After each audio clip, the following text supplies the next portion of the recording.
ascending to godhood. It's just all the old similar style religions of that nature. Even in the Bible, Satan, he was like, I will ascend. Pretty sure it was him. He's like, I will ascend. I will be God.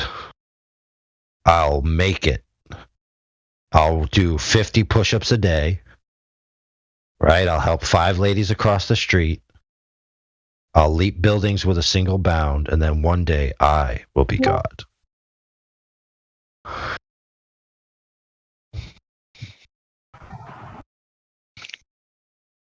Sounds about right. They kind of taking God is within to a new level, yeah? Like, God is within. Exactly. It must mean that we are gods. Yep. No joke, dude. There's a flat earther who's still semi-relevant that at one time claimed that he had finally ascended.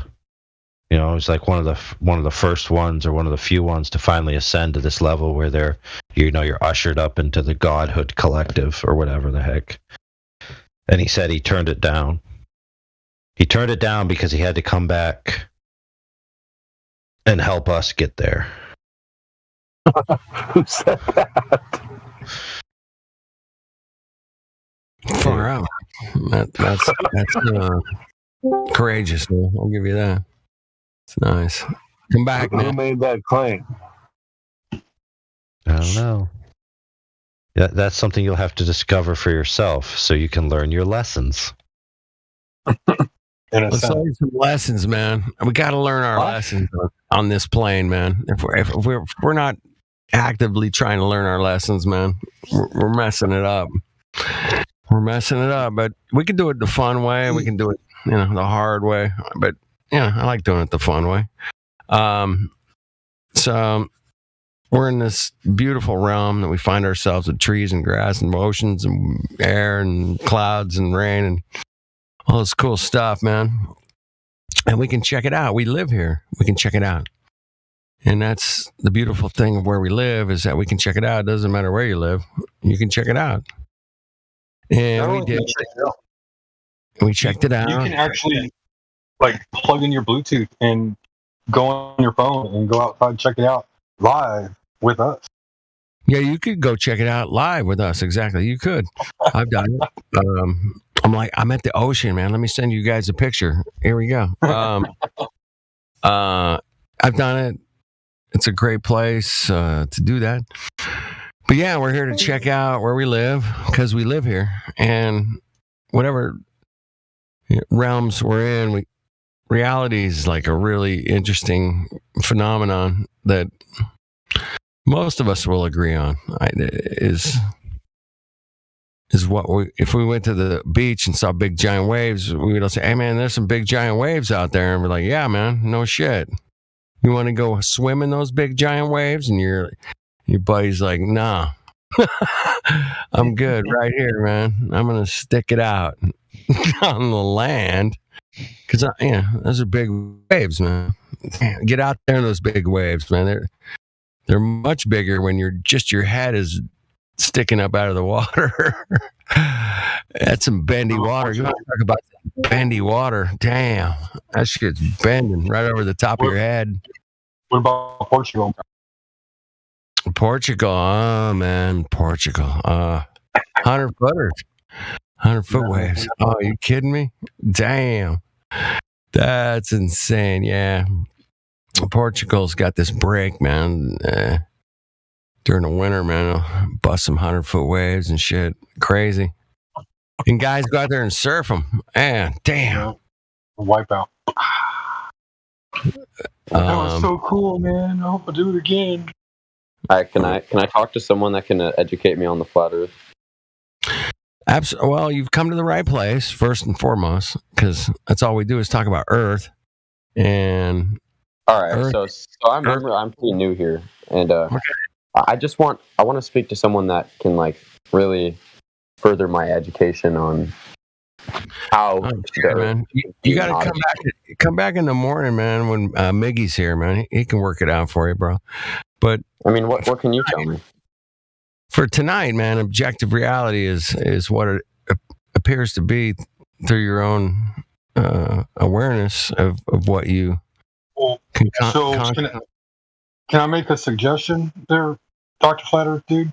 Yeah. I don't know who's talking. I don't have my phone right in front of me. So whoever said, like, can we educate TXR, man. So, TXR is talking. TXR. So let me explain something to you, TXR.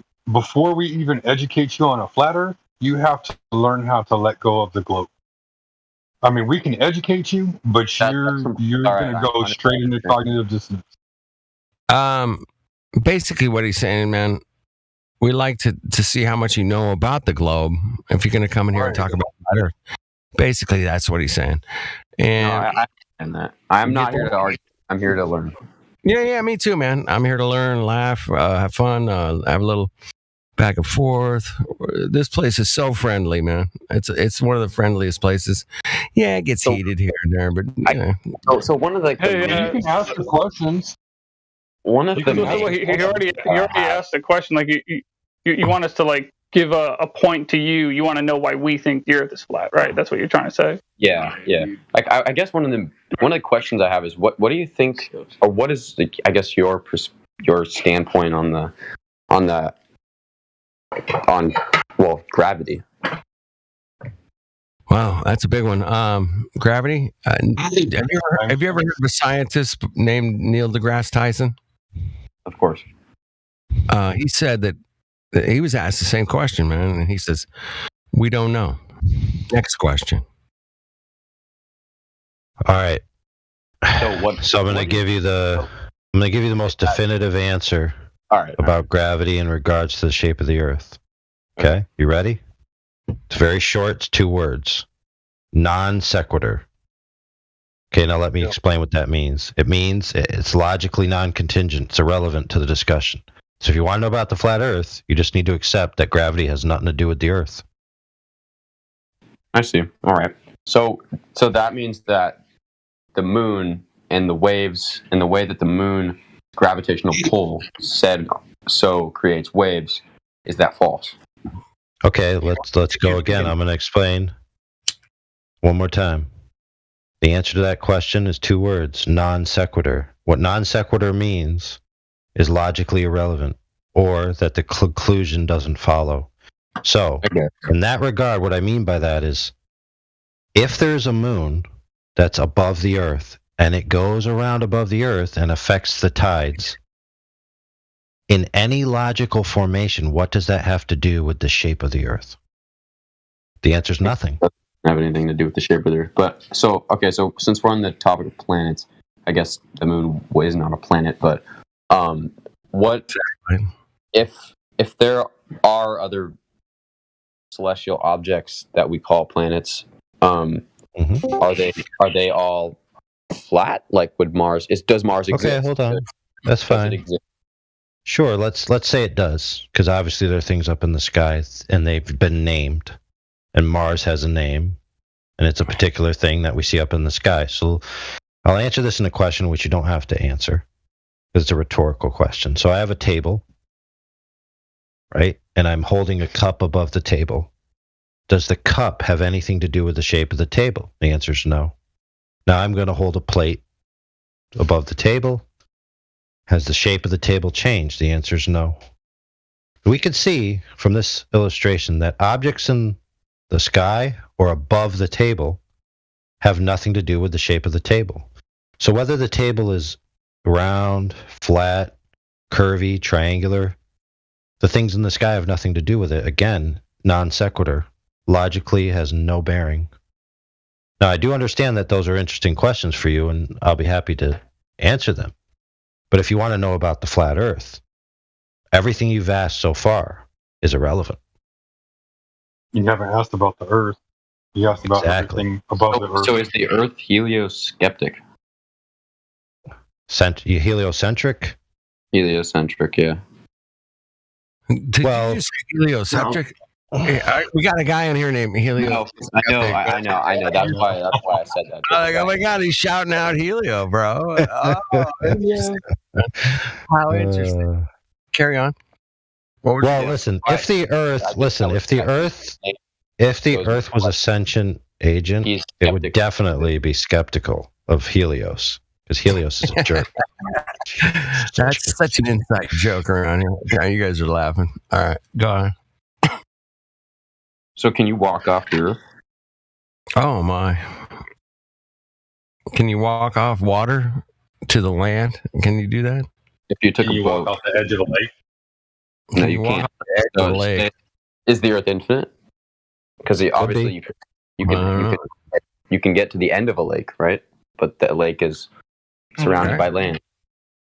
Absolutely, 100%. Can you explore Guys, I Antarctica? think you need to also tell them that there's no vacuum of space. You do understand there is no vacuum of space, right? Oh, here we go. Oh, So we're inside.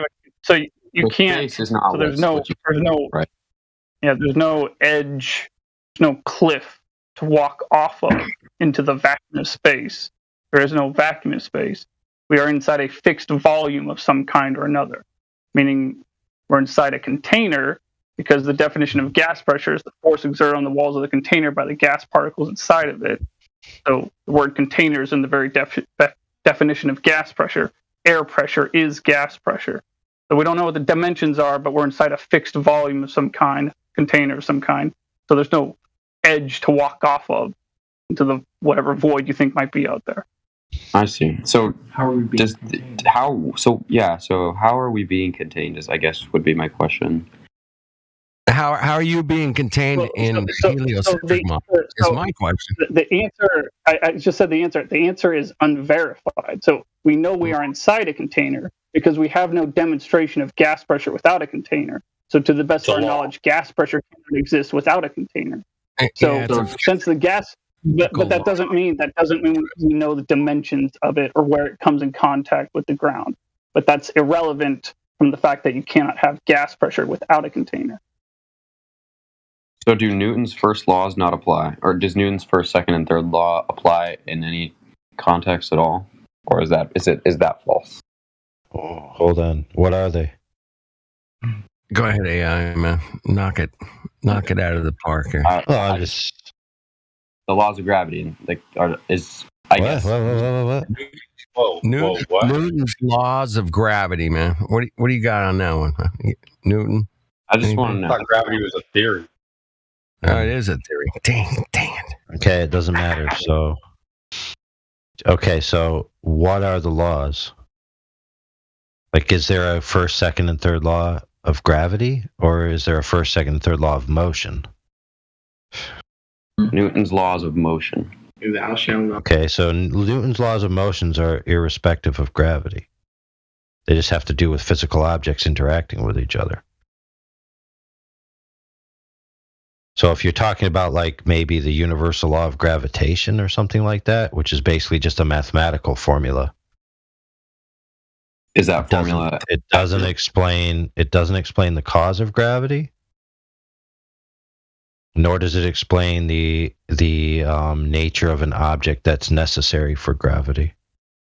So, for example, if the Earth were flat, right, depending on the construct of the permutation underneath the Earth,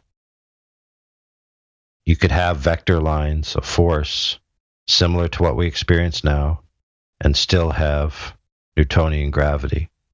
So like I said earlier, gravity is kind of it's pointless. If you have Newtonian gravity, you can have a flat Earth. If you have Newtonian gravity, you can model it on a globe Earth.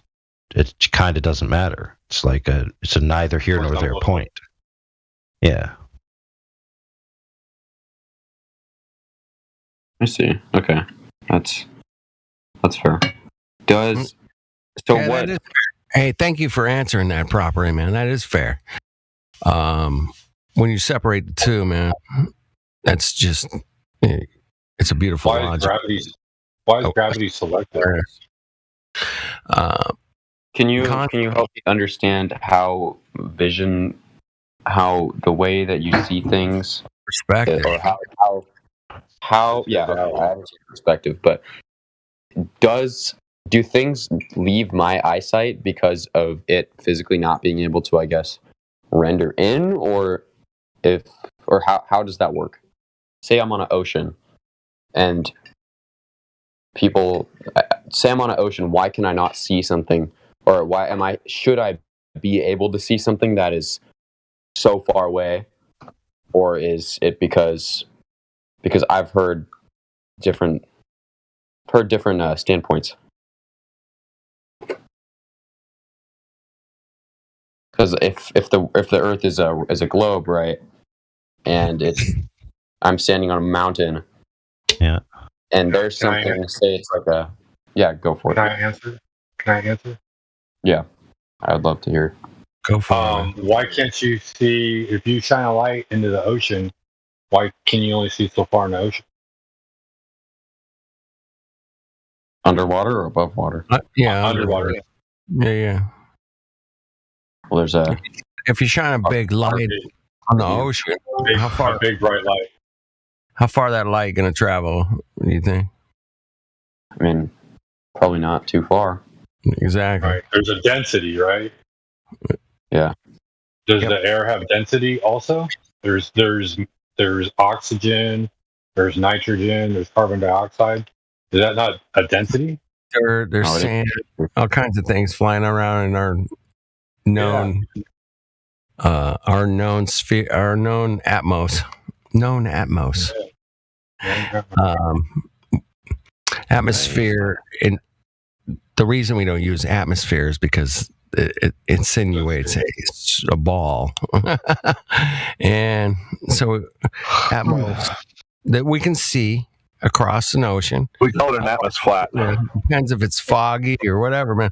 I've been out on a sailboat. I couldn't see like 10 feet in front of my boat, man. I'm freaking out. I got no radar. Totally freaking out, man. I can't see 10 feet, bro. Dude, we're sailing blind. 100%, man. We're done. Dude, I got nothing. We got to really keep our eyes out, man. Blow our horn, fog horn, whatever, man. I guess this is a different question, but how flat can the Earth really be? Like, you can't just dig. Like, where does it go? Well, that's we only know 8 miles. We've only 8 miles down, about 8 miles down. That's it. and then it turns into a gummy substance. 8 miles down, man. Yeah. The center core, they tell us it's 3,950 miles, 59 miles, right? So we're like, 3,950 miles short of Let me the center of some imaginary thing, man. It's crazy. You asked CXR. You asked how flat can Earth be? Well, let's kind of like bring some kind of definitive terms into focus. Earth is technically dirt, and dirt is not flat. It has topography, right? There's high points and low points, and it raises and lowers. Yeah, I understand the topography. Down to sea level. But what is sea level, right? Does water curve? Or does water always seek its level? Water will end up at whatever level it always finds its flatness. The depth of the air. It always finds its flatness. Every lake, every body of water is flat. Do you know what's on the bottom of the Earth? Is it just like bedrock? At 8 miles down, there's a gummy substance that drill bits cannot chew. Okay. I guess at least in that location. Now there was a person that dove to the bottom of the ocean, and they described that there was another ocean underneath that ocean, and when they tried to dive down into it, they bounced off the bottom because it was too dense for them to go into.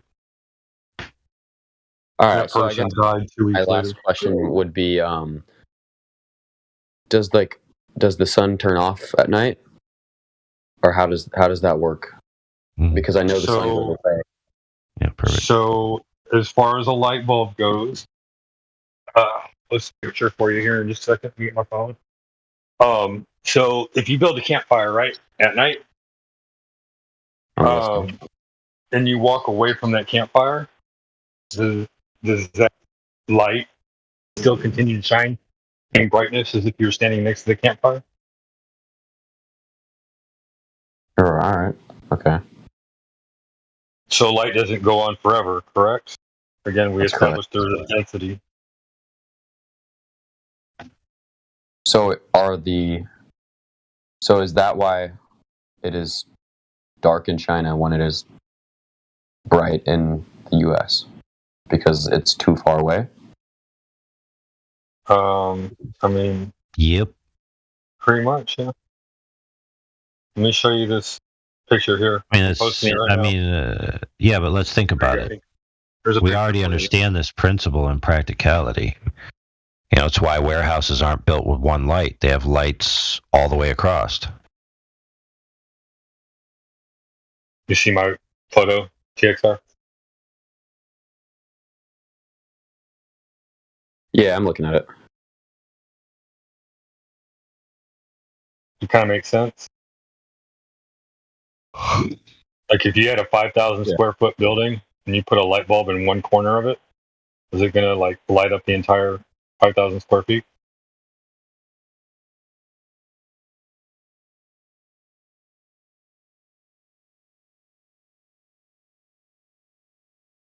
Well, does the sun moves throughout the day, or is that an illusion? It moves. Goes around over our heads, yeah. People ascribe to different theories. I personally ascribe to the biblical theory.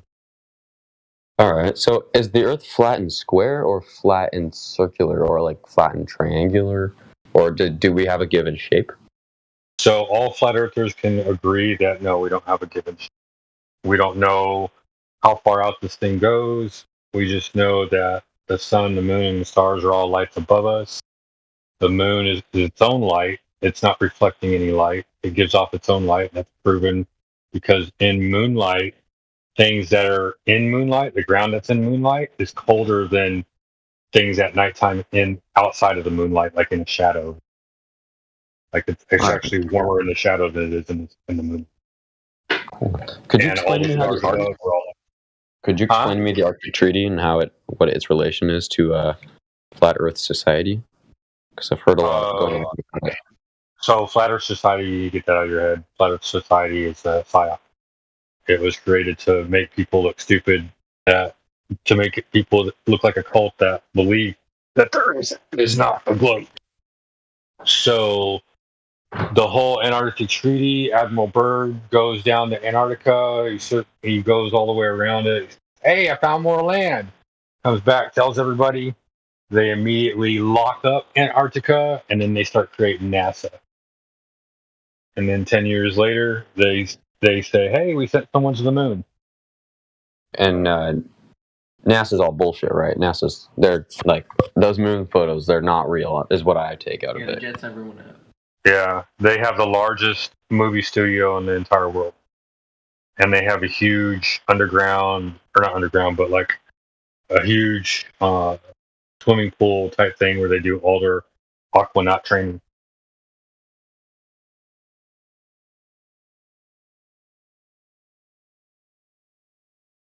I mean, I have a video. I'll share that right now if you want.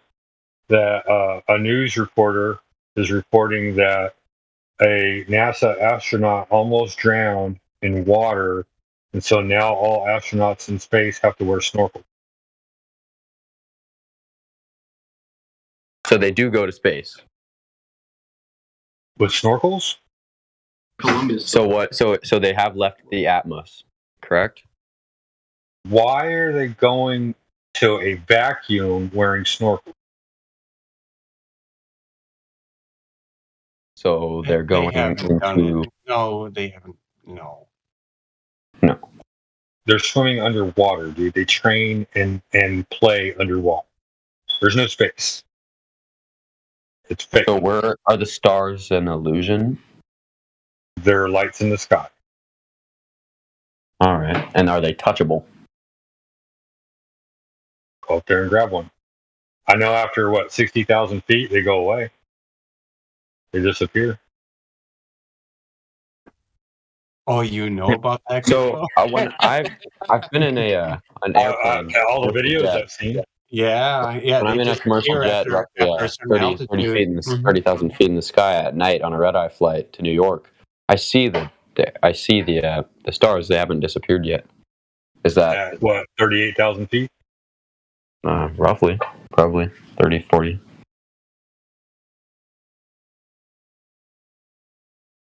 How come you don't see any stars in the space station? Matter of fact, why don't they have a 24-hour live feed from the International Space Station? Well, they claim they got one, man. I've had 100 people send that to me.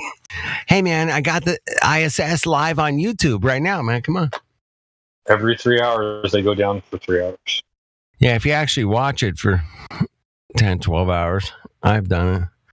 Yeah, it cuts out, drops, repeats. There's a lot of anomalies. I guess my concluding question is, what got you into believing into what sparked your belief? Anyone can answer this question. When I found out I was being lied about everything else, I was like, what else are they lying about? Oh my God. So did you go to university, college, anything like that? Because I know everything about the earth that you live on doesn't make sense, dude. Like, you don't feel any motion of spinning or wobble. You don't feel nothing. You don't feel nothing, dude. You feel a flat, stationary plane, and everything moves above your head. That's all you feel. Even when you jump up in the air and you fall back down, you don't feel like. Have you ever jumped onto what are those things called? The merry-go-round at a playground while it's spinning? You feel the motion, dude. You feel every motion. Yeah, real quick, man. We got a great vestibular system that we have in our heads, most of us. Yes. And it's fascinating, man, that we can feel the slightest movement, man. Feel it. We know it, man, if we're moving or not. And that's objective reality. Even Bill Nye says that we live in an enclosed environment. Huh? Bill Nye did say that we live in a closed system. We're not going anywhere. Yeah, he did. He said it. And so did Buzz Aldrin said we didn't go to the moon, man. And that's just the way it happened. And Neil Armstrong said we got to look at the veils of truth. And I'm like, what?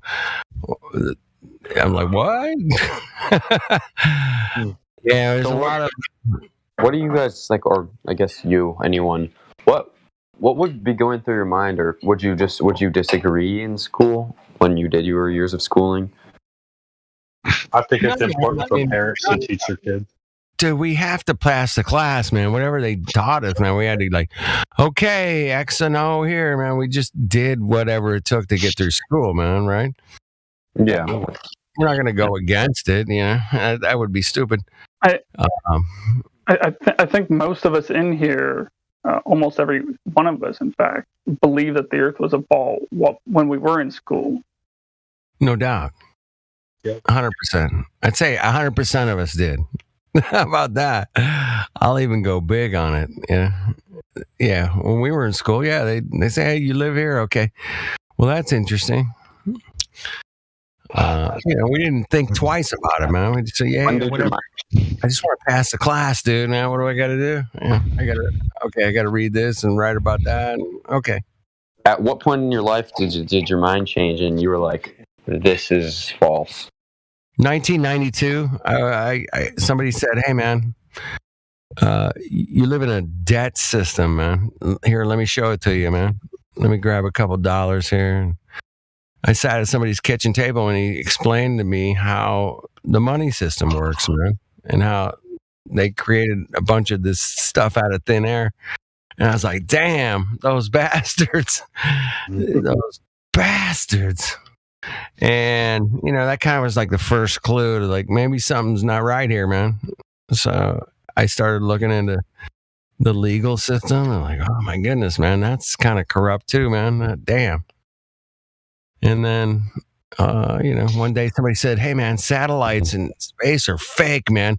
Find me a picture of a satellite in space from space. And I was like, oh, dude, I got this, man. I'll see you tomorrow, bro.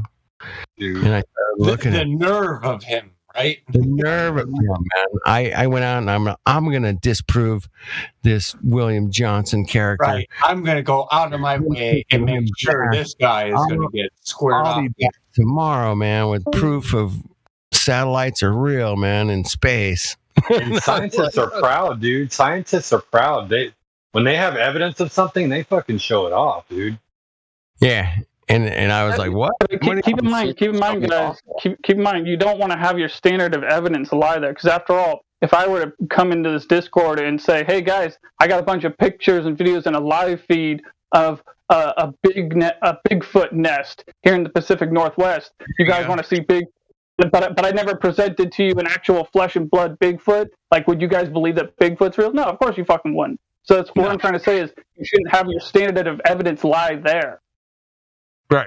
You should have it with a direct measurement. What I'm saying is where you should have it lie is with a direct measurement of curvature demonstrating the Earth to be a ball, which there is not any. Thus, the Earth is not a ball. I love that, Orion, man. You nailed it. The fact that we can go out, we live on Earth, we can measure Earth. If anybody wants to disagree with that, He's spitting facts. take it up with the crew here. The fact that we can live on Earth and measure it at the same time, man, that's pretty cool, right? We can all do this, man. It's all right. And TXR, I'll put it in the terms that anybody can understand. Here, I posted the meme for you. Stop that, bro. All right. Oh, thank you so much. All right, that's my last time, dude. I won't. You gotta find a better. You got to find some better curvature than that. Yeah. Look at that curvature. Yeah, thank you. Curvature is not up to par. You know what I'm saying? But it's observable and measurable, man. Show me the fucking curve. I don't even think that it might be measurable. I guess. Yeah, you're right. Okay. All right. Like what's Does the size of everyone her waist? experience noon at the same time? Excuse me, TXR, man. You noon at the same time? What? What? Like We're all I'm existing at the same the time. zones and like the daylight hours. Daylight We're all hours. existing at the same time. I've been looking at this, man, for a long time, man. I was like, hey, man, how does this like sun go across our sky every year? And then it goes over there to Australia. Right now, it's over there in Australia, man. It's like springtime there. It's like, damn, fuck. Okay, how does this work, man? Well, if it's a local sun, man, and it, in the summertime here in North America and Southern California, where I'm at, the sun is like really, really close, man, and it's going across my head, right, east to west, but it's like whatever 32 degrees, basically at the the farthest point north that it's going to go, but it's really close, man. So it's really close. When it's over there, it lasts longer because of our perspective, and it is closer. The Earth is not on an axis, is it? Is it just 0 The degrees? sun is closer, in the summer and farther away in the winter. Right? I mean, we all experience that. That's Tropics of Capricorn, the tropics. yeah, it just gets longer in summer, or shorter. Yeah, longer in summer, shorter in winter. It's just because it's farther away, man. It just goes over there, way over there to the south, and it's like low on the horizon. It's like really far away, man. Damn thing. I always love summer. I don't know about you guys, man, but summer's to be celebrated. Anyway, right now it's getting closer to our buddy Timbo down there, upside down. Oh, he's not here. Damn. We got a few Australian cats that come in here. Then, I feel like I'm really looking at purchasing one of those SpaceX tours. yeah. I was looking at I wanted to purchase just a really high altitude balloon flight, man, like 100,000 feet or something crazy. Because I went up there, I took a hot air balloon flight last week, and I could almost swear to you I saw the curvature. Well, yeah. Well, you could almost swear. That was the key word, almost swear, and that's cool. I think I did. Can I ask you something? Can I ask you something? When you say you think you saw the curvature, so Yeah. do you understand circular perspective? Circular perspective. Could you enlighten me? Yeah. So when you look out over the distance towards the horizon, that vanishing point line, the horizon, that is Z axis. You know, you got X axis, Y axis, and then Z is depth.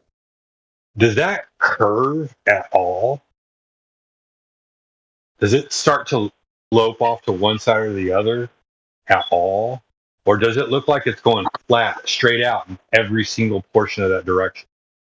Now, even if you saw a slight curvature, right, a little tiny sliver of a little notch down, do you not think that where you're standing is a central point, and in every direction, the furthest point you see out is considered like a radius of a circle? So you could only see so far all the way around you in a circular fashion based on perspective. Correct? Yeah. Yep. So again, show me the curvature on a z-axis plane.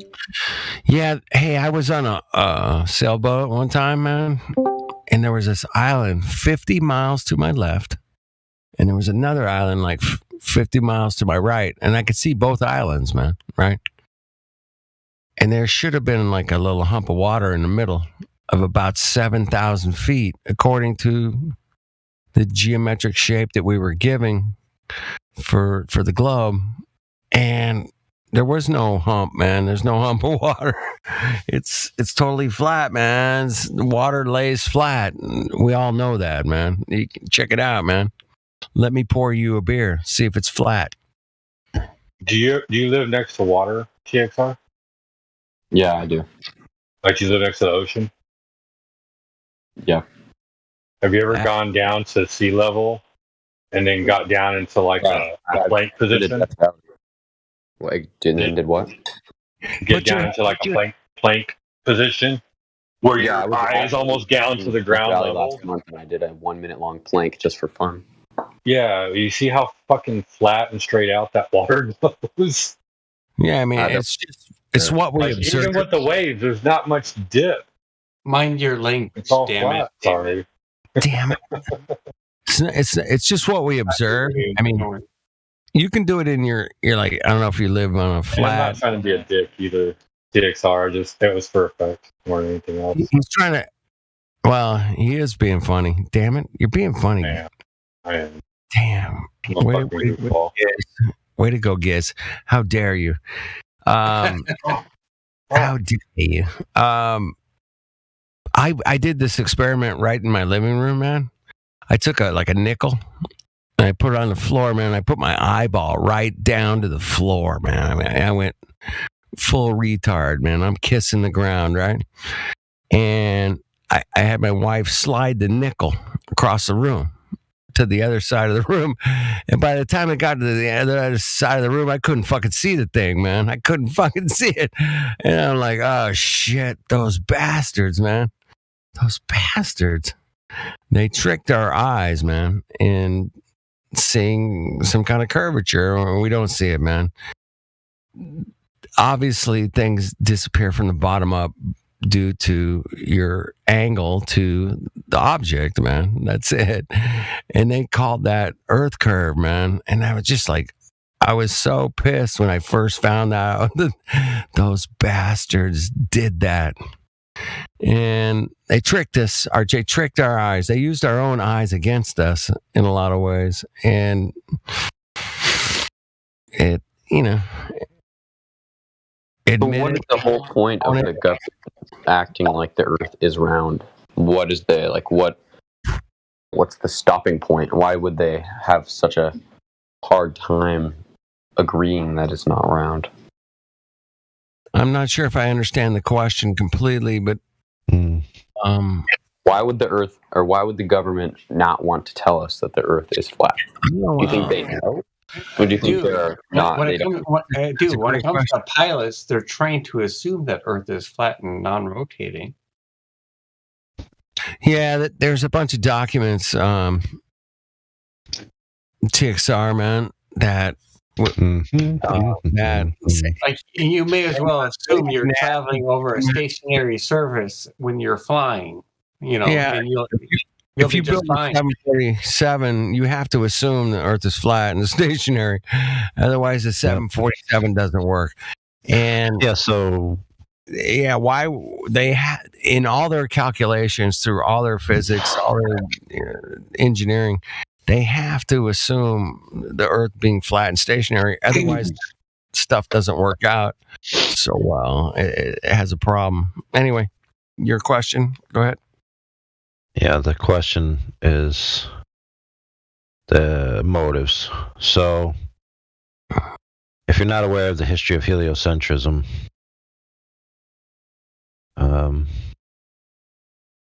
lot of the initial guys that were involved with it, like at least on a mainstream level, right? The Greek derivative, right? Yeah, you could think that, yeah.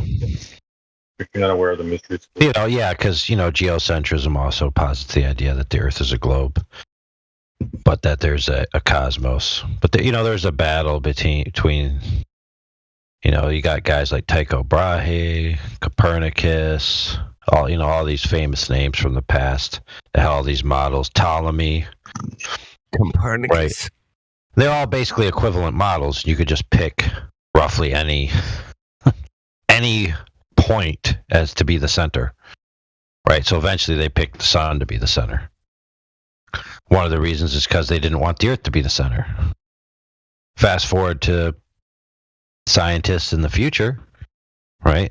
And they had the same problem where they got the supposed cosmic microwave radiation background image of the alleged, after effect of the Big Bang, so they say. And they mapped it out, and they found out that there was an axis that went straight through the Earth. They're like, wait a minute, this seems to indicate that the Earth is the center of the universe. And they thought about it, and they said, oh my goodness, that's really weird.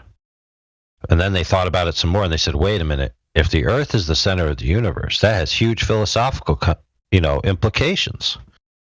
And so they dubbed the axis of the cosmic radiation going through the Earth the axis of evil. Now, it's very interesting why they would call something that they stumbled upon, quote unquote, allegedly scientifically, the axis of evil. Well, that's because it has philosophical implications that they don't like. And that philosophical implication is that the Earth is specifically the focus of reality, right? The center. All eyes on us. So they use excuses like, it'd be too prideful for us to be the center, so we just won't allow ourselves to be the center. And there's a lot of philosophical reasons that they chose all along the way. Philosophical reasons, religious reasons, power reasons. And all those sentiments carry through today. Like even today, you'll hear people talk. The space is endless. What's that? What was that? I said if space is endless, couldn't anything be the center? There's no space.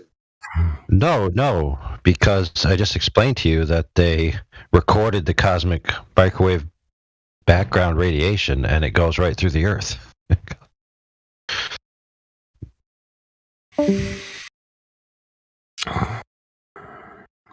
Not to mention that if you have endless space, right, with anything being the center, then how could you have a central Big Bang? And then simultaneously, how could you defeat Olber's paradox? Which is, if you have an infinite universe, you have infinite stars, then you have infinite light, which means it's daylight all the time. Which, by the way, was a problem for Newton. Oh yeah. Did any of you guys watch the Professor Dave versus the David Weiss? Yes. Yeah. Yeah. Professor Dave didn't let him speak at all. They just mocked him the whole time. That was a bit of a shit show. What's your point? I watched it. I was just wondering. I just saw it around. Well, it's a strategy, like interjecting, like first, like with words before your opponent can respond. It's You think Yeah. David was a smart guy? We run a different little bit of a server here where we have actual intellectual conversations. I think you've noticed that we all take our time to interject in our points or counterpoints or whatever they are, and nobody's yelling at anybody, and nobody tonight has called anybody an idiot. I just want to point that out. Okay. And if you want Usually to, it comes from the globe side first. well, it comes from both sides too, man. I've I seen know, it, but and I'll hear it from the globe side first. And but then I just want to interject that the conversation tonight has been so cordial and inviting, and very, very even keel, whatever you want to call it. But it's been great. I've learned some things, and I hope you have too, man. I hope you have too. Oh man, thank you. Hey, you might want to check out Witsit. You might want to check out Witsit Gets It. He's a good source of info on this subject too. Good debater too. He's about your age too. Did he drop out? He dropped out. Damn, we lost the TR. That's fair, dude. Well, I got a theory. He did for have you. an interesting. Hello. Before you go on, he did have an interesting proof of curvature from a plane window as his profile picture. There you go. Hey, Dave Henry. Hello, welcome to 24/7 Flat Earth. Top of the morning to you. I wanted to point out that the guy was asking why does the government hide the flat Earth, and I was thinking it probably goes back to the Vatican when they forced or invited our boy Galileo to move from Firenze to Roma and live in the Vatican.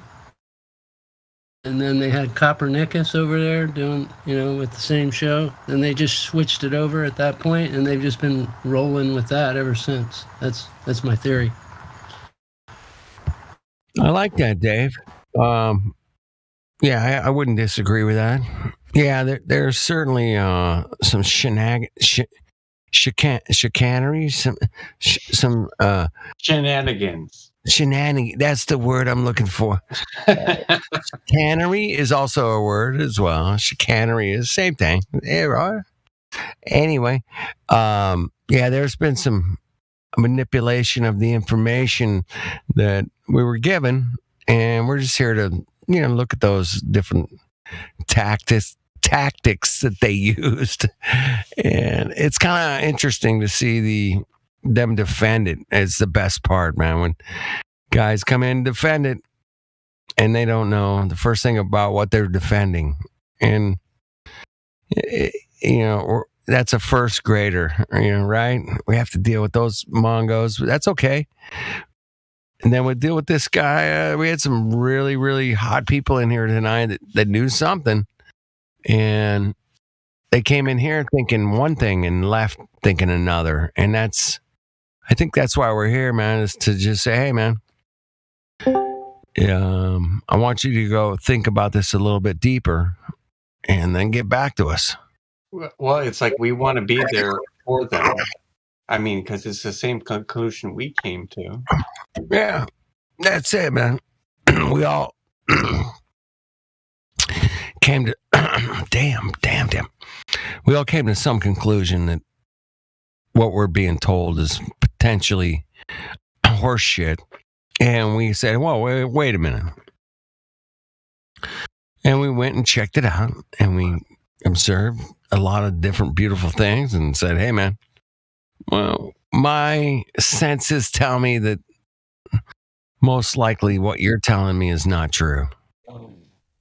And that's a realization I guess you got to come to that yourself, man. I'm not inside your head, and I don't want to like persuade you to not trust your own senses. I would never do that. I would say definitely trust your senses. See what happens, man. See what happens. Hey, good to talk to you, Dave Henry, man. Yo, how's it going? How you doing, brother? Dave and I go way back, way back. Dave I think he was on the original Free Chan. You guys remember that? Oh my goodness. That was crazy. Anyway, welcome, Dave, man. Glad you made it, brother. Yeah, they've been having this argument or this discussion's been going for 8 years. 8 years Mm-hmm. on YouTube. On the YouTubes. I couldn't believe there was a guy like talking gravity. Like everybody's like, get the fuck out. Straight away, right, Dave? Same shit back in 2015, 16, yeah. We're still there, bro. I know it sucks, but somebody's got to put up a fight, man, and say, hey, man, I want you to think for yourself or observe for yourself or something, please, man. You got to get into the game at some point, man. Jump in, man. Gravity, whatever, wind currents. I have a couple comments on the gravity because you got the Cavendish character in his experiment. Like his calculations are the same ones they still have. Like that's right, gravitational force or whatever they call that shit. Big G. That's the down factor. Done in the 1800s, and like every time they repeat it, they change. They don't actually do his experiment. They do something like it. The whole thing, like if that was a real thing, shouldn't they just have like a Cavendish experiment going on all the time with cameras on it, just showing you, look, this ball fucking sticks to that ball or whatever it is, Yeah, I mean, if the Cavendish experiment was real, and if the Foucault pendulum was real, yeah, they're both hanging from wires. That's the weird part about it. So if both of those things are real, which, we've kind of busted them on the Foucault pendulum for sure. But Cavendish thing, man, yeah, they should have those things like on every college, high school campus. But they never used the big ball that he used. He had a giant lead ball. His was giant. His giant lead balls. And it moved 4 millimeters. Yes, it moves 4 millimeters over a month. He twisted some wire, and then he measured the torsion on that wire. That's how he got his calculation. Yeah, Dave, you're right, man. It's ridiculous. Well, we all know it's ridiculous, but they live by that shit. So we got a problem there. There's a difference. They'll come in here, bro, man. I mean, you go back to the days where Dave was the first guy through the wall, man. He got damaged, but he went through the wall, man, and he survived. It's a miracle. I don't know how you survived that day. Which wall is that? The first wall, man. You were through the first wall on Flat Earth. The other side of the South Pole. That's where all that land is. Well, it's too cold down there, Dave. Hey, man, since I got you here, man, you're a sailor. There's a Trans-Pacific sail race been going on for like 150 years. It's from London to New York. I mean, it's like a easy sail, man. They've been doing it for a long time. I think that's Atlantic. Atlantic, yeah, right. And then they have a Pacific sail race here from California to Hawaii every year. They've been doing it about 60 years or so. Yeah, there's a bunch of different ones from the West Coast over to Hawaii, different islands too. Different islands. That's Maui, I think, from Vancouver. I think there's just that the major one. They call it the Trans-Pacific Sail Race. The Transpac goes from LA, I think. It's from like San Francisco to Hawaii, right? Well, there's a single-handed Transpac that leaves from San Francisco, and then the regular Transpac that leaves from LA, Southern California. It leaves from here, okay. But they've been doing that for about 60 years or so, right? Probably, yeah, or more. I mean, I think they had sailing from San Francisco to Hawaii in the 1800s on schooners and delivering all sorts of crap, sugar, all kinds of stuff. I think they started the actual Trans-Pacific Sail Race somewhere in the maybe the 50s. Yeah, probably that's when life was good in the 50s. A legitimate race, just like. Well, they didn't have the fiberglass boats until the 60s, but yeah, it was probably right around then. And I think the record's right around 5 days, maybe like 6 hours. I think there's 5 days. I know the multi-hulls can do it faster than the monohulls. Really, really fast, man. 5 days, 6 hours. But here's the point I want to bring up, Dave, is that a Trans-Pacific Sail Race like the Atlantic Sail Race should be across the entire Pacific Ocean. And there is no official sail race from California to Japan.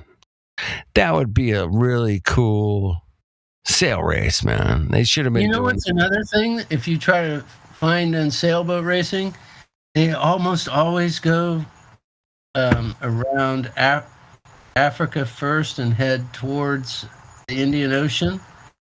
They almost never go, like if they leave from England, they almost never go towards South America and then around the opposite way. For some reason, they always want to go to the right or whatever, however you want to call it, clockwise or. But there are, as far as races, they always do the same path, or similar path. That's a weird thing, because if you could figure out how far exactly they sail when they do their around the world race. Yeah, that's just factual information. Yes, I mean that's real world data. And my point, Dave, with the Pacific Sail Race is that it's cheating because it only goes from California to Hawaii. It doesn't go all the way across the Pacific Ocean. And the reason is, I think, is that Japan is way, way, way more north. And if they were to have a sail race from California to Japan, all the sailors would be like, what the fuck is up? Why are we fucking going so far north, man? What the hell is going on here, people? And that's the reason they don't have an actual Trans-Pacific sail race from California to Japan. And I'm not the guy that thought of this. There was some other flat earther that said, hey, man, I got some questions. That's also going the opposite direction. That follows what I was saying. So it was, if a bunch of sailors were to go out and do, if you look at the record from California to Japan sailing, you'll find some solo journeys. Yeah, it's not even a record. It's just some solo. It's not even a record. It's like there was this chick that did it by herself, or this dude did it by himself. There's no actual, time clock race, something. And the record, man, it was like 38 fucking days, bro. It was, if you were to really sail to Hawaii and then sail to Japan, it should only take you like 12 days, right? At the most. It depends what kind of boat and everything like that.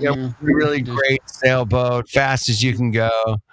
Hydrofoils, whatever, man. Right? I mean, you could rip that shit, bro. Right? You could be ripping. Yeah. 24/7. 24/7, man. You're ripping with the hydrofoils and killer, you know.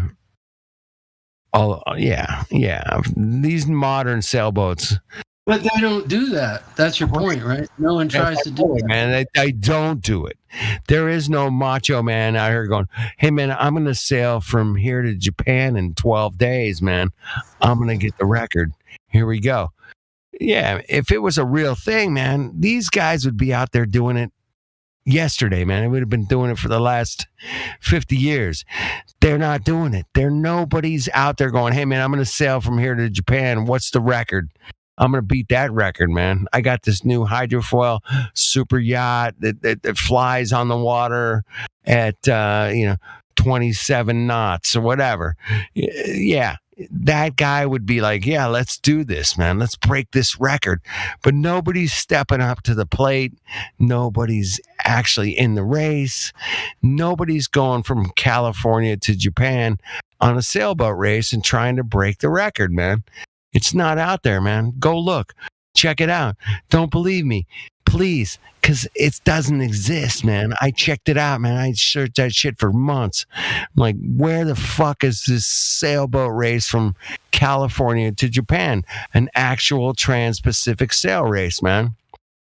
They don't have it. They must do deliveries from LA to Japan, though, like, because they used to build a lot of boats down there in Southern California, and they must have actually sailed them to Japan to deliver. I get it, man. There's boats. Dude, I own a Yamaha guitar, man.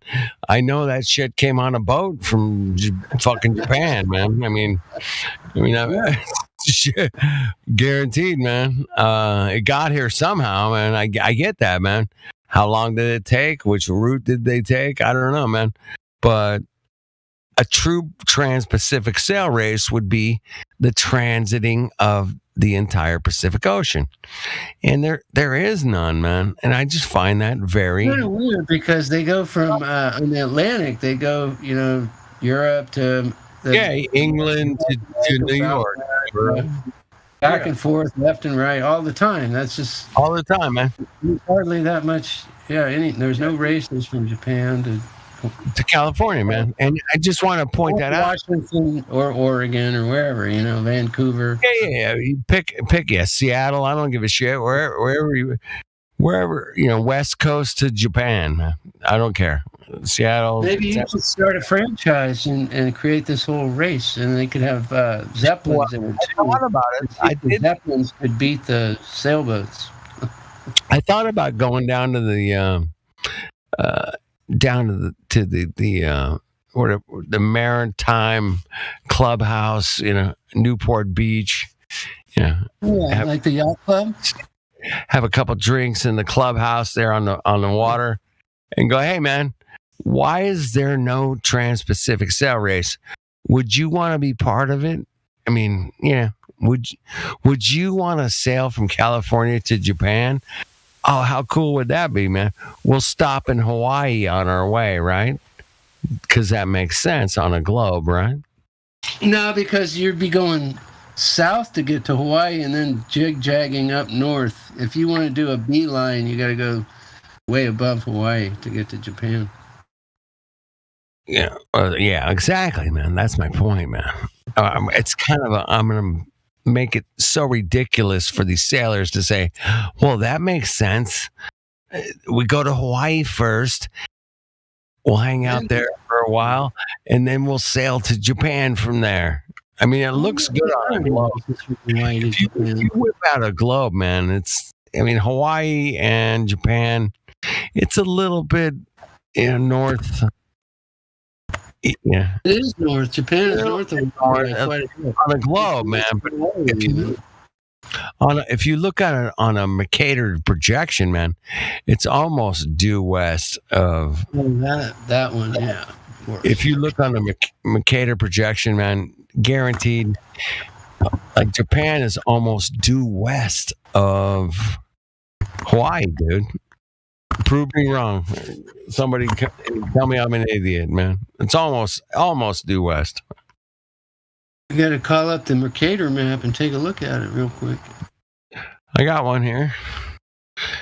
It's pretty west of. Japan is very west of California. Or Hawaii. Yeah, Hawaii too, man. Anyway, Trans-Pacific Sail Race, man. Nobody's ever done it. It's not a thing. Why isn't it a thing? Why isn't there people trying to break the record from California to, or whatever, West Coast to Japan? It doesn't exist, man. Why? And why does Japan have the same time zone as Australia, man? How the fuck does that work on a globe? I don't know. Anyway. I'll tell you. Yeah, when you try to I'll look tell it you up, how it just it has what you can. The Transpac races. Yeah, look it up. Saints, what's up, man? You're driving. I can hear you're driving. You're driving down the road, man. You're driving. I can hear you driving. Welcome, man. Jump in. Jump up, and jump down. Jump around. Jump around. Jump. What a great beat to that. Dude, that guy made a lot of money off of that stupid fucking beat, right? Jump. Yeah, he did. Well, welcome to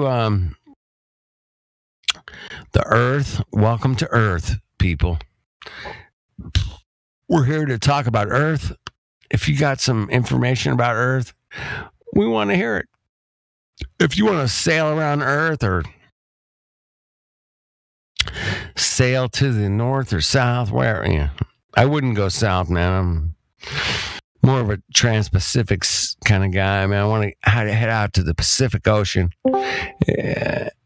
Grab me a sailboat and put a bunch of really great food and alcohol on the boat. Let's sail the Pacific Ocean, man. Let's go west, young man. Go west, young man. Hey, do you like apples? How do you like these apples? How do you like these oranges apples that don't fall too far from the tree that don't chip off the old block? But the oranges are oblate spheroids, guaranteed. Potato. Chip off the old block. Chip off the old block. How dare you? Anyway, I want you guys to know that Dave Henry in this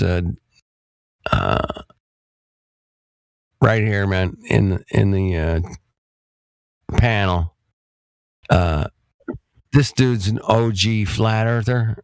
I don't know. I don't have perms, but I can verify that Dave is an OG flat earther, man. OG, dude. He was the first guy through the wall back on 3chan, man. This guy was out there giving it his all. How many? It's like 7 years ago, right, Dave?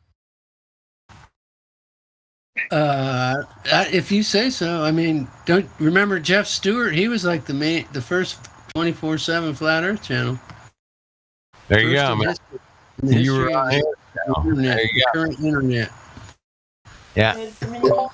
Anyway, Caroline. Your voice sounds familiar. He was also known as Dave High 108. You might have seen that name around. Dave High 108, right? Is that right, Dave? Yep, Dave Hawaii. They used to call me Dave Hawaii. Dave Hawaii 108. Yeah, he's been around a minute, man. And anyway, I'll back him up. You guys know me. Not a shill. Not a shill. Dr. Dude's not a shill. I'm not a shill. Guaranteed. He was on Poncho Pete's.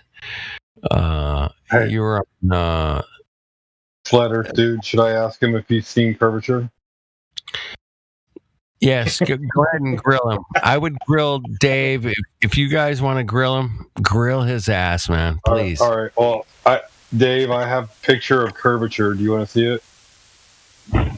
Stop. Don't go there. Yeah, they don't have screenshots. You can't see. You can't see the curvature from you. No, don't. Who was that guy? What was that guy that had the picture of curvature in New Orleans? I brain farted and lost his name. He was so insignificant. Remember that? He was quite the...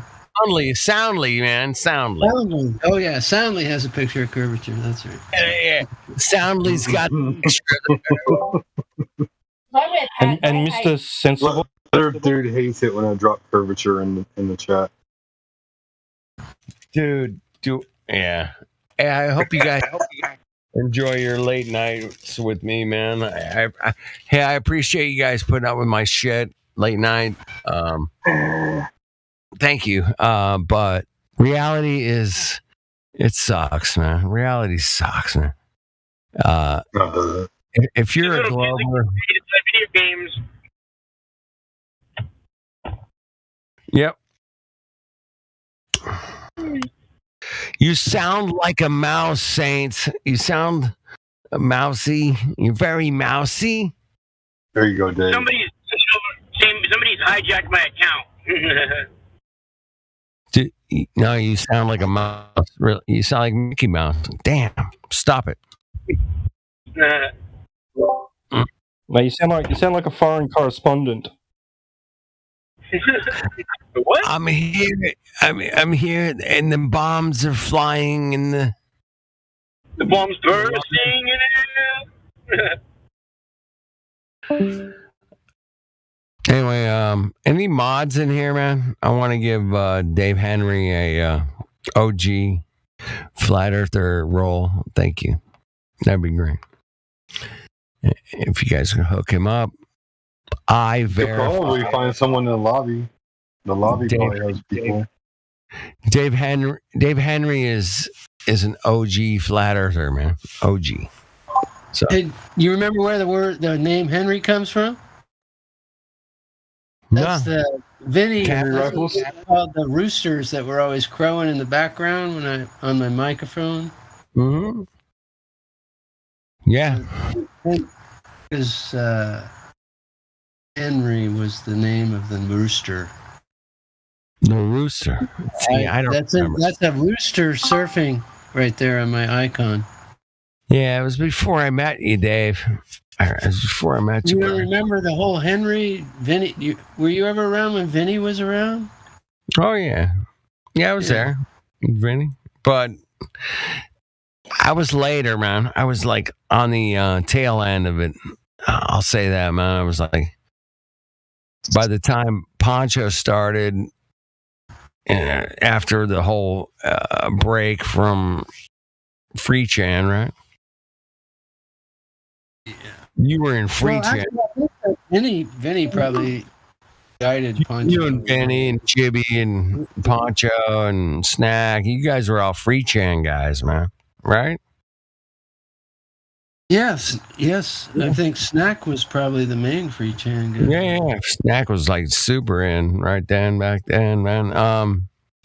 I came way after that. After that whole thing blew up, that's when I met you guys that on. Was the original Flat versus Globe 24 hours. It was epic, man. It was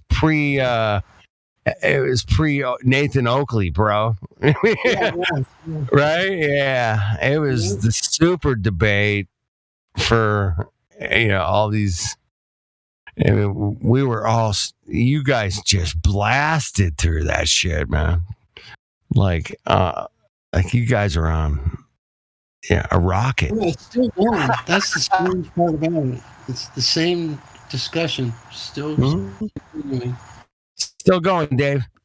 And that's what, kind of makes it funny in a lot of ways and fun for me is to see these guys come in and try to figure out their globe on the fly, man. They're like, yeah, well, what about gravity? And then we hit them with something. They're like, okay, well, how do you explain tides? You're like, oh shit, man, you're completely trying to figure it out on the fly.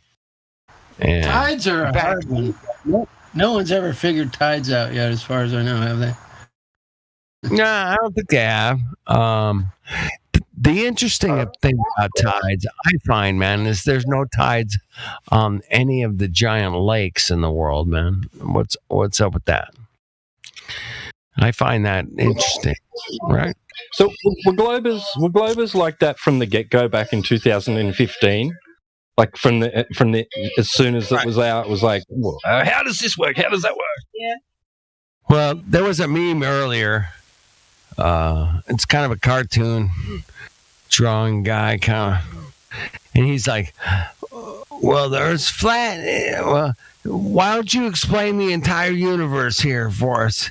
Okay, yeah, you're an idiot. You don't know. Like, wait a minute, man. I just said the Earth is flat. I observe it flat. I'm not trying to trick you guys, man. I observe the Earth is flat and stationary. You got something? Cool, man.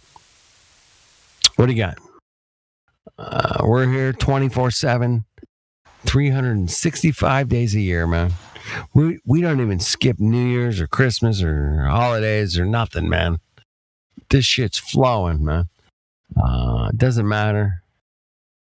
If you have an opinion about where we live and want to talk about it, this is the place to do it, without a doubt, man. I mean, I wish Free Chan was still going. Damn, Dave, it would be so fun.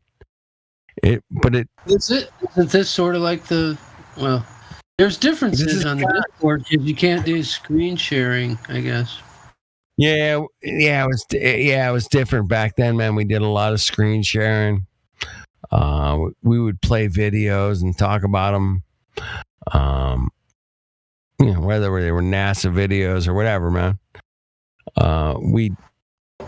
It was an incredible interaction of intellect, and I loved it. I love this place. Does the same thing on a different format, but it works just the same, man. It works great. We all get to hang out and talk about where the hell we live, man. How cool is that, man? Damn. That's like the coolest thing in the world, man. We get to talk about where we live. Oh, how dare you? You're just a stupid flat earther. Oh, okay. Dude, I just want to sit around and talk about where we live, man. Air pressure, stars, whatever. All this shit we can observe. Yeah, we're all in on that, man. Nobody's not in on that. And that's the cool thing, man. Nobody's not in on where they live, man. Everybody's in on it. Now, whether you believe it's a spinning ball shooting through space or not, that's a different issue. But we're all in on where we live because we live here. And that's just objective reality, man. You have to accept that one, man. You have to own it. You got to sit down with it, have a glass of wine with it, whatever. You own. You know what? You have to admit that it was totally an op by the big boys to like bring it to the forefront. The whole flat Earth thing. It was like an operation, psychological. Well, but that doesn't mean it's not true. That's the weird part about it. That way they can say, "Oh, that was just an op. It's not true." But actually, they were just getting ahead of the story by doing that, and it really is true. It's like such a weird psychological operation. Oh, dude, it's the same thing as the Beatles. I mean, everybody thinks that the Beatles, like there was just 4 musicians that made all this great music, and it was $1 billion, whatever, $1 trillion, whatever. But the fact, the Beatles were the first Tavistock project for that type of deal, you know. Exactly, man. They had 40 to 400 people behind the scenes making that work, man. Yeah, and they had like 400 people that. And, that guy George Martin, he produced the band America after that.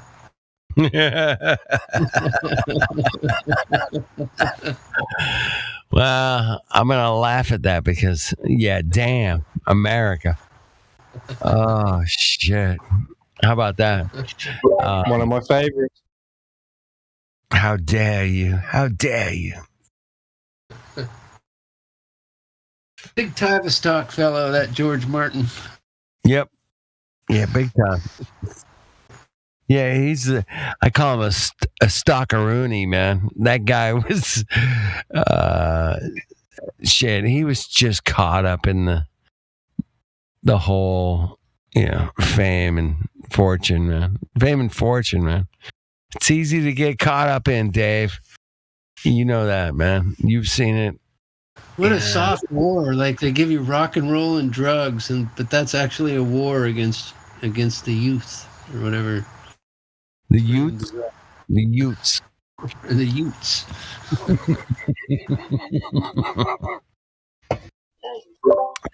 They create it and they fight it. Yeah, that's it, man. What do they call it? The Hegelian dialectic? Is that what it's called? Where they create the problem and creates a solution. How convenient is that, you Mongos? You cocksucking Mongos, man. Fuck off, man. Yeah, if Jibby was here, he'd tell you to fuck off. That's just the way he rolled, man. Yeah. He's another level above whatever you were thinking. Yep. I saw a meme where the feds have. It was a newspaper headline or something, and feds have busted giant drug ring, and at the bottom the CIA's like palm face, like oh shit. So yeah, man. They're always at the bottom of that operation, or the top, or whatever, the root. I remember running into the information that George Bush Sr. was like one of these guys that was in charge of the CIA, man. And during his tenure as the CIA director, man, he had some pretty wicked operations going on, man. And I heard stories.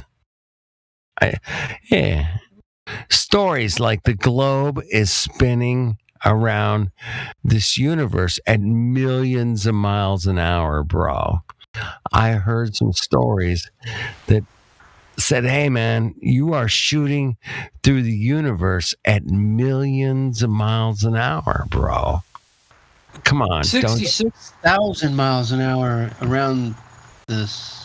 Just around the sun, yeah. That's around the sun. Cooking, man. But nah, dude, Dave, come on. We're shooting 1,000 miles an hour rotation. Yeah. And we're shooting through the Milky Way at like 500,000 miles an hour. Well, the whole Milky Way is flying through at. But hey, we're flying. The North Star is always directly over the north. Hey, we don't pay attention to that because that's just nonsense. And we wouldn't want to look at an observation that would disprove our position. How dare you? How dare It's really far away, Tim. Really far away. Don't you get it? We're really, really, really, really, really, really far away. If we can only see so far, then how come I can see a star that's trillions of miles away? How do you see a star that's... Well, let me explain it to you, my friend. Trillions of light years, not miles. Because there's trillions of light years. Sorry, trillions of light years away. It's that fucking star burnt out like 18 years ago, but I'm still looking at it. It burned out 18 million years ago. Get that right. Wow. And light is so far away that by the time you're dead, 1 million years after it, the light will burn out. It'll be gone forever. I want you guys to memorialize that someday that those lights in the sky, because the star burned out, millions of years ago. And they have meanings because we named them. I want you guys to have a memorial of the acceptance of that star died for us. And our whole lifetime, we saw it our whole lifetime, but after your lifetime,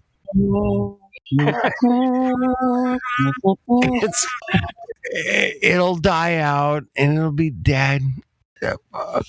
So everybody have a little moment of silence for the dying star 1,000,000 years from now. 1,000,000 years from now. There's new ones going to be. Suddenly there'll be new ones appear. No. Oh, that's amazing. It's so amazing. New ones. Hey, did y'all see they flew that camera into an asteroid? What was that? They flew a camera into the asteroid. Yes, the satellite. The DART. Yes, I saw the DART. Yes, of course, I saw the DART, and they moved the entire asteroid 1 centimeter. Oh my God, it's so amazing. They did such a good job of producing a centimeter movement of an asteroid. Oh, that could kill us. Yes. I feel safer now. I feel safer. I don't know about you. Safe and secure in who I am. Yes, of course. I hope you guys know. Just hey, it's late night on 24/7 Flat Earth Discord. If you have evidence for curvature, would be cool, man. Bring it. If you got some gas pressure without a container, dude, we are in. Please. I mean, that's one thing I've been asking for a lot of years. Is saying, hey, man, what do I got to do to create some propane in my barbecue without a propane tank? How do I do that? Yeah. I got a question for you. Yes. When they say the world's rotating, yeah, and then the shell of the air is also rotating synchronistically with the Earth. They call it a Velcro atmosphere. What mechanism would be controlling something like that, where the air somehow rotates with the Earth, but also has wind directions inside that shell, which go in circles back and forth, left and right? Yeah. But you know what? What was that Patriots kicker that kicked the field goal? The Coriolis pushed that football. Yes.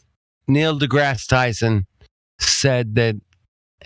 Well, of course he missed it because of the Coriolis effect. Of course, he missed that. No, he was gonna miss it, but the Coriolis blew it back into the position. Oh my God. Ah, damn. That's amazing. I'll tell you, man, that's amazing. I love the Has any sniper ever adjusted for the Coriolis? Well, no. Yeah, I probably talked to at least a half a dozen of them. No. They don't account for Coriolis. Damn bastards. They fire a warning shot and then they adjust for effect. But Mark Wahlberg in the movie said he did. He does. Well, great, man. Bring him on here. Let's see what he's got, man. Bring it. Bring your Coriolis effect to the house, because the house always wins. You guys never lived in Vegas. Anyway, never mind. The house always wins. Because I was 9 years old playing slot machines. There you go, man. But the house always wins somehow. Otherwise, they wouldn't build all these massive casinos with they have a casino in Las Vegas that has a replica of France inside of the casino. Mm-hmm. I mean, it's absolutely. Not life size. I Not walked. life They had like gondolas. I mean, it looked like New York, New York. It's amazing. Which casino is that? Isn't it New York, New York? Nah, it was the Phoenician. I think it was called the Phoenician. Incredible, man. I lived in Las Vegas for 4 years. I went back and saw this monstrosity that they built just to check it out. And I was like, oh my God. They built an entire gondola city with the river flowing through the shopping and the eating and the restaurants and everything. It was incredible, man. Things like, half a mile long, probably. And I walked one end to the other and I was like, oh my God, this place it looks like France, but it's like this cucky Disneyland version, obviously. And that's why I walked through it, man. I just wanted to experience the cockery of the manipulation of people's minds, man. They bought it, man. They think they're in France. They think they're in France having cocktails and hors d'oeuvres. Oh my God. It's well, crazy. They did give us the Statue of Helios. Hey, it's just like Disneyland, man. You go to Disneyland, you think you're living in Star Wars or Star Space, and the trip to the Mars. Yeah, they just there's this manipulation of your mind. And not that we've all been through it, man. We've all been through it, bro. That's the sucky thing, man. I want to tell you guys, man. We went through the same manipulation you did, and we just came out a different end of the spectrum. Said, "Hey, man, wait a minute, time out. What is this gravity thing, man? We just we want to talk about gravity for a minute. We want to talk about air pressure. We want to talk about drop over distance on your globe, bro. That's all we just want to talk about those things. Are we right or wrong? I'm pretty sure we're definitely heading down the right track, but like everything in the world, man, we everything can be questioned. We can look at things and say, hey, man, wait a minute. Time out, man. What do you got for this? Or what do you got for gravity? What do you got for a perspective, drop over distance? What do you have for curvature? Oh, this is your curvature? Can we check it out? Yeah, we're going to go check out that curvature, bro. Because that's what we do, man. It's like we want to see your curvature. Where do we see it?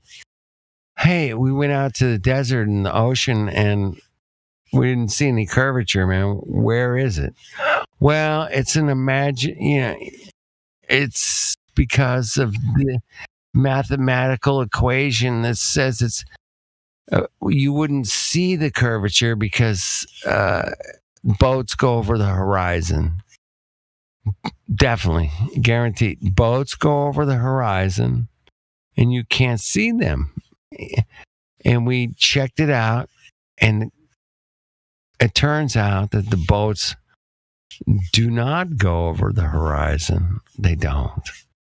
They just disappear from our perspective. And we're just like, yeah, man, that makes sense. They reversed engineered what we see into a globe. And it sucks, man. You have to come to this realization. But you'll be fine. You'll be okay. You will be a better person knowing that boats don't go over the horizon. And you can check it out for yourself, man. Don't believe me. Do not believe me or anybody on this server. Check it out for yourself. Go out there in the real world and observe what you actually do see. And come back and tell us what you actually saw. Because I saw a boat go way, way, way past. And I zoomed back with my camera. I was like, oh my God, there's the boat. Holy shit. It didn't go away from it just went out of my perspective. But as soon as I got those zoom camera lens, oh my God, there it is again. Damn. Yeah, go to any store in the United States and try to buy a P1000. Like, see if there's one in stock. There's a reason why they don't keep them in stores anymore. Well, it's easy for people to just buy one and then go out and see for themselves. I had to wait 3 weeks for mine to come in the mail. Yep. Yeah, it's a bit of a observational tool that the people that build this beautiful technology, the same people that build this computer I'm talking to you guys on right now. Thank you.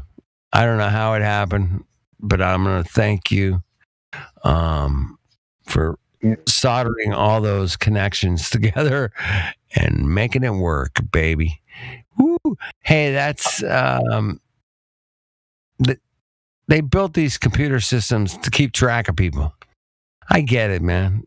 We're censored. We're tracked. Whatever, man. I don't give a fuck. I always tell them to just fuck off. And I say, hey, man, bring me your best technology, and you have to give it to me. You have to dude, whatever we're talking on Discord right now, they had in 1995. I guarantee it. They already had it, man. They had the internet in the 70s. They were already talking about nodes. They were already talking about nodes in the 70s. Yep. They were talking about communicating with other computers in the 70s over long distances. I know for a fact, man. I saw Discord. I saw Google Hangouts. I saw YouTube live streaming in person in 1994. And I was like, oh my God, these Mongos. Yeah. They had everything that we're doing now. They had, back in 1994. Guaranteed. Remember those Yahoo chat rooms? We're just hanging out on Discord and YouTube and Facebook, whatever we're doing. And it's, dude, they've had this shit for fucking decades before us, man. Decades. And that's fine, man. But they have to give us something. They have to give us the truth, man. You guys have all heard it. They have to give us an opportunity to question what they're doing. Well, they have to. That's part of the spell. Otherwise, their shit won't work. Otherwise, their shit won't work. And it's kind of far-stretched idea, but I believe it's true, man. They have to tell you the truth. And my goodness, I don't have to tell you guys about predictive programming, but yeah, there's a lot of shit out there that kind of like points, and even the Coco 19 shit was pre-programmed in the consciousness through Hollywood and TV, all that shit. Yeah.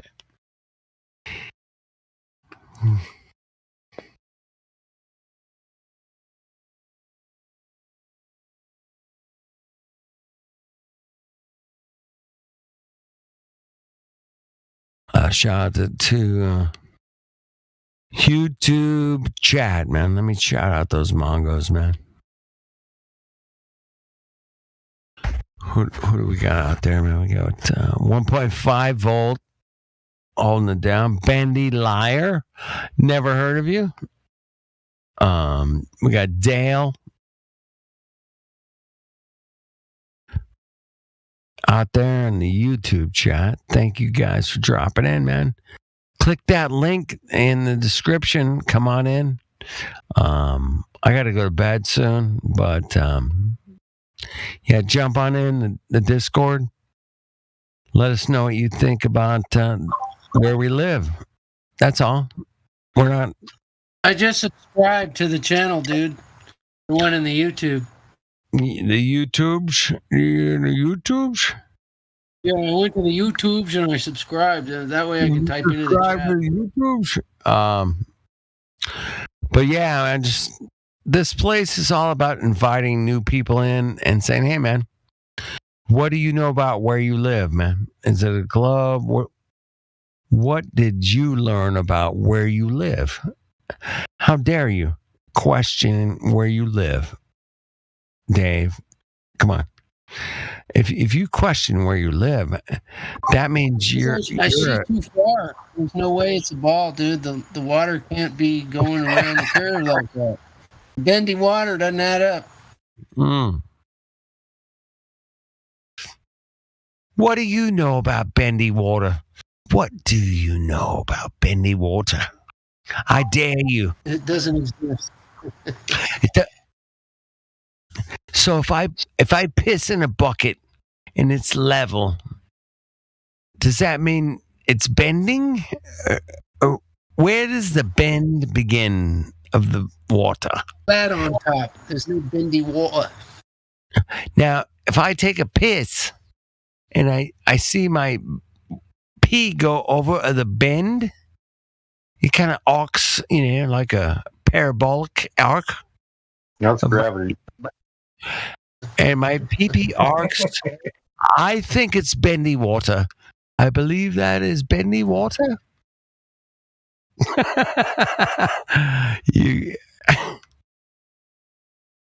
I believe if I pee, my pee bends. My pee bends. I will stand on my pee bends. I promise. All right. Somebody put that picture from Soundly of the bendy water in the chat there. They did. Funny. They did. Yeah. They did put it in there. Yes, you betcha. This place, kicks ass for memes. Kicks ass for data links. Yeah. The VC voice text is it's like stupid good, man. Fuck, you guys are awesome. Live stream voice text. Awesome. Fucking awesome. Yeah, it's funny stuff, man. Every time I come in here, I get a little laugh or, hey, man, I learned something and said, oh, shit, that's pretty funny. So one of the big things we talk about around here, man, is we bring new people in and say, hey, man, has anybody ever measured the circumference or the radius or the diameter of Earth? It's like one of the first questions we'll ask somebody, man. And it's like, and they with gravity. They measured it with gravity. They just go into all kinds of deep, dark dungeons. Yeah. No, they went to the star. There's a star in the sky.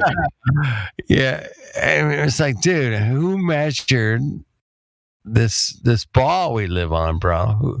Who did it? And yeah, I mean, we're still waiting here. It's been 5 years, man. People's like, who is the guy that figured out and measured where we live, man? Not sticks and shadows or something. Who got in a car or a boat or something, man? Traveled across the earth, man. Said, hey, man, here's the curvature right here. It's right here, man. That's right. We got the curve. Yeah, Eratosthenes, man. Oh, Sticks and Shadows, you bastard. You bastard. I'm gonna drop a little file here in the I'm gonna drop a little something. Don't believe me, don't believe me. I don't care. Eratosthenes, man. I love dropping this one, man. This is my favorite. One of my favorites.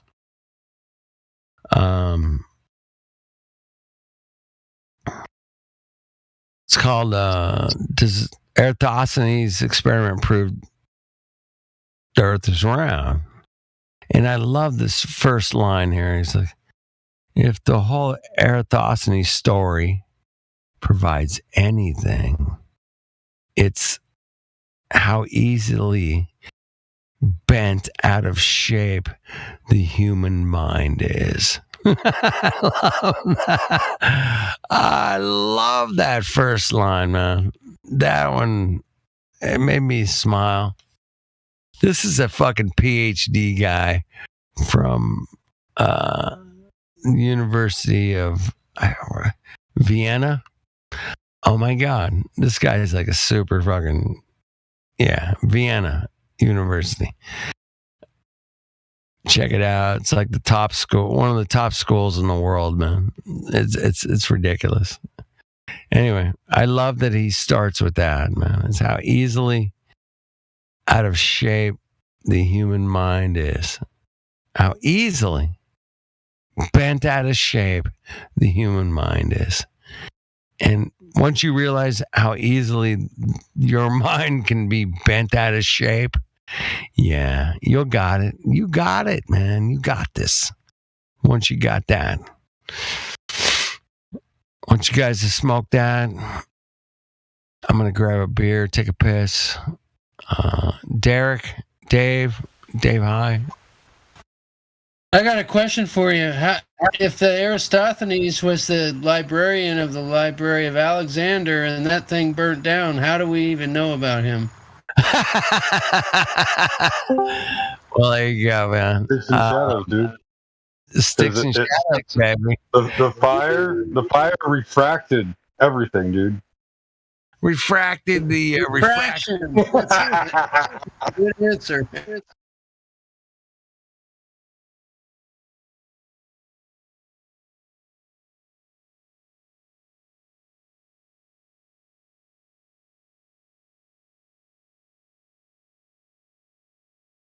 Sorry, I'm like I love puns, dude. Like I'm the worst when it comes to like medical puns.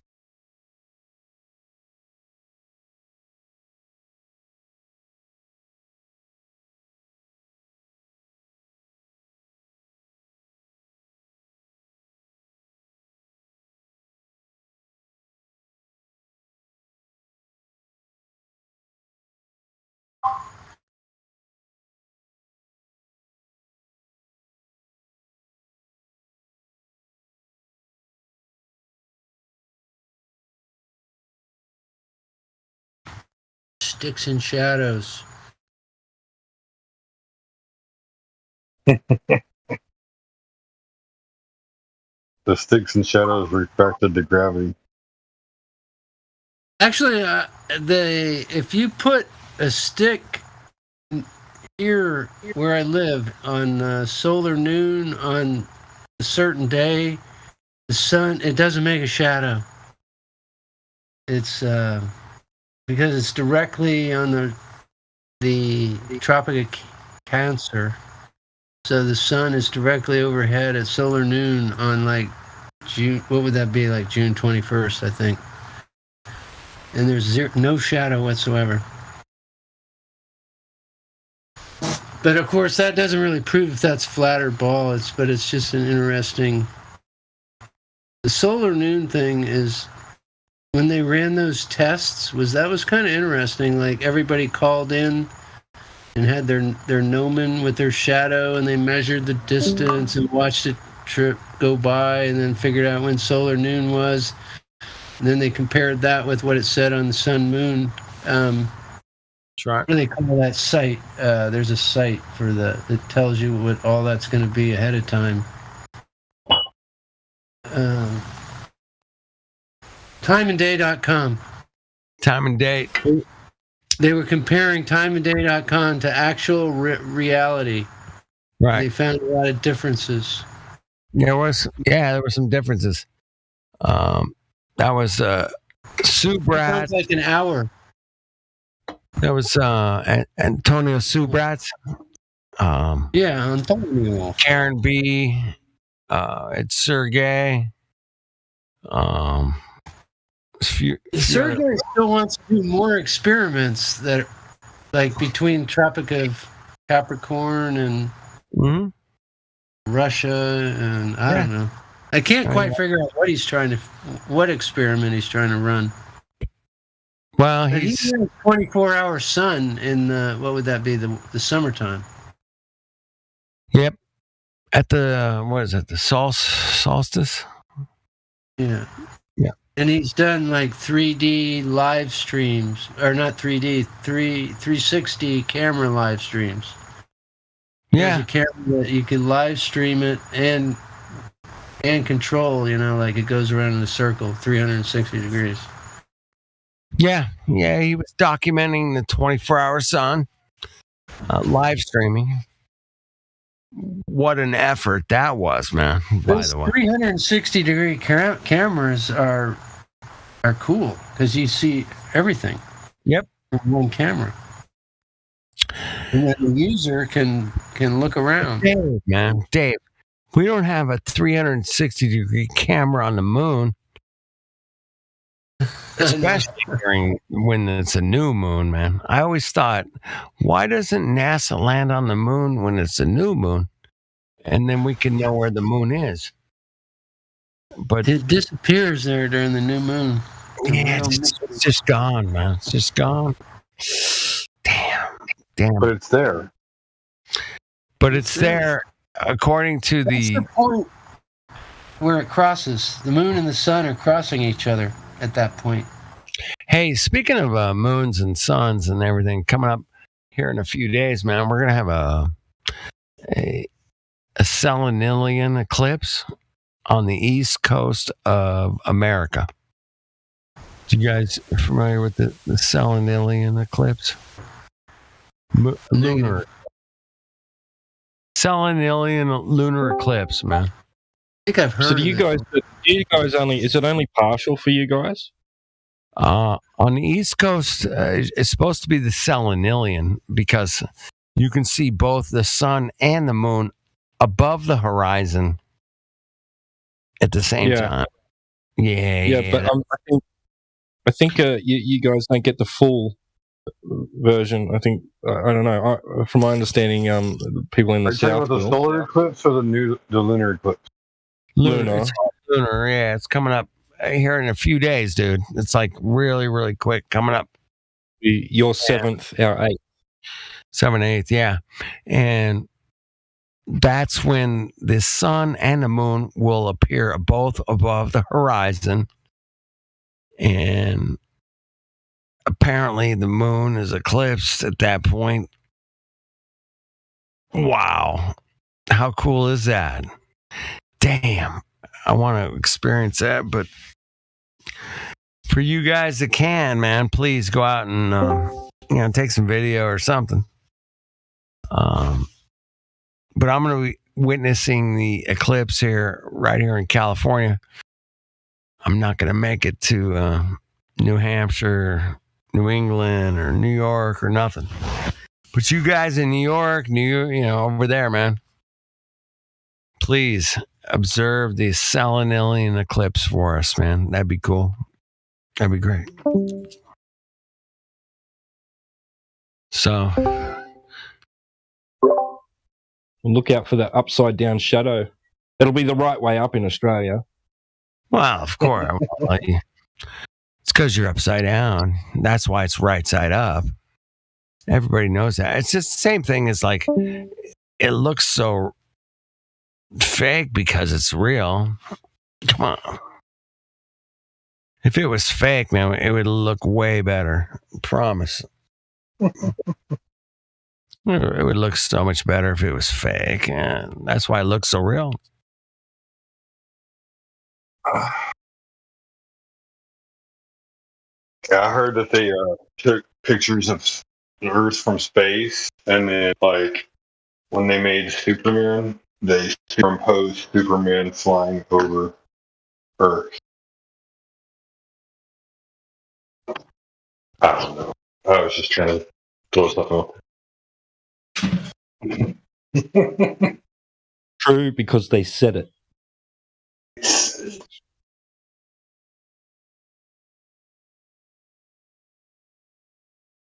Did Dave Henry? Did you get my picture in the DM? Superman's real? Is that what you said? Yes. Well, and the glow is fake. Of course, Superman's real, man. Because it's in Hollywood, man. Everything in Hollywood's real, man.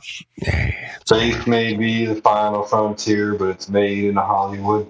Nice, man.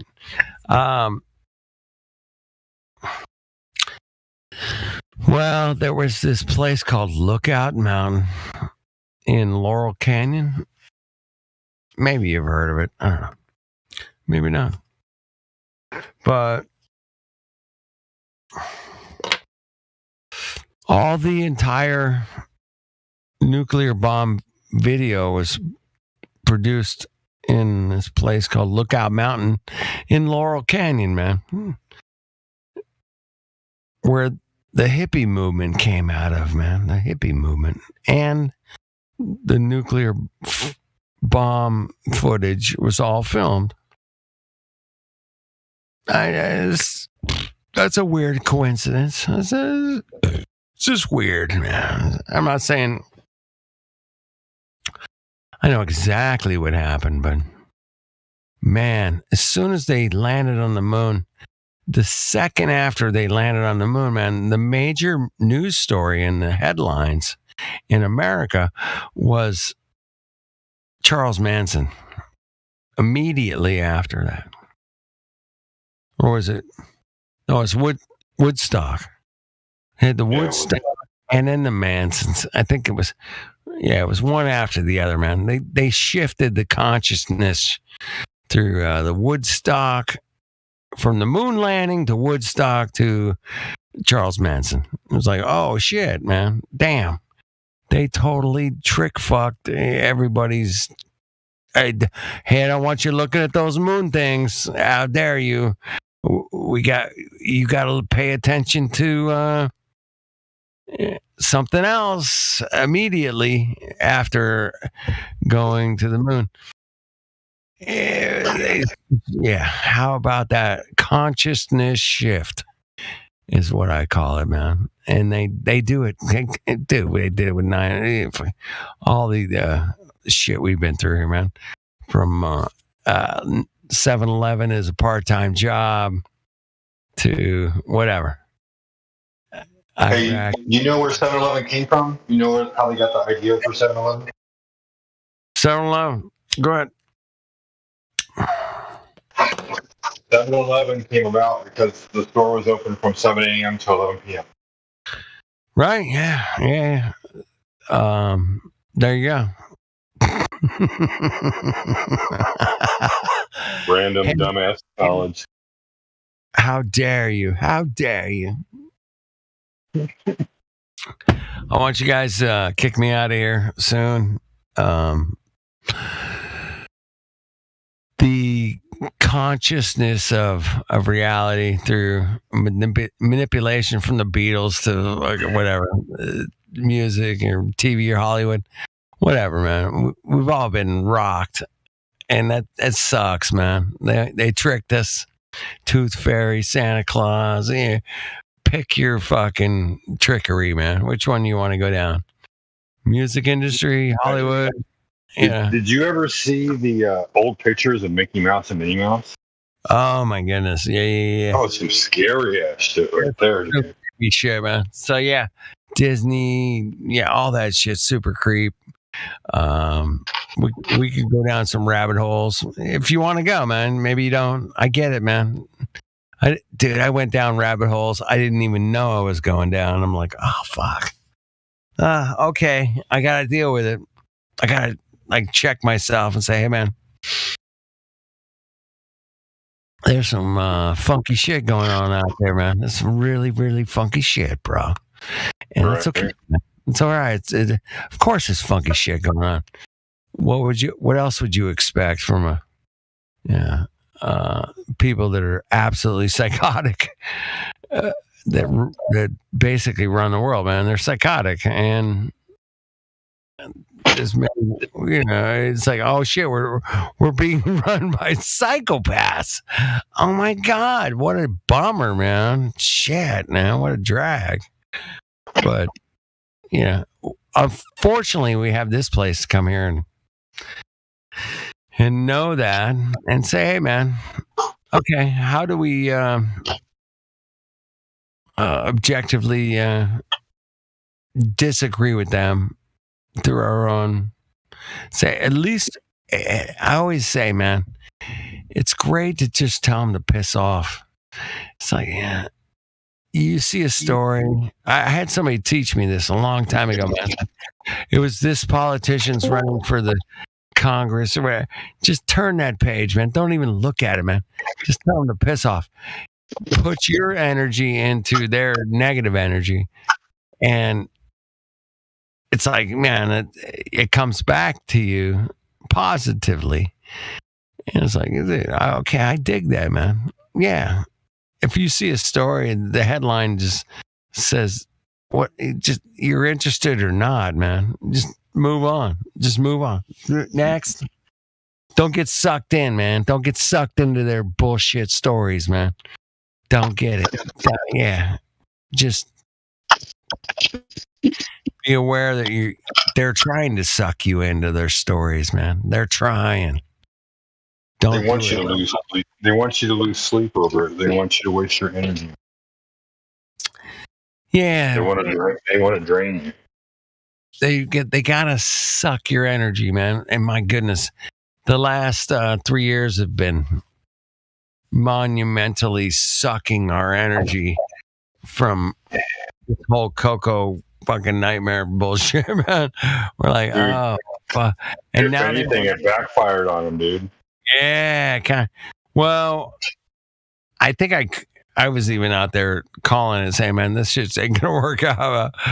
There's too many people that are like, whoa, time out. Well, here's my thing. Like, you tell everybody they can't go out, and then what are they going to do? They're going to get online and start researching shit. Well, that was the weird part, man, that really threw me off a little bit. It was I had a lot of people I met in this Discord during that time saying, hey, man, if it wasn't for that, I wouldn't be here. Right. Well, what? And there was, a few dozen people that came through here and said, man, I started looking into shit because of the Coco. Yep, and it was like, whoa, man, okay. Damn. So, yeah, they have to throw it out there just like they have to tell you the truth that they didn't go to the moon. Even Buzz Aldrin's like, no, we just didn't go, and that's the way it was, and we should ask why. And it's like, well, but I think I know why. And I think I know why, because we should ask the question why we didn't. Yeah, like, oh my God, okay, no, he had to tell the truth at some point, and that's to somebody, and he told the flat out truth on camera to a little 8-year-old girl. Yeah, man, but it left him in a window. It was like, oh my God, it was just an 8-year-old girl. And those Globers will latch on to, like, they'll make a million excuses for Buzz Aldrin. They will. And they'll make a million excuses for Elon Musk or Werner von Braun. Pick your poison, man. Which one are you going to make an excuse for? Didn't Werner von Braun say that a guy named Elon was going to take us to Mars? Apparently, he wrote a book. Apparently. I haven't read it. But it said that some Elon guy was gonna go to the Mars, man, far out, man, far. That's what I've heard. I never read it, but there was also a book from 1890s that said there's gonna be a boat that it crashes in the Atlantic Ocean called the Titanic. Oh yeah. Yeah. Apparently there was about like what? That's a coincidence. Oh my God.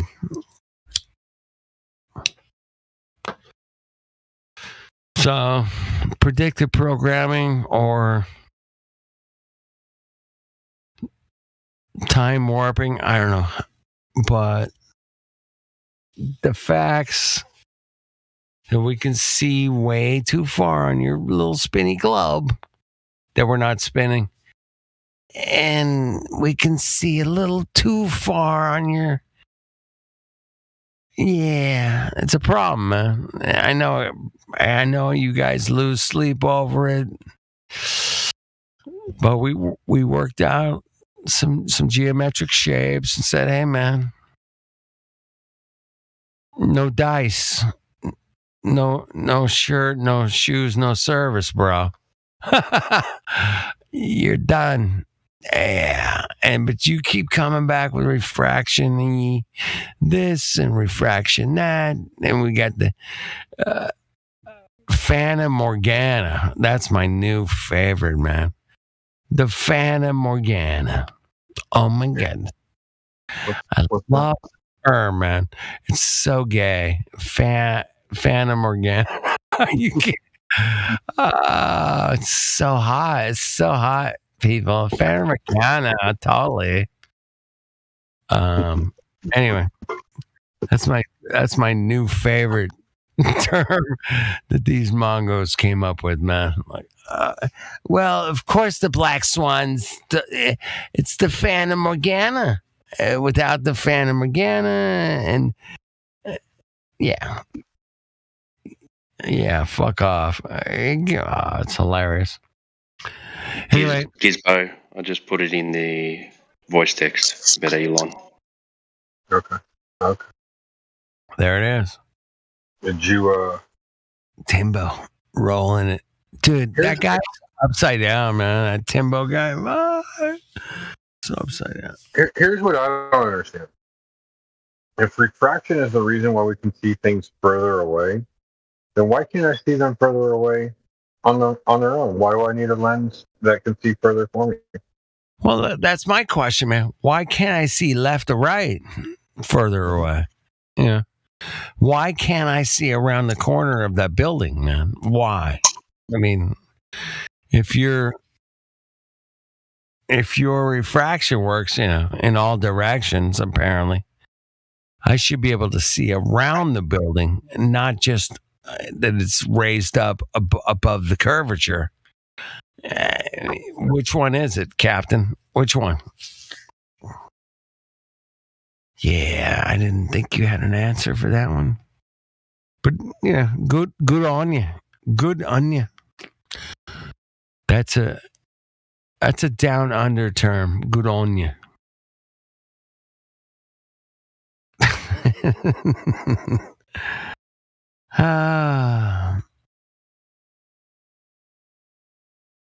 Well, if we're not making fun of this stuff at this point, man, then we're doing it wrong. But especially in this time of night, anyway. There's amazing people coming here every day that are intellectually honest, and that's the cream of this place, man. Intellectually honest. And if you can do that, man, you can do anything.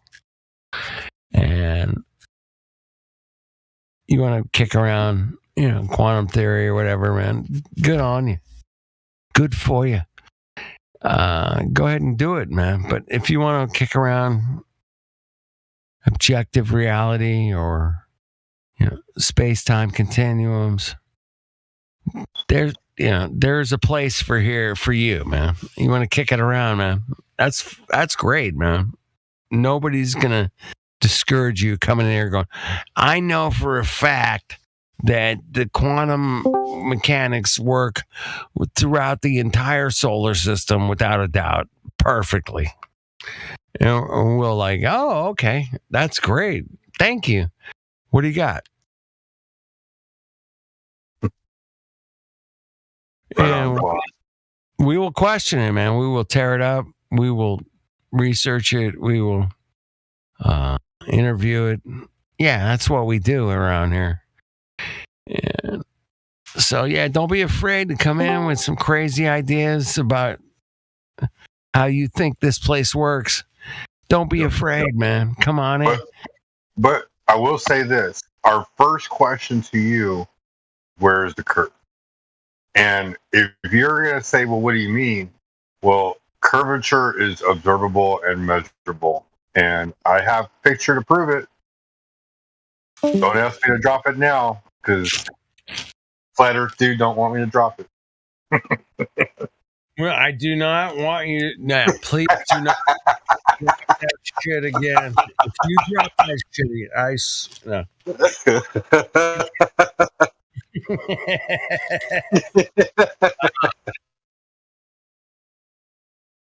Now, I'm gonna tell you guys real quick, man. The truth gets to sit on the beach with their toes in the sand, with a drink in their hand, and we get to just say, "Hey, man, the truth cannot be defeated ever."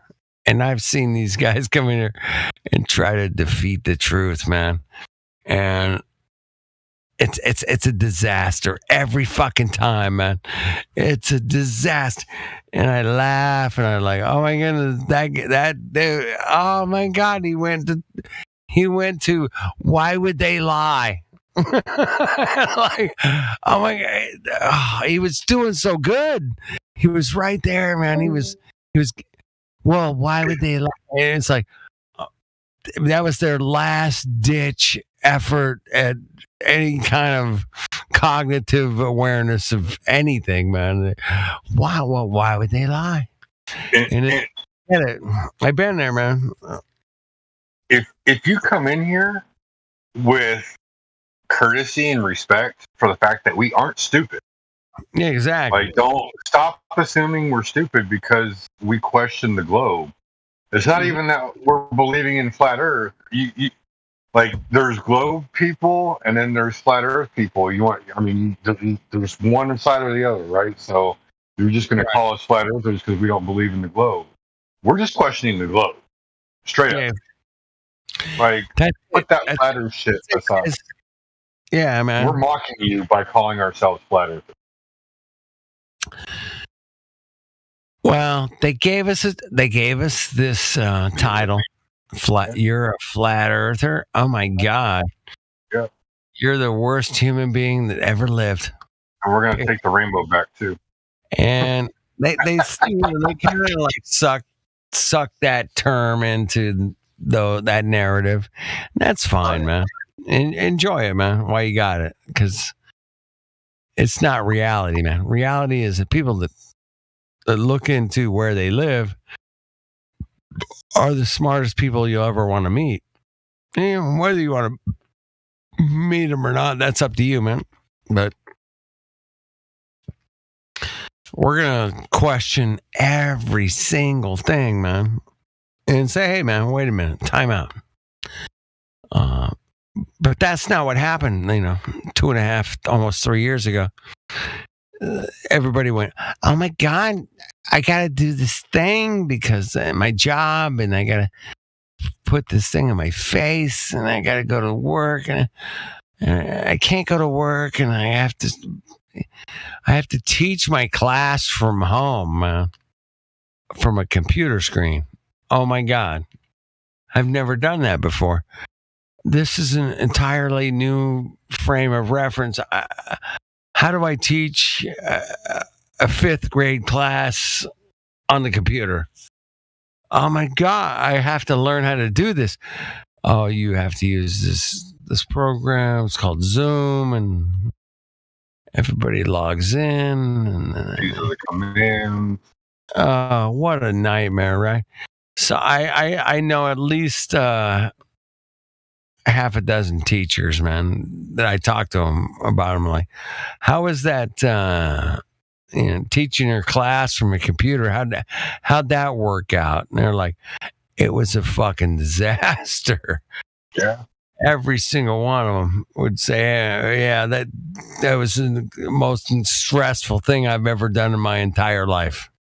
Yeah. And I go, I believe it, because I would be freaking out too, man. Trying to teach a class from Discord here. Hey, that's what we do around here, man. This is the PhD level of Earth. If you guys didn't know that. Anybody listening? This is PhD level Earth. Something we should have got in high school. We should have had a class called Earth. And we should have been able to go out and look at Earth and test Earth. And no, they didn't give us that class, man. They didn't do it. They didn't say, hey, man, the Earth's a globe, and then you get radius, and you get the 8 inches per mile squared, and you got... No, we didn't get that class, man. That class was skipped, man. Why? Why did they skip that class? Why? Why would you skip a class that absolutely defines where you live? Why? I don't know, man, but I would think if I was a diabolical tyrant, I would say, hey, man, let's make sure that these kids do not ever have a class that talks about where the fuck they live. How dare you? That would be diabolical. And they never gave us that class. They never gave us, hey, this is where you live class. And we can prove it through observations and measurements and calculations or something. Yeah. No. They just said, hey, you live here. These are the physics. Good luck. Have a nice day. You live on a ball. Get away from me. Get away from me. Go away. Don't question. Just move along. Keep them moving here. Keep them moving. Keep them moving down the line through the mind manipulation camps. I wish I had a better term for that. I'd say like indoctrinational institutions. I don't know. There's got to be something cool, right? You guys are good. You'll figure it out. I mean, what was the old saying? I don't need a world of thinkers. I need a world of workers. I think that was a Rockefeller quote. Yeah, I think that was Rockefeller. And oh my goodness, Rockefeller was in charge of all of medical schools. He was in charge of all of the institutional schools from kindergarten through 12th grade. Yeah, that was all his. This is how we should teach this shit, man. This is all his. I paid for it, therefore I get to say what we teach. How about that? I'm Mr. Rockefeller. And I say, hey, man, whatever we got to teach is what I think, man. That's what we're teaching today. Yeah, okay. Thanks. Thank you, Mr. Rockefeller. Without you, man, we would all be independent thinkers. How dare you? How dare you? Anyway, I'm kind of I'm having an epiphany. We call it a piff in the business, and we call it the piff. I'm having a piff. Anyway, sounds like a stroke. I want you guys to keep carrying on with the information that produces critical thinkers, man. And this place does the most amazing job of making people critically think about their existence, of where they live. And I can't think of anything better than that. If anybody was to say, hey, man, I really want you to think about where you live and what you've been taught. And out of all the damn Hangouts and Discords and YouTubes and live streams and everything I've done over the years, this place does the best job of making people critically think. And I can't think of anything better than that, man. I mean, that's psychology 101, man. My favorite is when people come in here and they ask you a question and then you answer it with a more thought-provoking, simple question. Yeah. And you know in their mind, they're just like, I never thought of that. Yep. But they have to immediately rebuttal with some bullshit answer.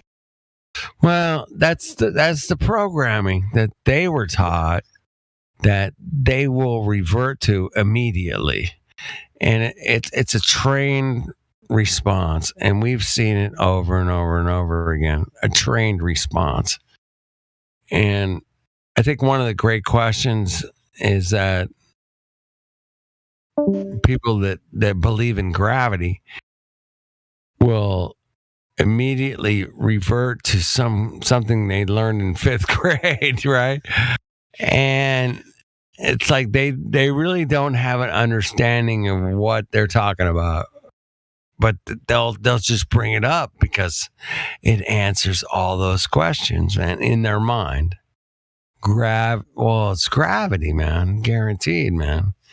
That's why the stars are and the moons and Mars and Earth. If it wasn't for gravity, man, we wouldn't have any. We wouldn't even have Earth, right? Yeah, and that's a fantasy. It's a fantasy, man, that is perpetrated in their minds through many years of programming. And it's sad. I don't, I want people to wake up to objective reality, man, and step outside your paradigm and say, hey, man, this isn't, it doesn't add up, man. I don't feel like I'm shooting through space at 1,000,000 miles an hour, man. Really? No kidding. Oh, you're a genius, bro. You're a genius, man. Of course you don't feel like you're shooting through space at millions of miles an hour, because you're not, man. How's that for objective reality? How's that working out for you? It might not be working. I hope it works for you. It works for me, man. I know that. It works for me. I hope it works for you, too. Get out there, observe your reality.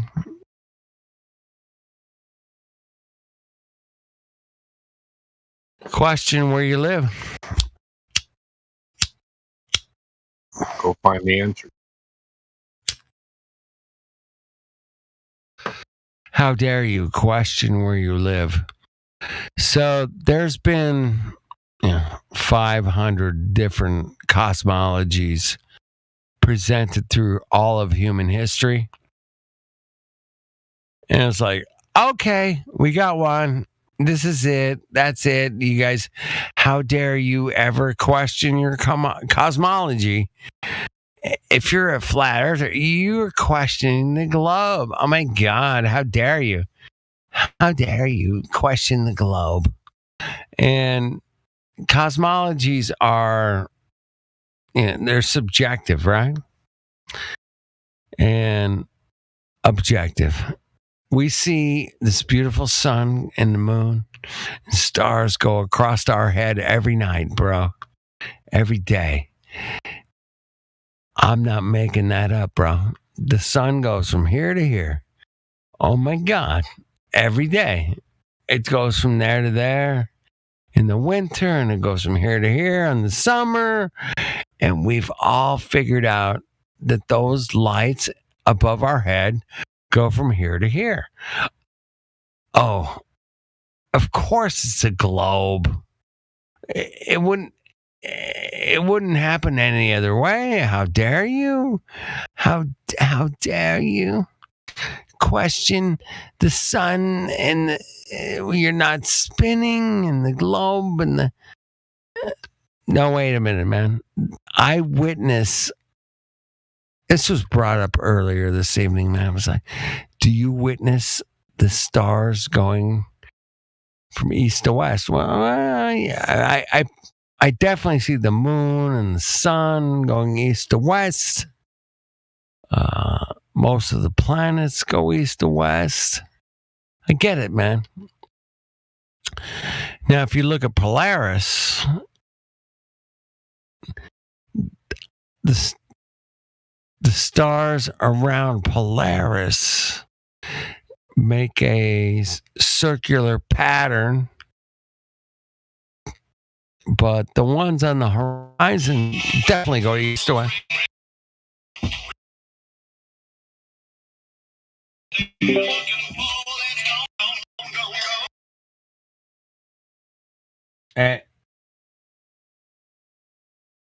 What? I don't know if I lied, but I definitely fucked up. How about that? I'm on my way right now. Okay.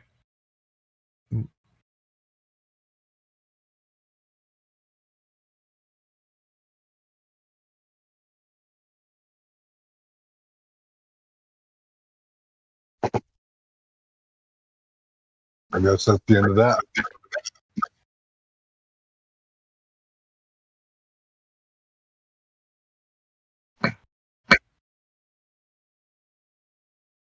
Piano emergency.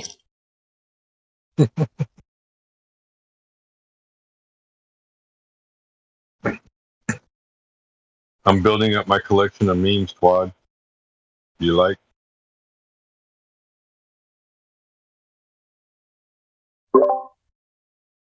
Yeah, nice, man. I just went on like a rant.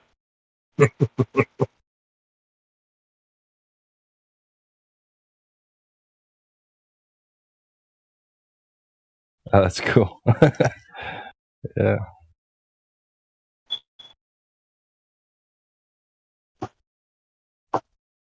I've got lots of duplicates because I can never remember if I have that one or not. So I get it, I grab it, and then. Oh yeah. I think I've got arranged folders, but I didn't do that at first. I just was putting them all in the one folder, Mm-hmm. and then slowly I started I better sort these out so I can find them more easily. So I've titled some folders, but I still have 1,054 memes in just that folder called my memes. Yeah. Mm-hmm.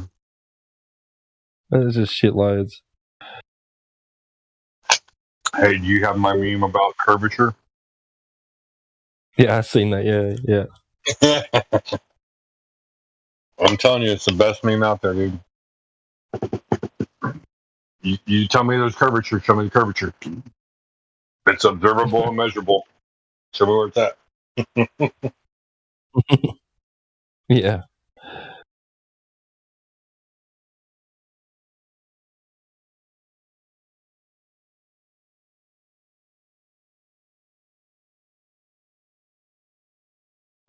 Anyway, I got to go put some food on, so I'll talk to you later. All right, man. Have a good one. You too. If nobody objects, I'm probably going to put on the music bot.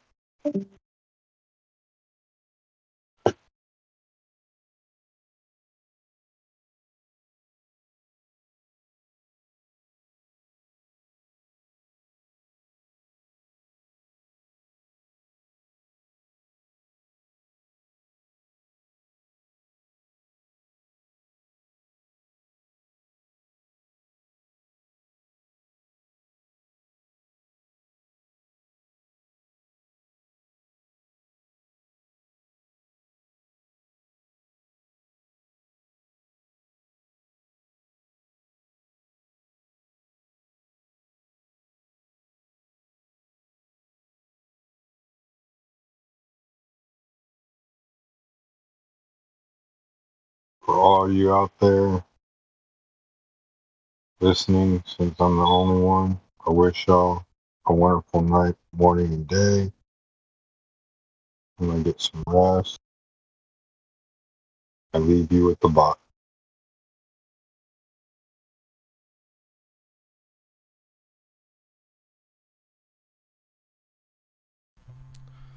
Most fucking Americans don't really like flat earthers. They like planets and spaceships and stuff like gravity too.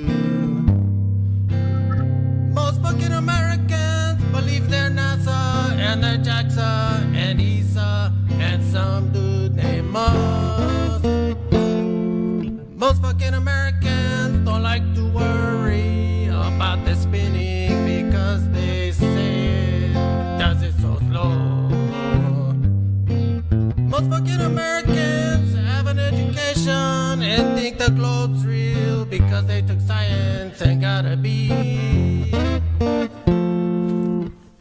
Most fucking Americans love their sticks and their shadows and their well holes and their gyros. No. Most fucking Americans don't like to launch rockets without using fisheye lenses to make the flat earth round. Cause don't it make a fly like Earth? And that's all I got, man. How do you like it? Hey, far out, man. Yeah, that's a good song, man. Well, I wrote my own one while I was listening to you sing yours. You want to hear it? Oh, yeah, man. That sounds pretty awesome, man. Let's hear it. Yeah, man. It's kind of like a protest tune. All right, man. Here we go. Glovers! Glovers! Hey, you like that, man? Oh, yeah, man. That's pretty far out, man.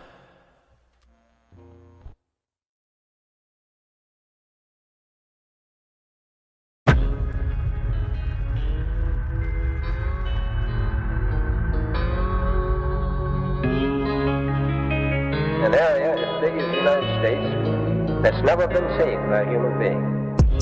Since late 2014, one of the biggest things I've heard, the Earth is flat. Why don't you find the edge and fall off? Why don't you make up an expedition and gather people and go find the edge and take a picture of the edge? Well, my response is, can you fall off the edge of a lake, a pond, an ocean? Let's see if you have any imagination left in that brain of yours. And pretend this is all the water in the world. This is the 71% covered earth-filled pond. All the water of the world. So let's just say this is trillions upon trillions upon trillions of gallons. You've got the continents, the islands in the middle. In the center where all compasses point, you can circumnavigate, circle the lake or the pond left or right. But as you venture outwards, towards the banks, towards outer space, what happens? Once you pass that 60th degree parallel and you hit the ice wall, the ice cliff of Antarctica, what happens? Do you fall off the edge? Is there an edge here? because we know the physics of water is to find and maintain level if you've been paying attention. And also, water must be contained. It is contained. We climb up the banks and we keep going outward, southward. What happens to their control when millions of people travel beyond the 60th parallel? They knew this was going to get out. They knew people were going to wake up. What if Star Wars is true? What if this extraterrestrial, these extra terrains, they're telling us the truth, minus the vacuum of space, because they got to put a Hollywood spin on it, don't they? Star Wars, Star Trek. What if you Globers can have your Star Wars and your Star Trek at the same time? Isn't that awesome? How does that make you feel? The timeline goes as follows. So in 1955, Operation Deep Freeze starts. And when Admiral Richard Byrd gets back, he comes on live television and tells us he found more land, the size of North America. They quickly start NASA. President Eisenhower calls over the Nazi traitors in Operation Paperclip to start the upper space mind control program. Don't look out there. Look up here. Look, everybody. We're going to the moon. Then, in 1959, 12 nations started the Antarctic Treaty, followed by 42 more nations where they have decided you or I cannot travel or explore any part of Antarctica south or past the 60th parallel without military clearance, without the aid of a guided tour. Do you really think that this is just a coincidence? More. Imagine they find more land. Imagine there is more land out there. More to explore, more to reside, more resources. You think they tell you and I about it? In this video, I want to talk about the second law of thermodynamics as it relates to heat energy and entropy. So let's say if we have a metal rod placed between a hot object and a cold object. Heat will naturally flow from hot to cold. That's a simple natural process. It's spontaneous. It occurs on its own. Heat doesn't naturally flow from cold to hot. It just doesn't happen. The only way for you to make it happen is if you were to pump energy into the system. So, for example, a refrigerator will take out heat energy from inside the fridge and pump it outside of it. And that's how a refrigerator can cool the stuff on the inside. But it takes energy to do that. It doesn't happen naturally. A good way to illustrate this is, imagine if, let's say if you have a ball on top of the hill. The ball will naturally flow in a downward direction, the same way as heat flows from hot to cold. Heat flows from a high temperature naturally to a low temperature. And this ball is going to flow from a high position to a low position. Now, if you place the ball at a low position, it won't naturally go towards a higher position. It just doesn't happen. The only way for you to make it happen is you got to put energy into it to get it over that hill. And the same is true for heat. Heat doesn't flow naturally from cold to hot. Now, you could make it happen. You can pump heat to warm up a certain environment. Heat pumps do that. However, it costs energy to do so. Now, as heat flows from hot to cold, this is a spontaneous process. And for a spontaneous process, the entropy increases. It's going to be greater than zero. And that's another statement of the second law of thermodynamics. For natural processes, the change in entropy will be greater than zero. Now, if you have an ideal reversible process, at best, the entropy can be equal to zero. However, most systems do not behave perfectly, so a natural spontaneous process will tend to lead to higher disorder. So for natural processes, the change in entropy is positive. It's greater than zero. And so that's the basic idea behind the second law of thermodynamics as it relates to entropy. Natural systems tend to go towards disorder. So for example, let's say if you take your room, it takes energy and effort to clean your room. Naturally, your room will tend to get messy and dirty and things like that. But it takes effort to clean it. Even if you were to leave it alone, things will get old, houses worn down. Let's say if you leave your car out in the open for 10 years, it's not going to become newer, it just gets worse. And so natural systems, they tend to go towards a state of disorder rather than a state of order. For example, let's say if you drop a glass cup, it's going to break into pieces. Now, those broken pieces are not going to naturally just fix themselves together. It doesn't happen. So it's very difficult to take something in a disorderly state and turn it into an orderly state. It takes energy to do that. Naturally, things tend to go towards a disorderly state. And so for a natural, spontaneous process, the entropy of a system tends to increase. And that's the general idea behind the second law of thermodynamics.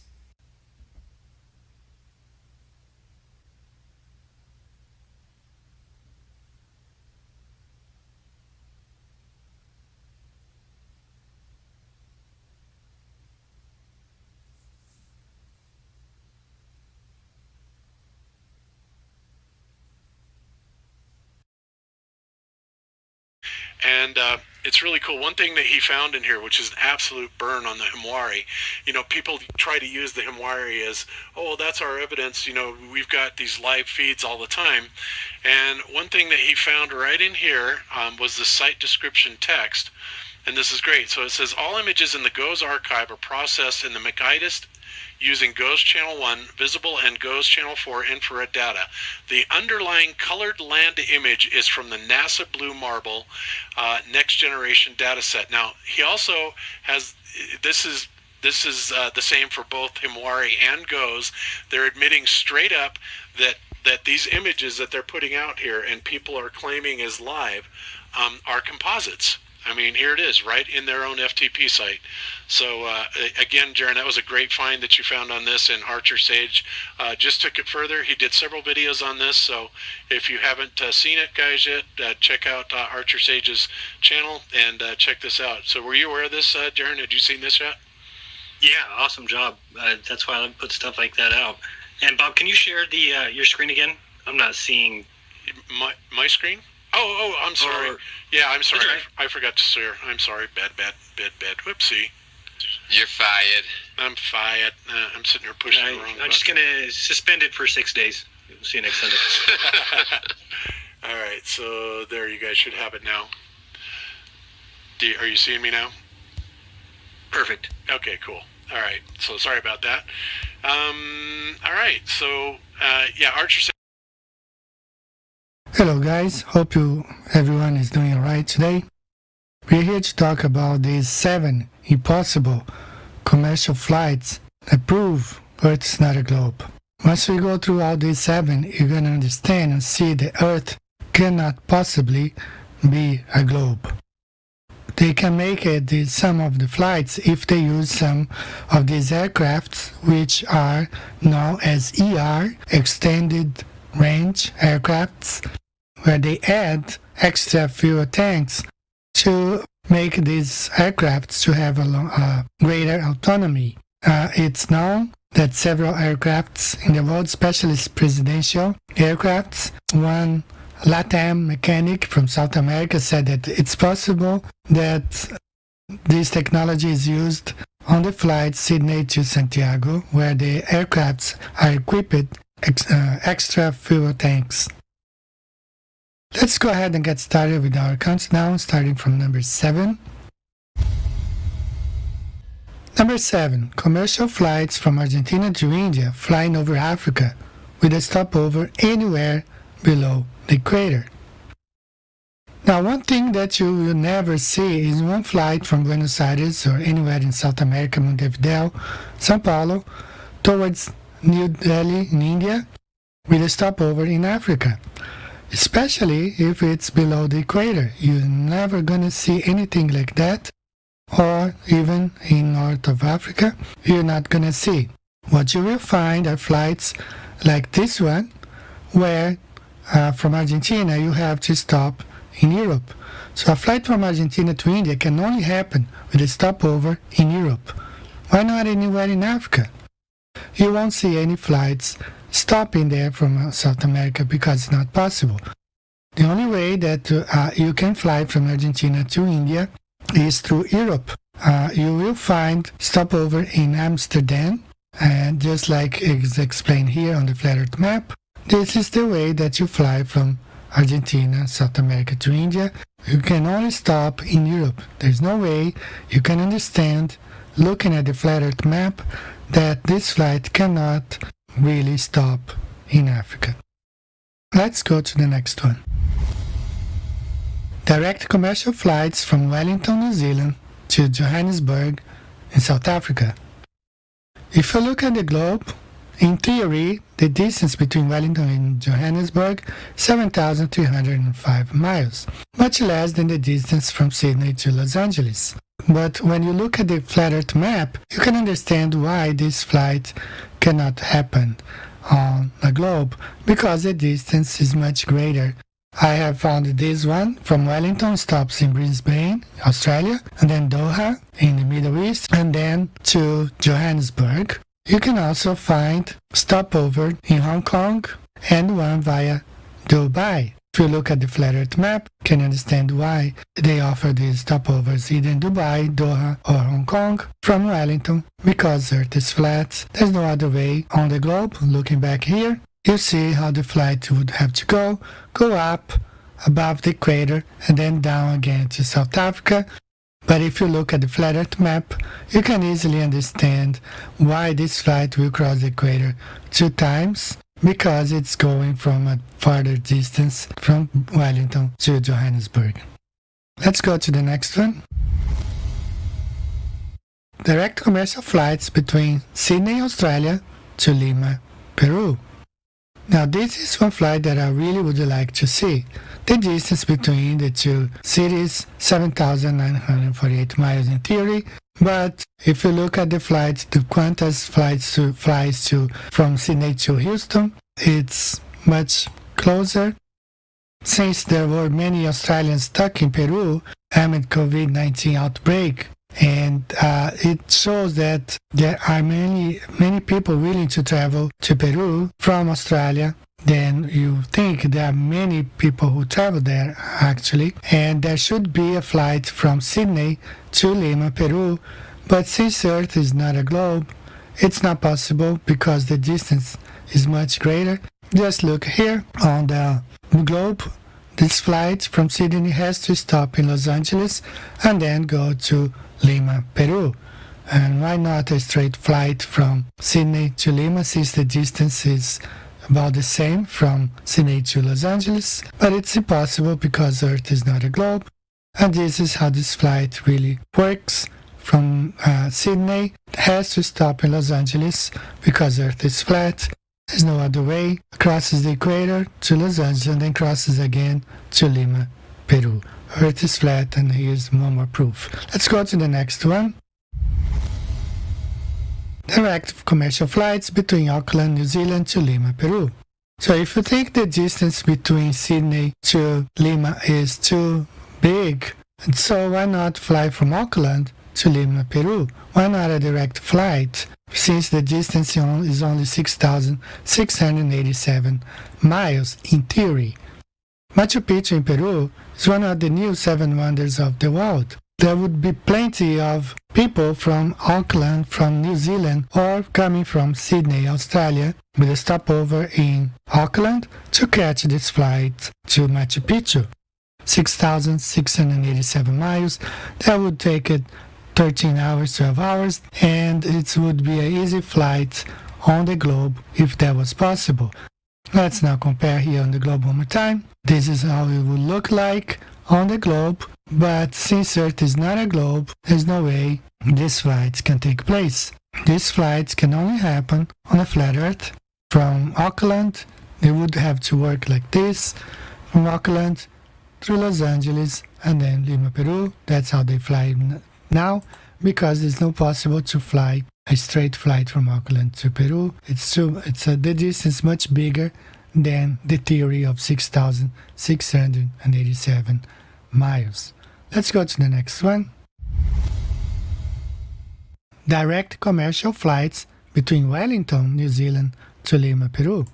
For those who think that Auckland to Lima is still a big of a distance, why not Wellington, which from Wellington to Lima, Peru, in theory, it's only 6,577 miles.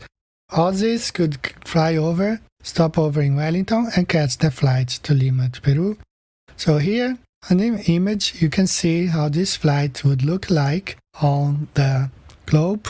But since Earth is not a globe and it's impossible to fly straight from Wellington to Lima, Peru, the only option is fly a stopover in Los Angeles. And looking at the flat Earth map, you can understand why the distance between Wellington to Lima, Peru is much greater than 6,577 miles. It's an impossible flight, and it can only happen with a stopover in Los Angeles because Earth is flat. Earth is not a spinning ball. Let's go to the next one. Direct commercial flights between Montevideo in Uruguay to Perth in Australia. The distance 7,784 miles in theory, much less than the distance between Sydney and Houston. They do fly.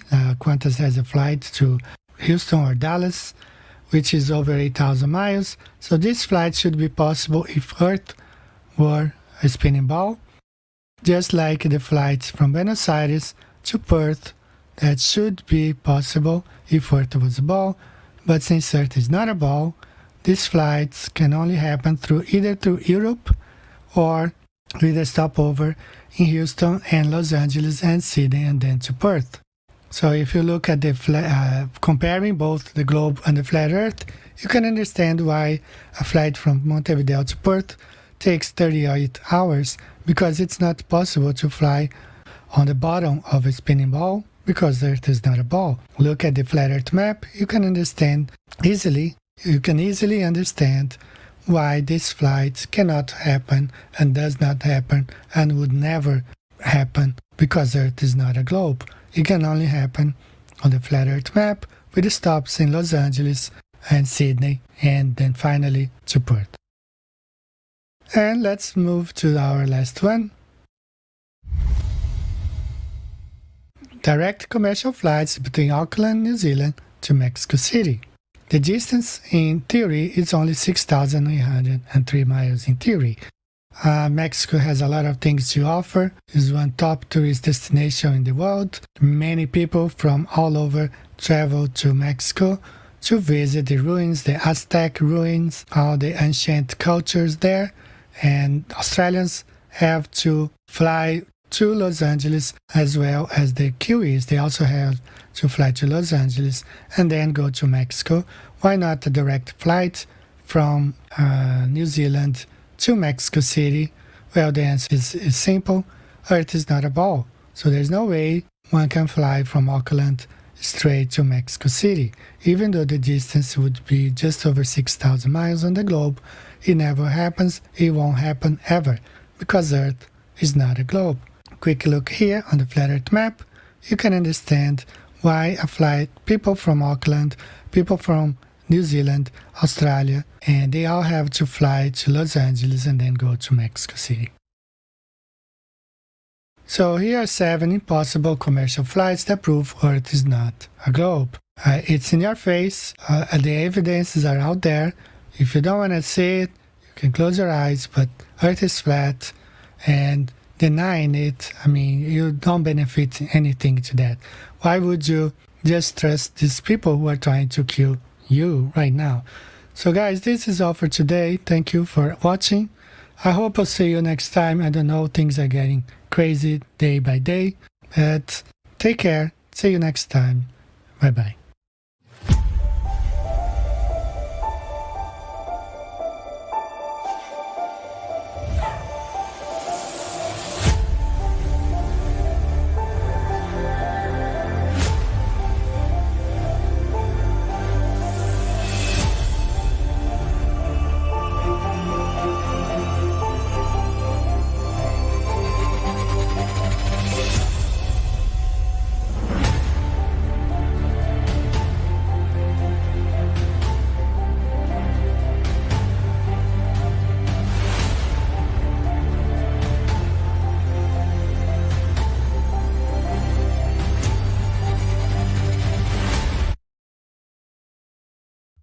The Antarctic terrorist Jarl Andøy.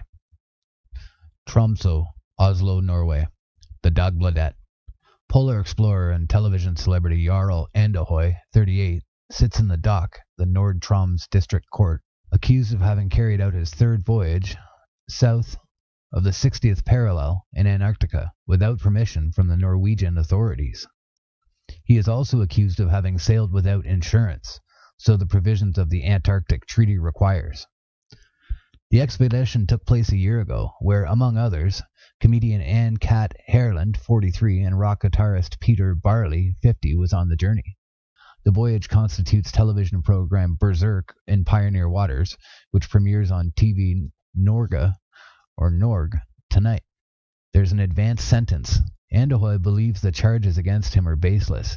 He points out that the sailboat is registered in Russia and claims to have acquired permission from the Argentine authorities before the expedition started. He never sought permission in Norway because he believes an application by him will never be merited by the Norwegian authority. He felt prejudged by the Polar Institute of Foreign Affairs. Ever since 2011, I have been treated as terrorist in Antarctica by the Foreign Ministry and the Norwegian Polar Institute. They've stolen equipment, withheld information, and tried to stop my expeditions, says Andahoy. He believes everything started 5 years ago when he went on an expedition aboard Antarctic yacht Berserk with a crew of 4. The aim was to celebrate the 100-year anniversary of Roald Amundsen's trip to the South Pole. The expedition ended dramatically when the sailboat disappeared during a storm in the Ross Sea. Andahoy was even on land, along with 18-year-old Samuel Massey at the time.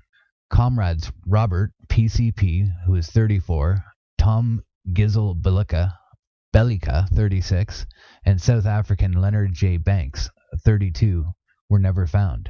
Andahoy was fined 25,000 kroners after the expedition. He endorsed this writ. In 2012, he returned to Antarctica to find out what had happened to his friends. Again, Andahoy was fined for having traveled to Antarctica without licenses and insurance. Foreign Affairs and the Norwegian Polar Institute have opposed and tried to stop me. They still do. The entire input on this matter was that I had permission to sail, something I had said, Andahoy said, adding, "It will be exciting to see where they are now. This is a tragedy for me and other relatives who have lost shipmates and sons in Antarctica. The essential question is if there was an accident that was just swept under the carpet." Foreign Ministry rejects accusations of the Arctic explorer. Andahoy's claims fall on absurdity. Beyond this, we do not want from the ministry's side to comment on an ongoing trial, says Pressevakt at UD Astrid Sail to Dagbladet, the newspaper. The head of section at the Norwegian Polar Institute, Birgit Njastad, testified in a criminal case against Andahoy. She told Dagbladet that she did not want to comment beyond what was said in court. The documents showing Andahoy alleged authorization of Argentine authorities for permission to conduct the voyage was sent over to the prosecutor late Tuesday night. The papers were written in Spanish. They were assessed whether grounds for the examination. The reason is Andahoy complained that the dismissal was a violation of protection zone determination, believed they died unnecessarily, and would like to shed further light on the circumstances of the accident. He believes, therefore, that these matters have not been resolved, and he believes that all parties will benefit from what exists, says the lawyer Nora Bardal to Dagbladet. 3 crew members, Robert and 32, Tom, 34, and Leonard, 36, Antarctica on the Bezelschmitter and Horseshoe Bay, McMurdo Sound, before the Berserker disappeared. Andahoy got a text from the crew that read, "Everything is good, atmosphere is good in Horseshoe Bay. Contact us." Expedition participant Manuel Hernandez has gone through these documents today. Prosecutors reject Andahoy's written permission. It is not issued by authorities who handle Antarctica regulations, say prosecutors Trude Vonley in this procedure, risking jail time. Anne-Kat Herland was summoned as a witness in Nord-Troms District Court Wednesday. "I know that it was working to try to get a permit. I know that there was no Norwegian license, but I also know that Jarl would not have received any permit in Norway if he asked for it," says Herland. The prosecutor asked today about the 30-day suspended sentence and fined 45,000 kroners for Jarl Andahoy. "I do not wonder if I will be convicted. I am going to appeal all the way. I do not give up," says Andahoy. The verdict will be pronounced in about a week. So they're calling him a terrorist for going to the Antarctic. Jarl Andahoy was eventually acquitted. I think that this is only the correct one. I guess he's saying this is the only correct decision, or he agrees with it. Unusual attorney Lars' assessment of the events is not a police matter, says the ASBN or ABSN. The director of the shipping department confirms it received a case. It's unusual that police would be sending a case like this to us, also a special case. We previously decided to investigate this. Now we'll reconsider this information for us to choose. These accidents basically happen and we perform an investigation. We prioritize the safety on board vessels, particularly the HGV. We do not prioritize accidents of pleasure craft in the same way. Inset, the day before the Berserk disappeared, Andahoy got a text message from the crew which read, "There is a good atmosphere and all is well. We leave Horseshoe Bay. Contact us when you can. Want answers." Jarl Andahoy wants to know what exactly happened before the Berserk wrecked. Unanswered questions. It has emerged as a mystery for Andahoy. Now Andahoy wants answers. Troms and Finnmark, the public prosecutor, has forwarded the case to the Accident Investigation Board with instructions to assess whether there are grounds for further examinations. The reason that as Andahoy complained that a dismissal of violation of protection zone determination occurred when the Berserk went to Horseshoe Bay. Andahoy believes action was solely due to necessity. Its purpose of the complaint was to shed light on the circumstances prior to the accident. There are things in here in this matter that are still not resolved, and documentation that we still have not obtained, but that exists. All parties will benefit from that there are no secret issues prior to the event, says Andahoy's lawyer, or Nils Jorgen Vardal, told Dagbladet. Attorney Lars Faust's assessment meant that further investigation of the events is not a police matter, and that the cause, therefore, was sent to AIDN. Director Morten Kven in AIBN Shipping Department confirms that it has received the case. It is a bit unusual that the police have sending a case like this to us. It is also a special case. We have previously taken a decision not to investigate. We shall now consider this again, but there must be new information for us to choose to do it, says Kveim. Accidents of this type are basically not a priority of the Accident Investigation Board, the AIB. That we should prioritize the safety on board vessels, particularly HGV. We tend not to prioritize accidents with pleasure craft, says Kveim, which states that a full decision will be published in the next few weeks. On January 19th, it is planned to have a premiere of TV Norg's Berserk series. It was today the press viewing where the media got to see episode 1, half the episode 8, and episode 9. The last episode is an epilogue, and more documentary than the rest of the series. Here we see how the one before the crew parted in Antarctica took place, and it repeated calls about the risks of the mission. Several of the families wanted to stop the series. Today wrote VG that the mother of Tom Gizzle Bellica and parents of Charles Banks has chosen to summon TV Norge for the series. A temporary injunction was filed yesterday to stop the series, but hopefully their stance may be changed under certain conditions. There is the documentation for this. We believe, however, that we are on safe legal ground, says TV Norge boss Harold Strom Dagbladet. Flat Earth has long been denigrated, derided, and disparaged as being the most crackpot of all conspiracy theories, marginalized, mocked, and ridiculed for centuries as being an ignorant, ancient, unscientific worldview. But the facts of the matter are far from what you have been told. When thoroughly examined and diligently researched with an open mind, any skeptical, critical thinker will find it is actually the tilting, wobbling, spinning spaceball Earth promoted by NASA and taught in schools that is truly ridiculous and unscientific. The following are 20 ways anyone can prove for themselves that Earth is a level, stationary plane. 1. Common sense. It cannot be overstated or overemphasized. The most important thing to realize and most obvious way to know you are not spinning on a ball is your own common sense and lived experience. You have always and will always experience yourself as living right side up on a motionless earth, with the sun, moon, and stars revolving over and around you. This is common sense, and what everyone in the world personally experiences every day of their lives. We are taught to believe otherwise, however, many things completely contrary to our own common sense and experience from a very early age. We are told that people living down under the spinning ball Earth in Australia are actually living upside down relative to those residing in the northern hemisphere, while an invisible force, strong enough to hold people, buildings, and oceans stuck to the underside of a rapidly rotating ball, but weak enough to allow birds, bugs, and planes to take off and fly with ease, keeps Earth's atmosphere spinning in perfect balance and holds everyone firmly to the surface without crushing us. We can clearly see that the horizon is horizontal, but we are told it curves. We can feel that the earth under our feet is motionless, but we are told it moves. We can observe the luminaries revolving around us, but we are told it is us that revolves. It is obvious that stars are stars, but we are told that stars are suns. We can see the sun is bigger than the stars, but we are told stars are bigger than the sun. We can see the sun and moon are the same size, but we are told the sun is 400 times larger. It is obvious that up is up and down is down, but we are told there is no such thing.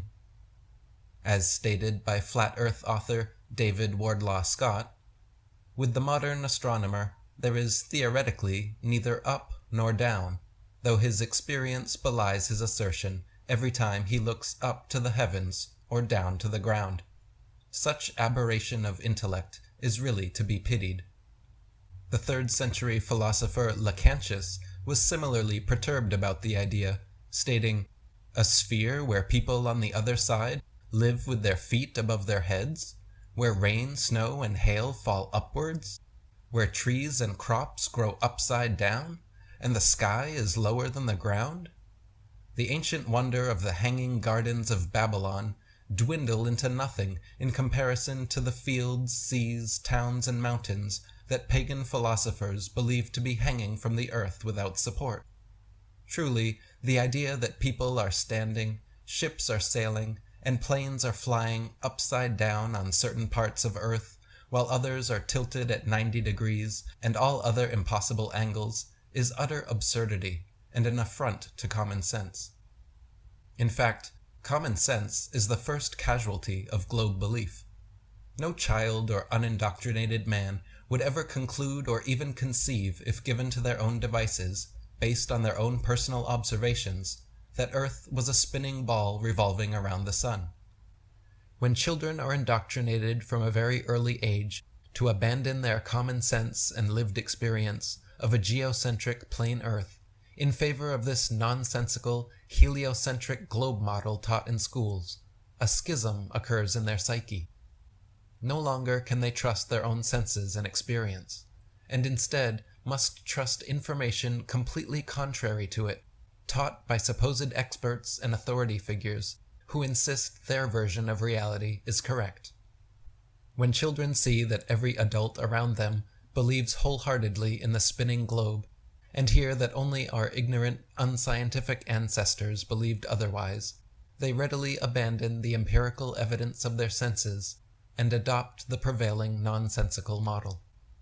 As stated by flat earth author E. Eschini, the one thing the fable of the revolving earth has done, it has shown the terrible power of a lie. A lie has the power to make a man a mental slave, so that he dares not back the evidence of his own senses, to deny the plain and obvious movement of the sun he sees before him. When he feels himself standing on an earth utterly devoid of motion, at the suggestion of someone else, he is prepared to accept that he is spinning furiously round. When he sees a bird flying and gaining over the ground, he is prepared to believe that the ground is really traveling a great number of times faster than the bird. And finally, in order to uphold the imagination of a madman, he is prepared to accuse his maker of forming him a sensiferous lie. 2. Fake photographs. One of the main reasons the average person believes the world is a globe is because of the globular Earth images and video footage provided by NASA and other space agencies. Hundreds of such pictures and thousands of videos featuring a globe Earth are freely available on the internet, yet most people never critically examine them with a skeptical eye. From the earliest photographs to the latest live streams, NASA and the world's other space agencies continue to be exposed for their Hollywood-style trickery. When conscientiously compared, contrasted, and investigated for inconsistencies, it turns out every single image and video showing a globular Earth has been manipulated in some way. All globe videos, for example, are achieved using either a fisheye lens to curve the horizon or created completely through CGI technology. One clear instance of the latter is NASA's 1990 time-lapse video of Earth supposedly filmed by their Galileo Space Telescope from 1.3 million miles away. This video features the Earth globe spinning in space uncut for 25 hours and shows the exact same clouds present without ever dissipating, changing shape or location the entire time. In reality, if you watch clouds in the sky for several minutes, three things will inevitably happen. The clouds will all move, some will morph, gradually changing shape, and others will dissipate and disappear completely. In NASA's official footage of the spinning ball Earth, however, the entire world's cloud cover doesn't dissipate, morph, or move for 25 hours, which is, of course, impossible, and proof of fakery. A good example of fisheye lens fakery is the famous 2012 GoPro Red Bull jump, where skydiver Felix Baumgartner was lifted to a record-breaking 128,000 feet in a stratospheric balloon, then jumped back to Earth. 7 GoPro cameras on the outside of the craft and strapped to Felix himself recorded the entire ascent and descent. Astute observers will notice that from ground level all the way up to the 24-mile apex, the horizon is significantly curved and remains equally so for the entire ascent. This is because the curve is artificial and being caused by the GoPro camera's standard-issue fisheye lens. Once Felix reaches his peak altitude and the door of his craft opens, an inside camera mounted behind him without a fisheye lens reveals the truth, showing a perfectly flat horizon still at eye level, 128,000 feet high. As for the hundreds of supposed photographs available of the globe, NASA readily admits that these are composite images and not actual photographs. They claim the composites are made by taking strips of data sent from satellites, spliced together in Photoshop, and colorized for the final creation. NASA's senior program analyst and lead data visualizer, Robert Simon, admitted in an interview that they are photoshopped because they have to be. When compared side by side and viewed with a discerning eye, the inconsistencies become obvious. The coloration of the land and oceans and relative size of the continents drastically changes between images, and they often feature far too little land mass for 50% of a globe. Several of NASA's blue marble Earth images have repeat instances of exact cloud patterns clearly copied and pasted into place. Computer enhancements done on Earth images taken during the Apollo missions also show similar photo trickery. When hues are removed from the black backgrounds and brightness enhanced, distinct rectangular artifacts appear around the globe where they were pasted in, again proving them to be doctored composites. Furthermore, when NASA's Earth pictures are compared with those from the Russians, Chinese, and other space agencies, the differences become evident, and the fact that they are all simply Photoshop images becomes obvious. If NASA and the world's space agencies could provide real, legitimate photographs and videos of a globe, they most certainly would. So the fact that they continue producing and pumping out nothing but fisheye fakery and CGI cartoons is strong evidence that Earth is not what they claim. 3. Water. The natural physics of water are that once contained and undisturbed, the surface will always remain horizontal. This fundamental physical property of water is why it has been used as a leveling tool by builders and engineers for millennia.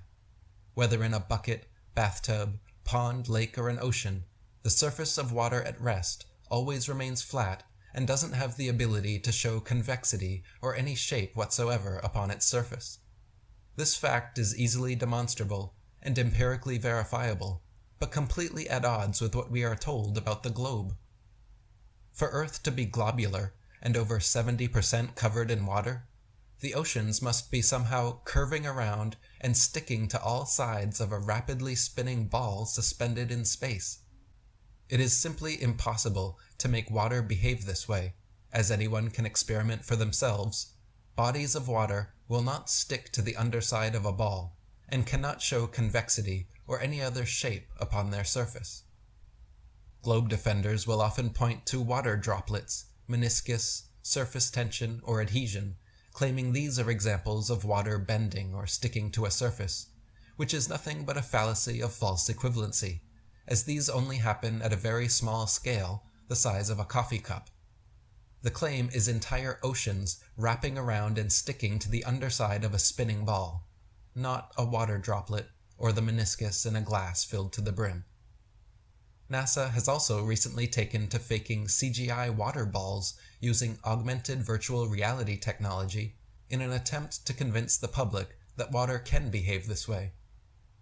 This kind of demonstration, done in a reference frame inaccessible to 99.99% of the population, however, is unrepeatable by the world's scientists and skeptics, and is therefore not scientific or permissible as proof of anything. First, they claim only massive objects the size of Earth have this attractive property. Then, as evidence, they show a phenomenon allegedly outside of our earthly reference frame.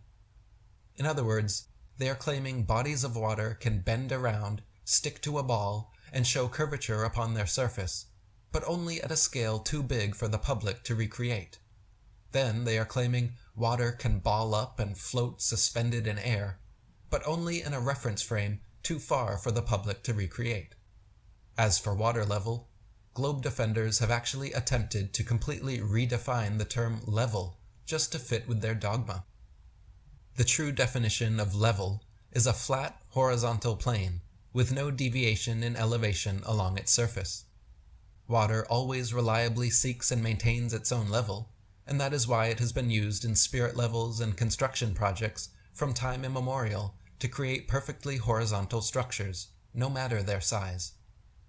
Globe zealots, however, unsatisfied with this obvious truth and clear definition, have attempted to redefine level to instead mean curved.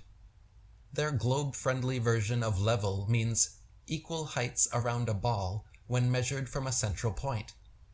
The fact of the matter is, however, that nobody has ever reached this hypothetical center point of the hypothetical Earth globe, so their redefined term cannot be tested or falsified. Until that day, rest assured there is good reason we call it sea level and not sea curve. 4. The horizon. The horizon is always perfectly horizontal, 360 degrees around the observer, regardless of altitude. If Earth was actually a globe, no matter how large, as an observer ascended, the horizon would remain fixed in position and fall below the observer the higher climbed.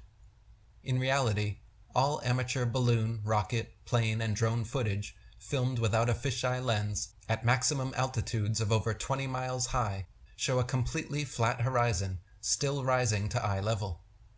Only in NASA and other space agency footage does the horizon ever curve or appear below the observer's eye level. In the heliocentric model, the horizon is claimed to be the physical curvature of their globe, and the reason boats receding from a shore-bound observer disappear from view. This was actually one of the original alleged globe Earth proofs presented by Aristotle and still parroted by believers today.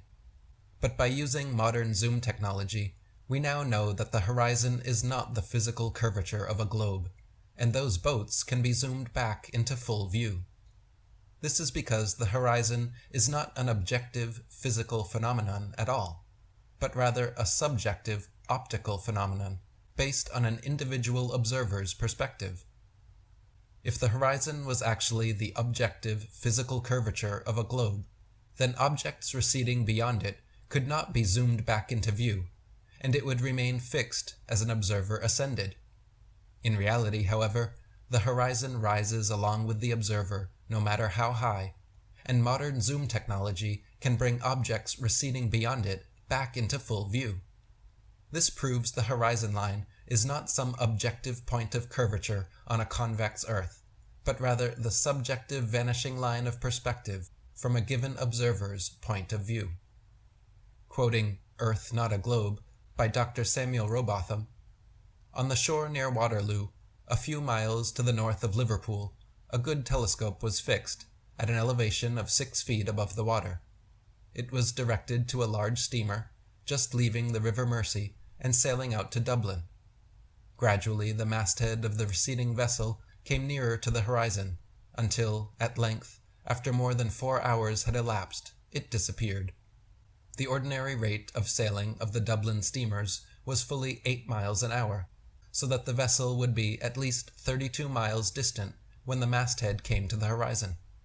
The 6 feet of elevation of the telescope would require 3 miles to be deducted for convexity, which would leave 29 miles, the square of which, multiplied by 8 inches, gives 560 feet, deducting 80 feet for the height of the main mast, and we find that, according to the doctrine of rotundity, the masthead of the outward-bound steamer should have been 480 feet below the horizon.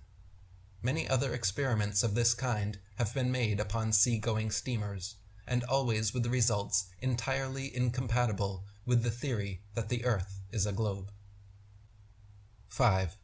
Gyroscopes.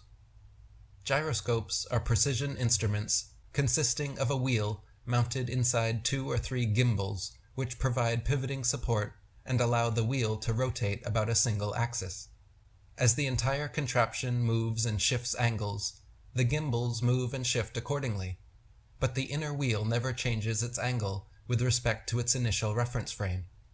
This unique property is called rigidity in space, meaning the inner wheel maintains its orientation and axis of rotation in relation to space and not to the surface of the Earth.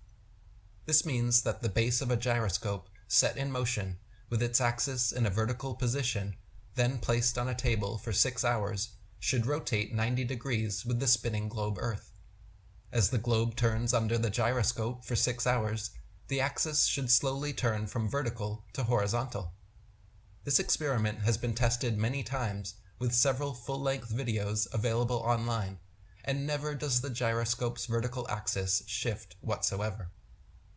If the heliocentric model were true, not only would the gyroscope detect the alleged 1,000-mile-per-hour spin of the globe, but also the 67,000-mile-per-hour revolution around the Sun, the entire solar system's 500,000-mile-per-hour spiral around the Milky Way galaxy, and the entire galaxy's multi-million-mile-per-hour journey through the universe. Since these hypothetical motions never register on precision gyroscopes, it is clear that they, just like the spinning ball Earth they're based on, do not exist. Gyroscopes are also the technology behind inertial guidance systems and airplane artificial horizon indicators. When military jets are performing loops, barrel rolls, and other dogfighting maneuvers, the artificial horizon allows pilots to easily see their exact orientation relative to Earth without having to rely on looking out the window. If Earth was truly a sphere, by simply flying level, airplane artificial horizon indicators should show a steady decline unless pilots constantly correct their altitudes downwards so as not to fly straight off into so-called outer space.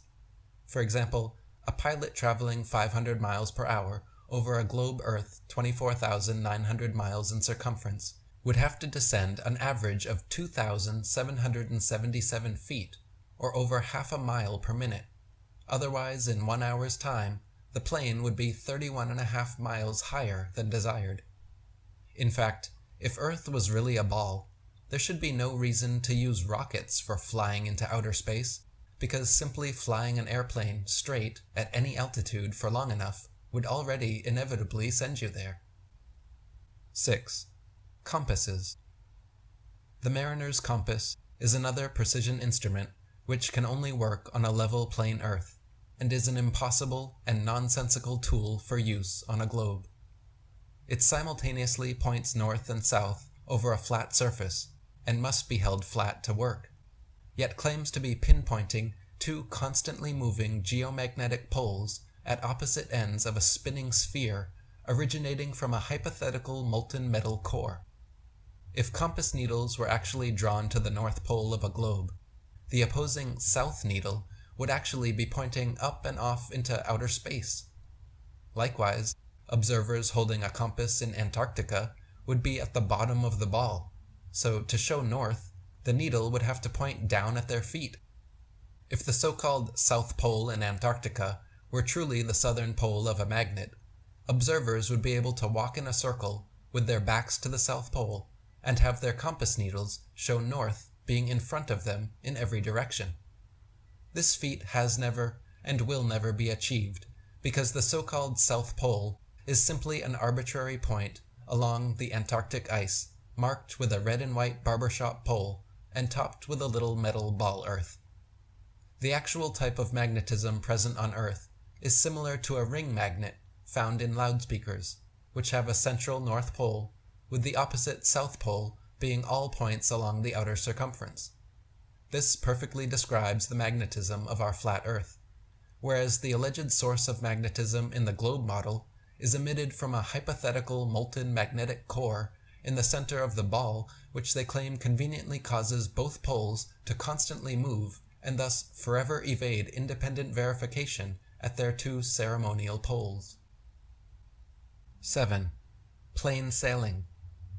Ship captains in navigating great distances at sea never need to factor the supposed curvature of the Earth into their calculations. Both plain sailing and great circle sailing, the most popular navigation methods, use plane, not spherical trigonometry, making all mathematical calculations on the assumption that the Earth is perfectly flat. If the Earth were in fact a sphere, such an errant assumption would lead to constantly glaring inaccuracies.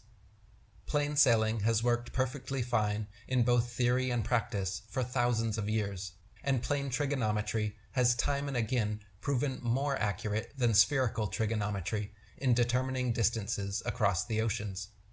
It is so commonly used at sea, Navigation in Theory and Practice states that, in practice, scarcely any other rules are used but those derived from plain sailing. The great and serious objection to plain sailing is that longitude cannot be found by it accurately, although in practice it is more frequently found by it than any other method. So both latitude and longitude are found most often and most accurately by assuming Earth to be flat, more accurately even than assuming the Earth to be spherical. Quoting 100 Proofs Earth is Not a Globe by William Carpenter, "If the Earth were a globe, a small model globe would be the very best, because the truest, thing for the navigator to take to sea with him. But such a thing as that is not known. With such a toy as a guide, the mariner would wreck his ship of a certainty. This is a proof that Earth is not a globe." 8. Construction. Surveyors, engineers, architects, and builders are never required to factor the supposed curvature of the Earth into their projects. Plumb bobs are used to establish plumb vertical datums, with spirit levels then used to establish horizontal datums and lay flat foundations across great expanses. If Earth was actually a globe of given proportions, builders would find themselves constantly deviating from both their established vertical and horizontal datum lines.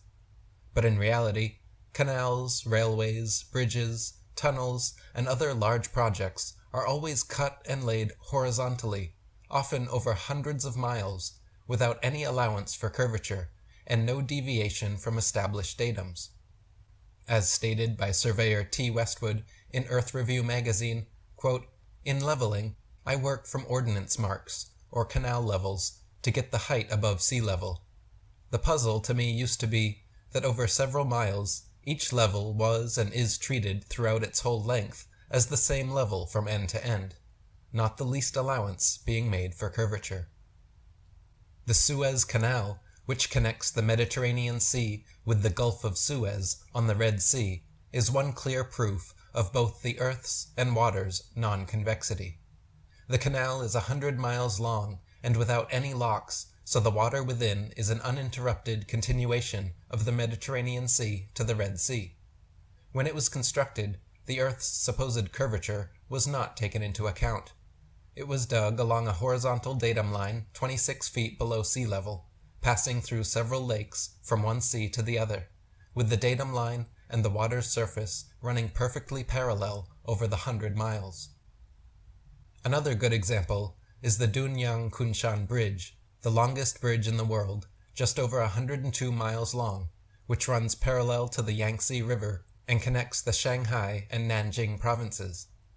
This bridge is approximately the same length as the Suez Canal, and was also built without factoring the alleged curvature of the Earth. If Earth was actually a globe 24,900 miles in circumference, spherical trigonometry dictates that the center of both the Suez Canal and the Dunyang Kunshan Bridge would bulge over 1,666 feet higher than either end. Engineer W. Winkler was published in the Earth Review regarding the Earth's supposed curvature, stating, "As an engineer of many years' standing, I saw that this absurd allowance is only permitted in school books. No engineer would dream of allowing anything of the kind.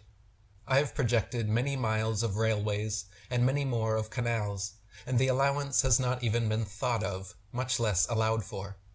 This allowance for curvature means this, that it is 8 inches for the first mile of a canal, and increasing at the ratio by the square of the distance in miles. Thus a small navigable canal for boats, say 30 miles long, will have, by the above rule, an allowance for curvature of 600 feet. Think of that, and then please credit engineers as not being quite such fools. Nothing of the sort is allowed. We no more think of allowing 600 feet for a line of 30 miles of railway or canal than of wasting our time trying to square the circle. Railroads are another example of large-scale construction projects spanning hundreds or even thousands of miles, working from an established datum line and without deviating for the entire length. The Manchester Ship Canal Company, in an official statement published in Earth Review magazine, confirmed, quote, "It is customary in railway and canal constructions for all levels to be referred to a datum which is nominally horizontal, and is so shown on all sections. It is not the practice in laying out public works to make allowances for the curvature of the earth." As an example, the London and North Western Railway forms a straight line 180 miles long between London and Liverpool. The railroad's highest point, midway at Birmingham Station, is only 240 feet above sea level. But if Earth was actually a globe of given proportions, the 180-mile stretch of rail would form an arc with its center point at Birmingham raising over a mile, a full 5,400 feet above London and Liverpool. A surveyor and engineer of 30 years, published in the Birmingham Weekly Mercury, stated, "I am thoroughly acquainted with the theory and practice of civil engineering. However bigoted some of our professors may be in the theory of surveying according to the prescribed rules, yet it is well known amongst us that such theoretical measurements are incapable of any practical illustration. All our locomotives are designed to run on what may be regarded as true levels or flats. There are, of course, partial inclines or gradients here and there, but they are always accurately defined and must be carefully traversed. But anything approaching to 8 inches in the mile, increasing as the square of the distance, could not be worked by any engine that was ever yet constructed. Taking one station with another all over England and Scotland, it may be stated that all the platforms are on the same relative level. The distance between eastern and western coasts of England may be set down as 300 miles. If the prescribed curvature was indeed as represented, the central stations at Rugby or Warwick ought to be close upon 3 miles higher than a cord drawn from the two extremities. If such was the case, there is not a driver or stoker within the kingdom that would be found to take charge of the train. We can only laugh at those of your readers who seriously give us credit for such venturesome exploits as running trains round spherical curves. Horizontal curves on levels are dangerous enough. Vertical curves would be 1,000 times worse, and with our rolling stock constructed as at present, physically impossible. 9. long-distance photography. We are consistently able to observe objects at incredibly long distances, far beyond what would be possible if Earth was actually a globe of given proportions. By inputting the observer height and distance viewed into an Earth curvature calculator, it is easy to check how much a target should be obstructed on a globe Earth.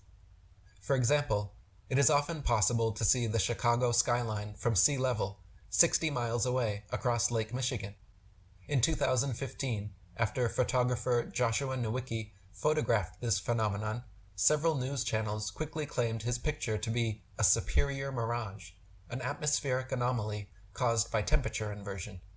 While these certainly do occur, the skyline in question was facing right side up and clearly seen, unlike a hazy, illusory mirage, and on a ball Earth 24,900 miles in circumference should be a full 2,400 feet below the horizon. In Genoa, Italy, from only 70 feet above sea level, on clear days it is possible to see the distant islands of Elba, Gorgona, Caprea, and Corsica, which are 81, 99, 102, and 125 miles away.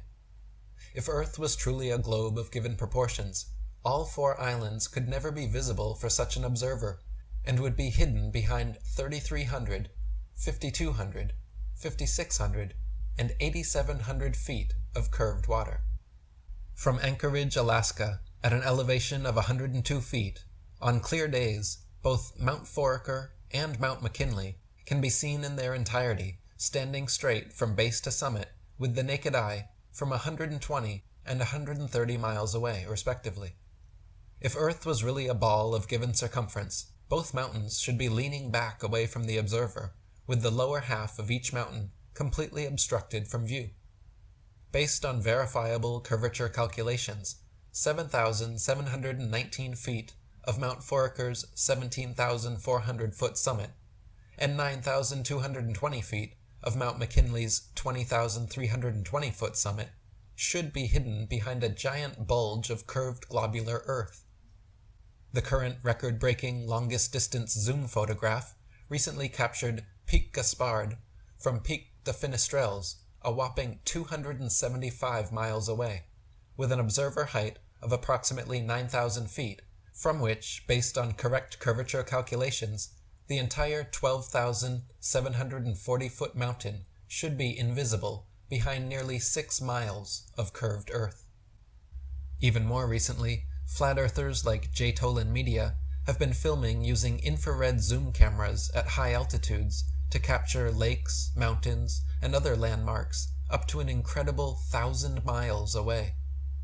If Earth was really a globe the size we are told, many of the landmarks photographed would be hidden behind upwards of 70 miles of curved Earth.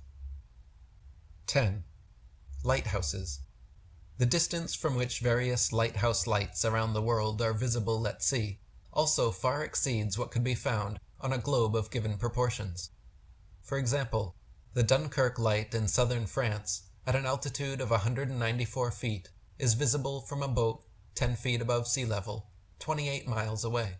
Spherical trigonometry dictates that if Earth was a globe with the given curvature rate, this light should be hidden 190 feet below the horizon. The Port Nicholson light in New Zealand is 420 feet above sea level and visible from 35 miles away, where it should be 220 feet below the horizon. The Agero light in Norway is 154 feet above high water and visible from 28 statute miles, where it should be 230 feet below the horizon. The light at Madras on the Esplanade is 132 feet high and visible from 28 miles away, where it should be 250 feet below the line of sight.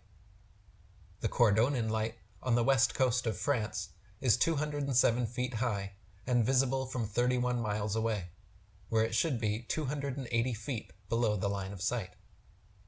The light at Cape Bonavista, Newfoundland, is 150 feet above sea level and visible at 35 miles, where it should be 491 feet below the horizon.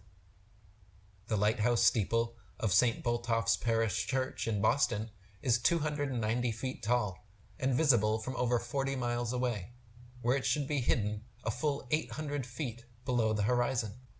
The Isle of Wight Lighthouse in England is 180 feet high and can be seen up to 42 miles away, a distance at which modern astronomers say the light should fall 996 feet below the line of sight.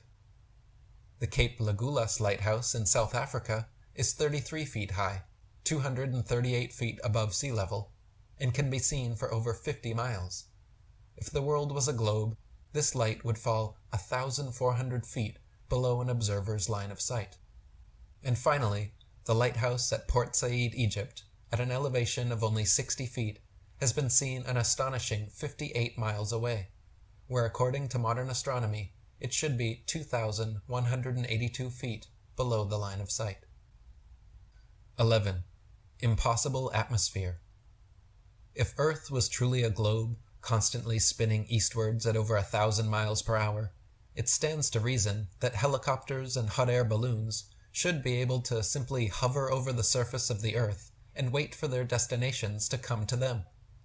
For example, during the Red Bull Stratosphere dive, Felix Baumgartner, spending 3 hours ascending over New Mexico, should have landed 2,500 miles west into the Pacific Ocean, but instead actually landed a few dozen miles east of the takeoff point.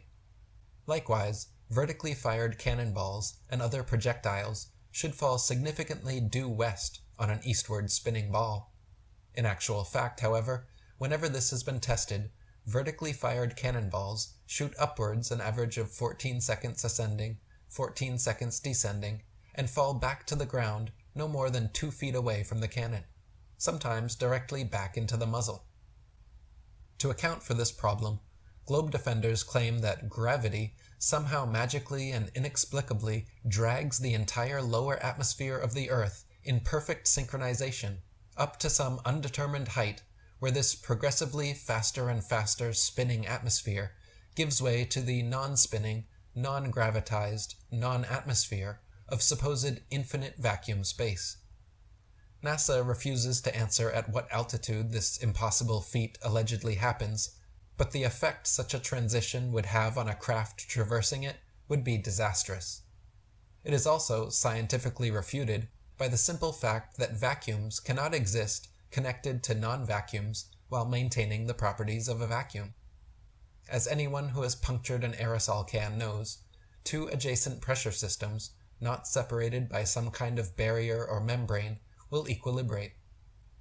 If gravity magically dragged the atmosphere along with the spinning ball Earth, that would mean the atmosphere at the poles would be spinning at 0 miles per hour, while over the mid-latitudes it would be spinning around 500 miles per hour, and gradually faster until reaching the equator, where Earth and the atmosphere would be spinning together at over 1,000 miles per hour.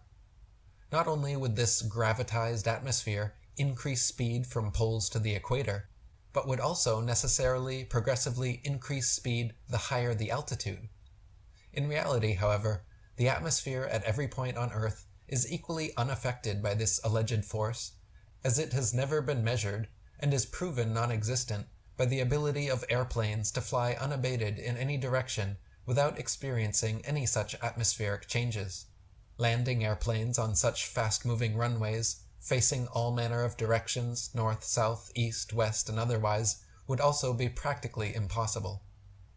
Not to mention rain, fireworks, birds, bugs, clouds, smoke, balloons, and projectiles would all behave very differently if the Earth and its atmosphere were constantly spinning. Tests were conducted in the 19th century with cannons facing each of the cardinal directions, which proved Earth and its atmosphere are not spinning. If they were, then north and south-facing cannons would establish a control, while east-firing cannonballs should fall significantly farther than all others, while west-firing cannonballs should fall significantly closer. In actual fact, however, regardless of which direction cannons are fired, the distance covered is always the same. Common sense tells us if Earth and its atmosphere were constantly spinning eastwards over 1,000 miles per hour, this should somewhere, somehow, be seen, heard, felt, or measured by someone, yet no one in history has ever experienced this alleged eastward motion.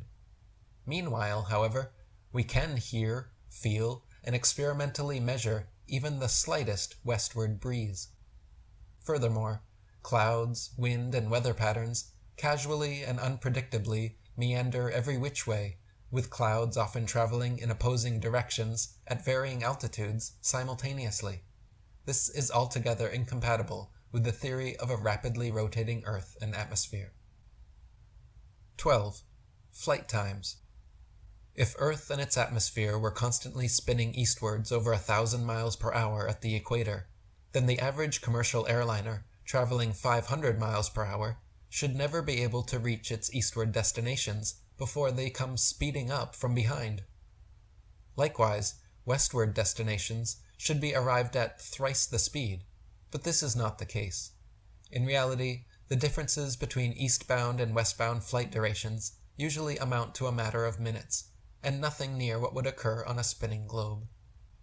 As Gabrielle Henriette stated in her book Heaven and Earth, if flying had been invented at the time of Copernicus, there is no doubt that he would have soon realized that his contention regarding the rotation of the Earth was wrong, on account of the relation existing between the speed of an aircraft and that of the Earth's rotation. If the Earth rotates, as it is said, at 1,000 miles an hour, and a plane flies in the same direction at only 500 miles, it is obvious that its place of destination will be farther removed every minute. On the other hand, if flying took place in the direction opposite to that of the rotation, a distance of 1,500 miles would be covered in 1 hour, instead of 500, since the speed of the rotation is to be added to that of the plane. It could also be pointed out that such a flying speed of 1,000 miles an hour, which is supposed to be that of the Earth's rotation, has recently been achieved, so that an aircraft flying at this rate in the same direction as that of the rotation could not cover any ground at all. It would remain suspended in mid-air over the spot from which it took off, since both speeds are equal. The spinning globe model dictates that Earth and its atmosphere would be moving together 1,000 miles per hour at the equator, and progressively slower, approaching zero closer to the poles. The following examples all take place at the mid-latitudes, where the globe model claims that Earth and its atmosphere should be moving together at approximately 500 miles per hour, the same as the average flight speed of a commercial airliner. Flights from Los Angeles to New York City, traveling east with the alleged rotation of the Earth, take an average of 5.5 hours, for instance, so the return flight west should only take 2 3/4 hours. But in fact, the average New York City to LA flight actually takes upward of 6 hours, a time totally inconsistent with the spinning globe model. Flights eastward with the alleged spin of the Earth from Tokyo to Los Angeles take an average of 10.5 hours. Therefore, return flights westward against the alleged spin should take an average of 5.25 hours, but in actual fact take an average of 11.5 hours, another flight duration totally inconsistent with the globe model. Eastbound flights from New York to London take an average of 7 hours.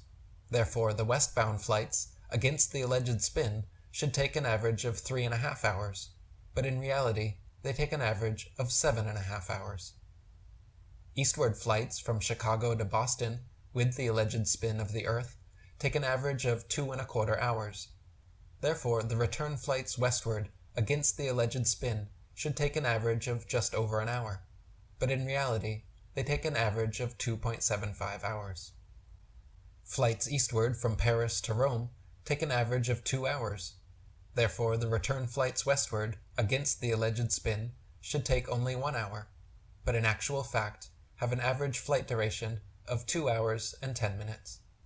All of these flight times are impossible on a 1,000 mile per hour eastward spinning ball, but are consistent with what would be expected over a stationary Earth. 13. Flight paths.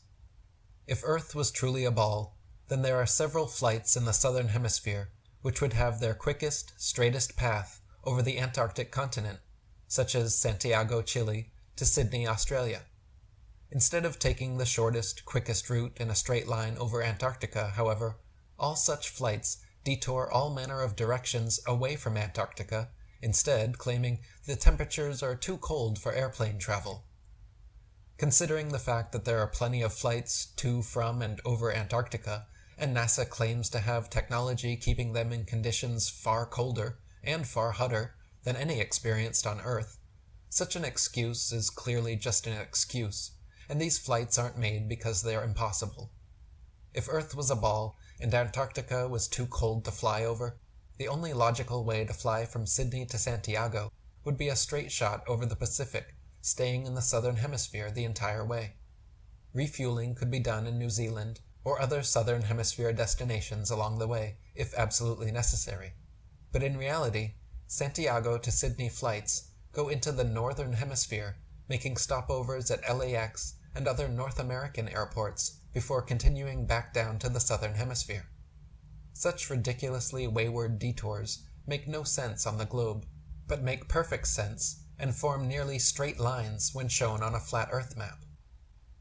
On a globe, Johannesburg, South Africa to Perth, Australia should be a straight shot over the Indian Ocean, with convenient refueling possibilities on Mauritius or Madagascar.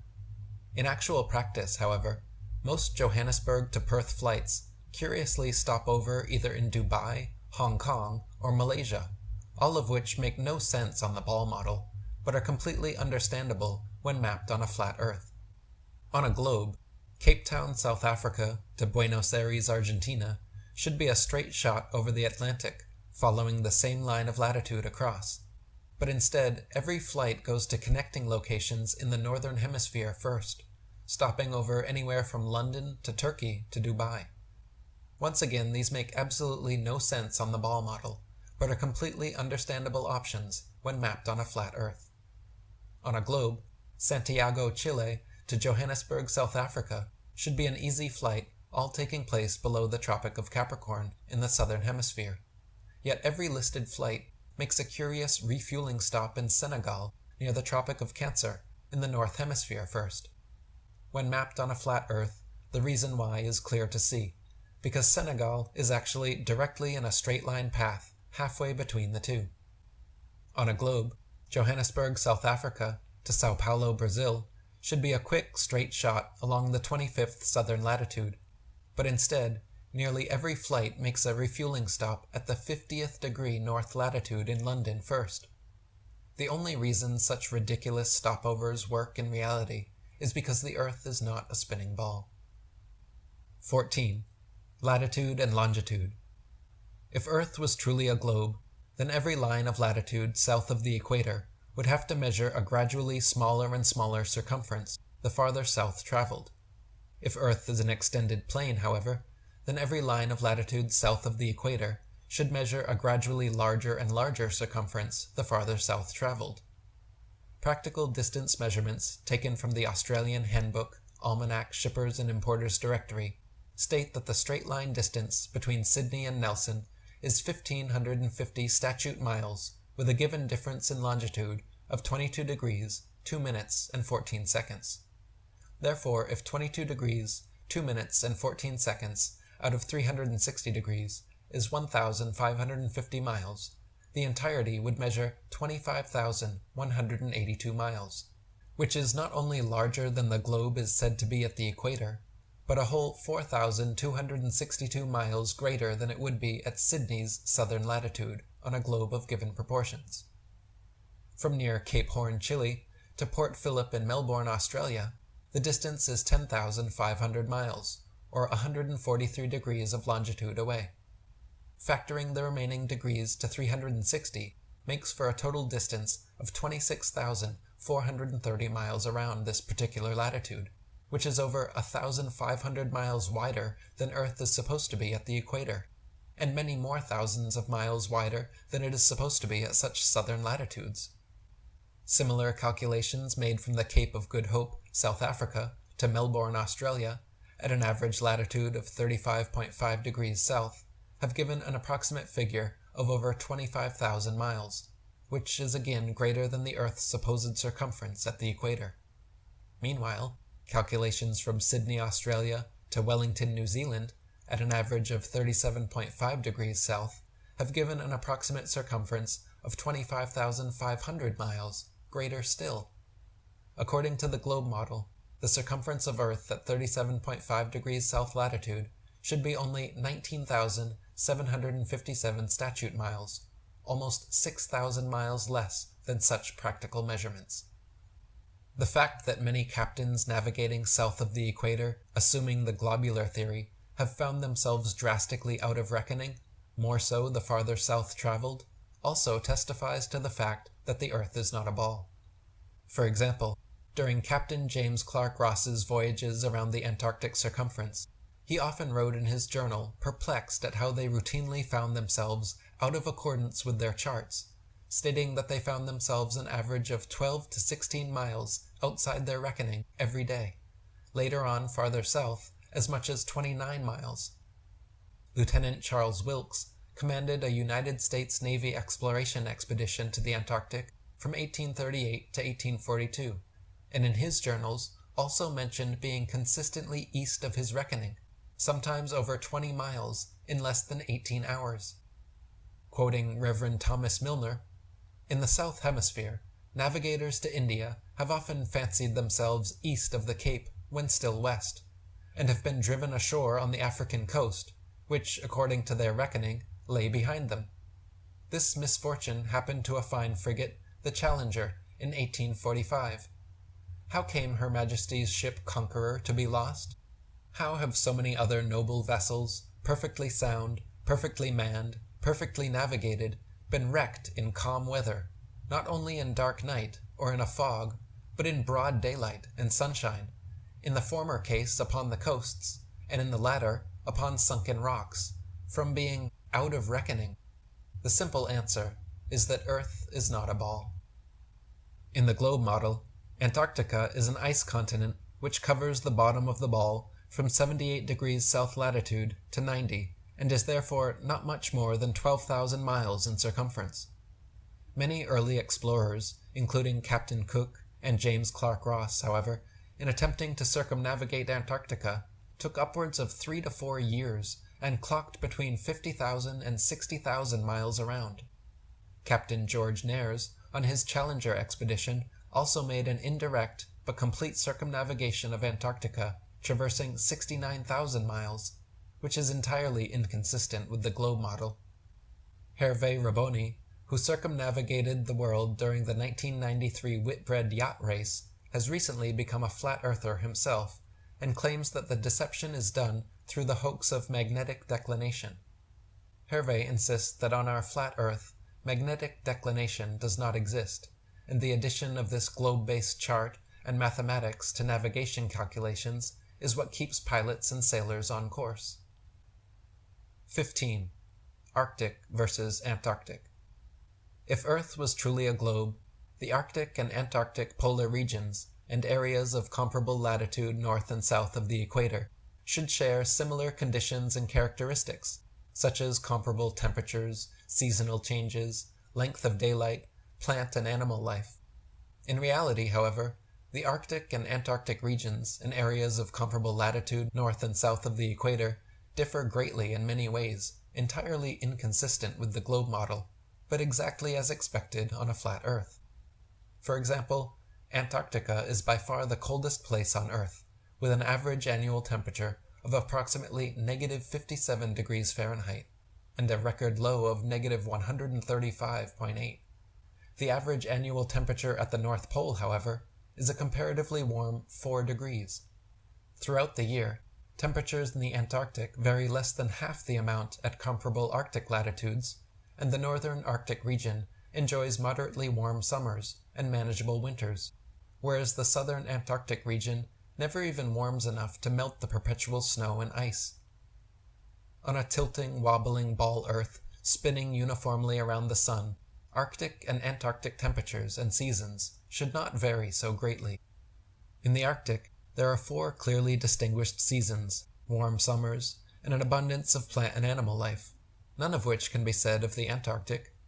The Eskimo also live as far north as the 79th parallel, whereas in the south, no native man is found beyond the 56th.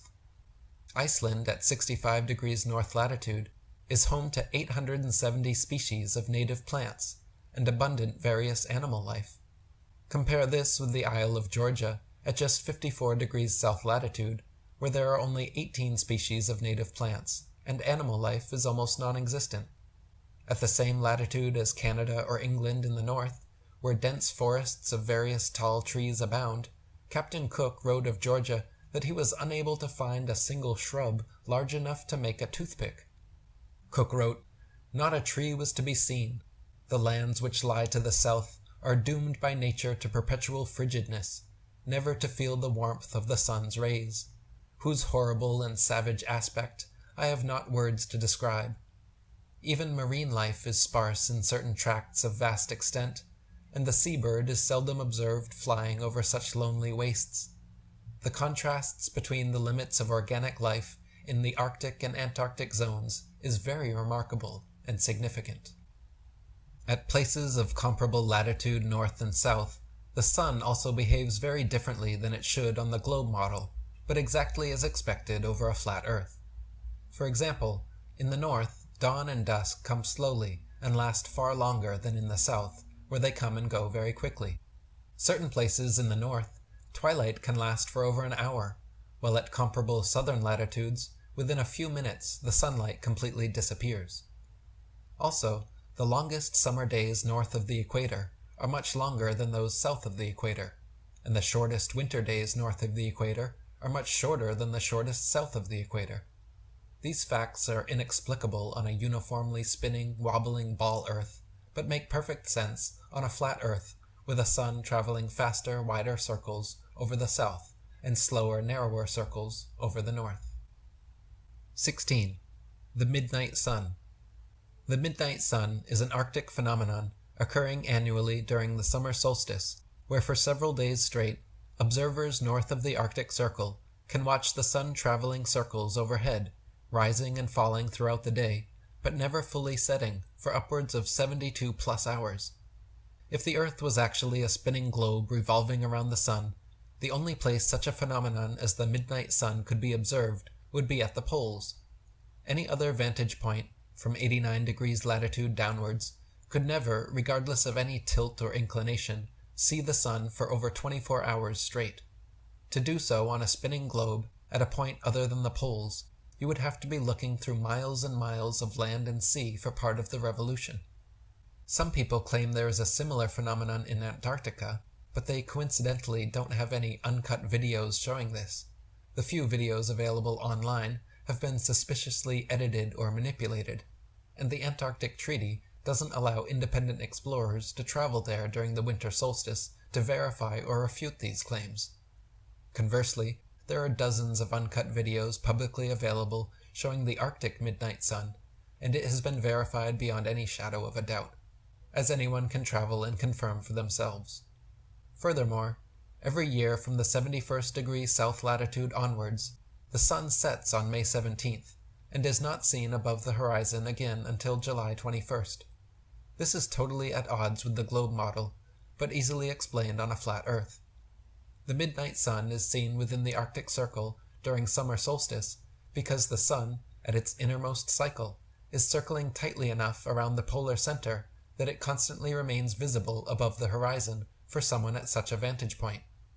Likewise, in extreme southern latitudes during that time, the sun completely disappears from view for over 2 months because there at the northern tropic, at the innermost cycle of its boomerang journey, the sun is circling the northern center too tightly to be seen from the southern circumference. 17. Polaris. In the heliocentric model, they claim Earth is a globe spinning 1,000 miles per hour around its axis, while revolving tens of thousands of miles per hour around the sun, while the entire solar system circles hundreds of thousands of miles per hour around the Milky Way, and the entire galaxy shoots millions of miles per hour more off through infinite space. In reality, no one in history has ever seen, heard, felt, or measured such motions, and everyone can clearly see for themselves that Polaris, the pole star, situated directly over the North Pole center of Earth, never moves, night after night, year after year, century after century, with all the other fixed stars remaining fixed in their relative constellations, revolving perfect circles around it. Such circular star trails around an unmoving pole star, seen in time-lapse photos, prove that it is the stars themselves moving and not the Earth. If Earth was truly a tilting, wobbling, spinning space ball undergoing these multiple contradictory motions through the universe, you would only ever see irregular, random, spiral-shaped star trails, and the night sky would never be the same twice. It would be impossible for constellations to exist whatsoever if Earth was truly performing all these various theoretical motions. Quoting 100 Proofs Earth is Not a Globe by William Carpenter, "Why in the name of common sense should observers have to fix their telescopes on solid stone bases so that they should not move a hair's breadth, if the earth on which they fix them moves at the rate of 19 miles in a second? Indeed, to believe that 6,000 million tons is rolling, surging, flying, darting on through space forever, with a velocity compared with which a shot from a cannon is a very slow coach, with such unerring accuracy that a telescope fixed on granite pillars in an observatory will not enable a lynx-eyed astronomer to detect a variation in its onward motion of the 1,000th part of a hair's breadth, is to conceive a miracle compared with which all the miracles on record put together would sink into utter insignificance. Since we can, in middle north latitudes, see the North Star on looking out of a window that faces it, and out of the very same corner of the very same pane of glass in the very same window all the year round, it is proof enough for any man in his senses that we have made no motion at all, and that the earth is not a globe." 18. Sigma Octantis. Sigma Octantis is claimed to be a southern central pole star similar to Polaris, around which the southern hemisphere stars all rotate around the opposite direction. Unlike Polaris, however, Sigma Octantis cannot be seen simultaneously from every point along the same latitude. It is not central, but allegedly 1 degree off center. It is not motionless, and in fact cannot be seen at all using commercially available telescopes. There is legitimate speculation regarding whether Sigma Octantis even exists. The heliocentric model claims stars south of the equator revolve the opposite direction around Sigma Octantis, but in reality, all the luminaries revolve the same direction, east to west, around Polaris, like in a planetarium dome. Our Earth planetarium, however, is too vast for any observer to see all the stars simultaneously from one vantage point, so their apparent motion, angle, and inclination changes based on perspective and the exact direction faced.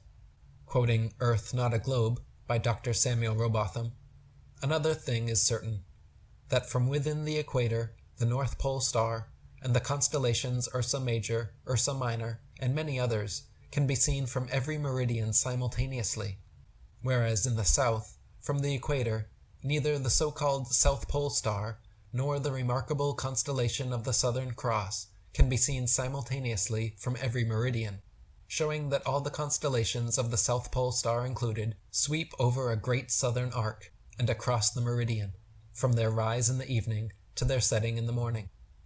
But if the Earth is a globe, Sigma Octantis, a South Pole star, and the Southern Cross, a southern circumpolar constellation, they would all be visible at the same time from every longitude on the same latitude, as is the case with the Northern Pole star and the northern circumpolar constellations.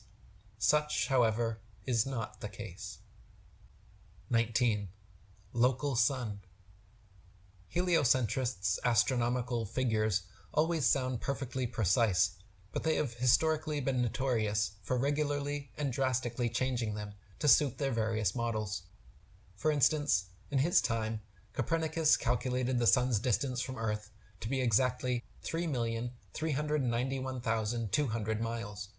The next century, Johannes Kepler decided it was actually 12,376,800 miles away. Isaac Newton said during his time that, quote, "It matters not whether we reckon it 28 or 54 million miles distant, for either would do just as well." Benjamin Martin calculated between 81 and 82 million miles. Thomas Dilworth claimed 93,726,900 miles. John Hind stated positively 95,298,260 miles. Benjamin Gould said more than 96 million miles, and Christian Mayer thought it was more than 104 million. Nowadays, current heliocentric theorists have settled on a figure of 93 million miles. But all of these ridiculous distances are easily proven wrong by the same method flat earthers have used for centuries. Measuring with sextants and calculating with plane trigonometry, both the sun and moon figure to be only approximately 30 miles in diameter and less than 3,000 miles away. Furthermore, amateur balloon footage taken above the clouds has provided stunning visual proof that the sun cannot be millions of miles away. In several shots, you can see a clear hot spot reflecting on the clouds directly below the sun's spotlight-like influence. If the sun were actually millions of miles away, such a small, localized hot spot could not occur. Another proof the sun is not millions of miles away is found by tracing the angle of sun rays back to their source above the clouds. There are countless pictures and videos showing how sunlight comes down through cloud cover at a variance of converging angles. The area of convergence is of course the sun, and is clearly not millions of miles away, but rather relatively close to Earth. The fact that the sun and moon's reflections on water always form a straight line path from the horizon all the way to the observer also proves Earth is not a ball. If Earth's surface was curved, it would be impossible for the reflected light to bend over the ball. 20. Scientific experiments. Several experiments have been performed and repeated by notable scientists like Albert Michelson, Edward Morley, George Airy, and George Sagnac, proving that it is the stars that revolve around a stationary Earth and not the other way around. The conclusive results of their experiments are not contested or even mentioned in modern astronomy books, but rather conveniently swept under the carpet to keep prying minds from seeing through the lies. For example, the experiment known as Airy's failure, since it failed to confirm heliocentricity, proved that the stars move relative to a stationary Earth, and not the other way around. By first filling a telescope with water to slow down the speed of light inside, then calculating the tilt necessary to get the starlight directly down the tube, Airy failed to prove the heliocentric theory, since the starlight was already coming in the correct angle, with no change necessary, and instead proved the geocentric model. The Michelson-Morley, Michelson-Gale, and Sagnac experiments also attempted to measure the change in speed of light due to Earth's assumed motion through space. After measuring in every possible different direction in various locations, they all failed to detect any significant change whatsoever, again proving the stationary geocentric model. Suffice to say, these 20 points are just scratching the surface, and there are many, many more proofs available, both in William Carpenter's book, 100 Proofs Earth is Not a Globe, and my own book, 200 Proofs Earth is Not a Spinning Ball. You guys are gonna hate me for this. What? You know what I want? I want one example, Eddie, of why we should believe the Earth is flat. That's what I want. Are you kidding me? You son of a bitch! I want it so bad, and I am high and drunk. We can and talk you about guys want flat it Earth too. as long as it's a joke and it's funny. I'm Because cool. if it gets angry, Dude, then it's not fun. I'm not married to that. If it's jokey, I'm not married to it. And I want you to Jokey. Convince me that it's flat. There's no way I could do that, man. God, really? There's not one example? It takes about a year and a half of like one. Year and a half? That's too much. Very hard. The indoctrination's so strong. You look at your son's cartoons, it's all space. I look at all my shit, all the shit my son likes. His everything is there taking space. I'm doing research on this currently. Space. I want to direct everyone to hashtag space is fake. I've been doing research on space being fake. Is that real? That's a real site? Yeah, hashtag space is fake is something I'm investigating for my next hour. Yeah. Yeah, I'm legitimately looking deep into people flat that Earth, there's flat so much earthers material mock there. them. There's Flat so- Earth is like, what? Space is fake. What? No. You dumb motherfucker. You flat earthers like flat flat earthers. earthers. No, it's the same thing. Okay. You got it all wrong. You got it all wrong. Is Well, everybody Eddie, that I've believes got to the flat- think this is not everybody- very organized. No, what I'm saying is I got to think I everybody that couldn't have it thinks- all wrong. No, There's everybody, no way. anybody that thinks the Earth is flat, they totally don't believe what we're taught about what's above us. So when the people sun? say space Wait a is minute. fake, What about the sun? They mean all the information we're getting. You're lying about that shit. That it's not that it doesn't exist. Of course it exists. We see it. Right, of course. But space is fake sounds ridiculous. Like There's something we're up looking there. at it and it's fake. That's ridiculous. That's just not what the it means. It Truman means Show. that all the information. We got to buy all We're those off. lights in the sky. Yeah, something They're else. they're lying NASA's to lying? us. They're lying to us. Why would NASA lie? And there's a reason, well, and I why can sit wouldn't here and they, tell you, Brian? but you guys don't want to hear it. Hold on. So I don't want to talk Can you give about us the Cliff Notes? The Cliff Notes are, man.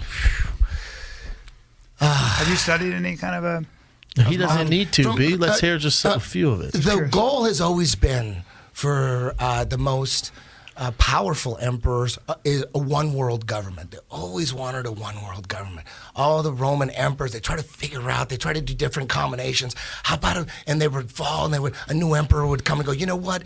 I'm going to fucking rule World the world domination, in other words. Aztecs. I'm not going to let my soldiers get married. That way we'll have a stronger army. They have different philosophies. Everyone believed different shit. But they all wanted a one world government. There's no way to have a fucking one world government. Nobody's into that shit. Right. Not even other rulers from small countries are like, one world government? That's going to put me out of a job. Fuck your one world government. People that don't know shit about politics don't want a one world government. There's no way you're going to sell a one world government. It's impossible. The only way to make a one world government work is to have the people embrace it. They have to want it because nobody wants it. So the trick is to make people want it, to embrace it. There's only one way. I gotta pee. There's only Hold one on, way. Joe. This is very You're gonna important. miss I've out heard on this. I know this. I know this. Okay, I don't know. The This. only way, and they've known this forever. The Vatican knew this. The Vatican, the Pope wanted to rule the world. They all knew it, but they couldn't do it. They all knew it, but they knew one way, but there's no way how they're What's going to the pull it one way, off. man? The only way is if there was some extraterrestrial threat from up above us. That would be the only way to have everyone embrace the one world government. They all knew that for years. But it didn't work That's so far. the plan. They could never It's a make shitty it plan, work. though. They didn't have the technology 500 years ago. The Vatican knew about it. They wanted it. And you go to the Vatican, you see paintings of like Have you been there? UFOs with aliens in them. And back when I used to believe in UFOs, but before I figured out that UFOs they want us to believe in UFOs. They're preparing us for a fake alien invasion. That's always been the plan. A one world government. The only way to do it is to get us to embrace it. And the only way to embrace it is from an alien attack.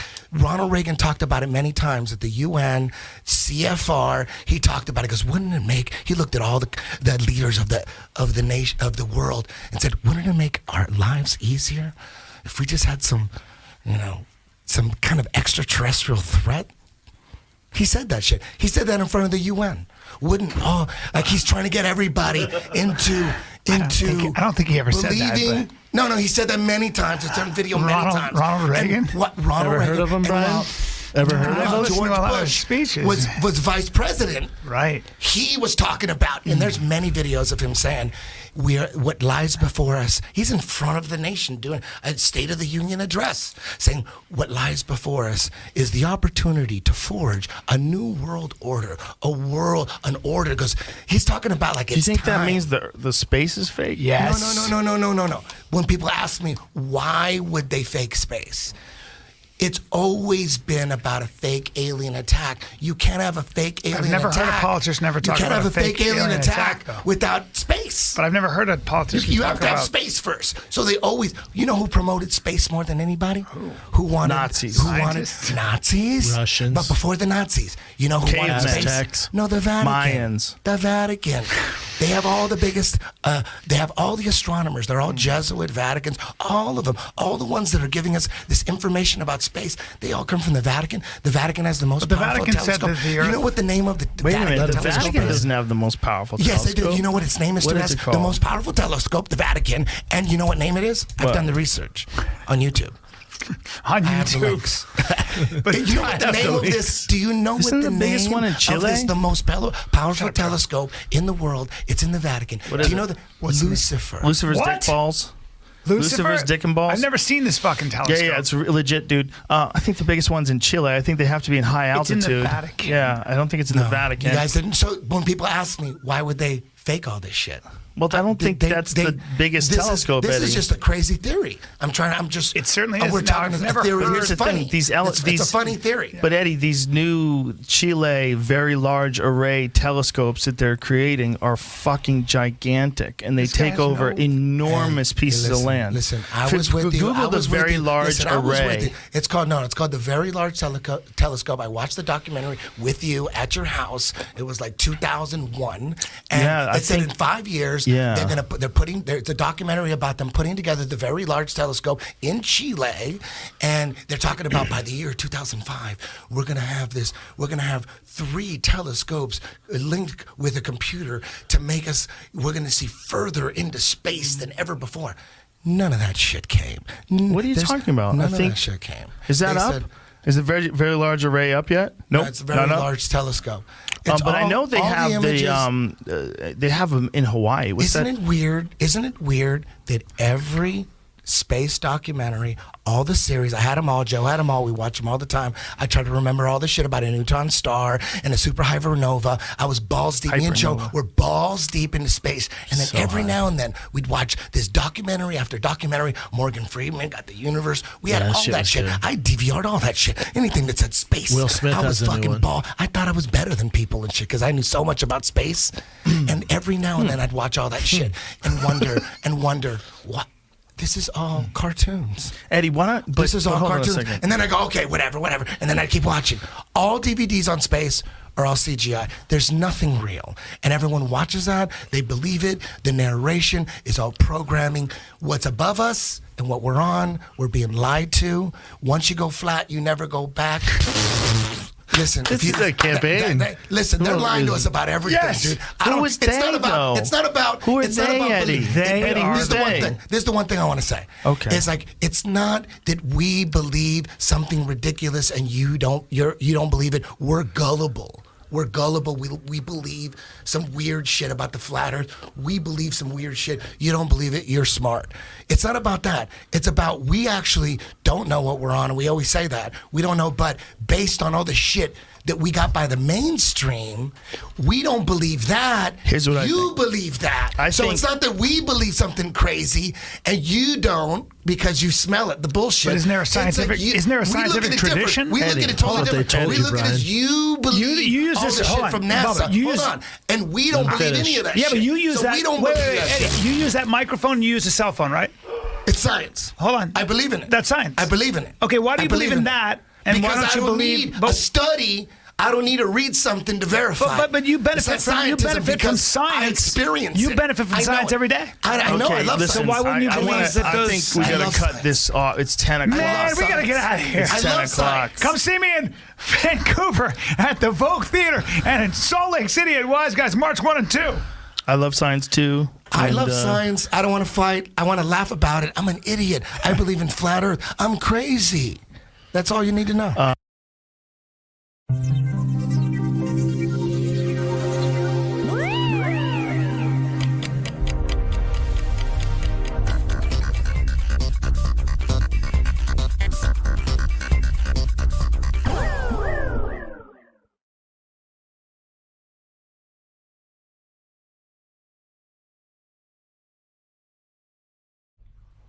In the flat Earth model of the cosmos, the North Pole is the immovable center of the world and the entire universe.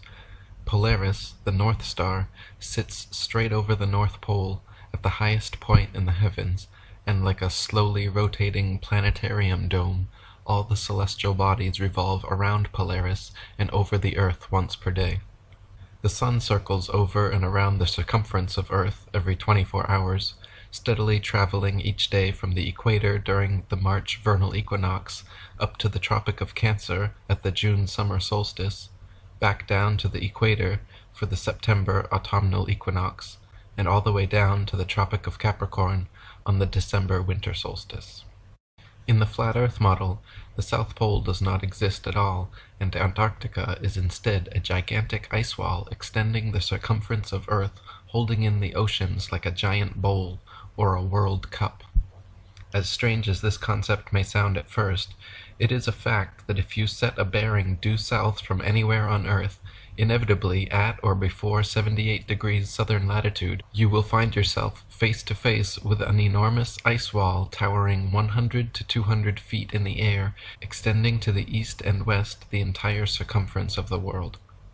General Greely in Antarctica, or the Hypothetical Southern Continent, wrote, "The ice barrier, so frequently referred to in accounts of the Antarctic regions, is the forefront of the enormous glacier covering or ice cap, which, accumulating in vast undulating fields from the heavy snowfall, and ultimately attaining hundreds if not thousands of feet in thickness, creeps from the continent of Antarctica into the polar sea.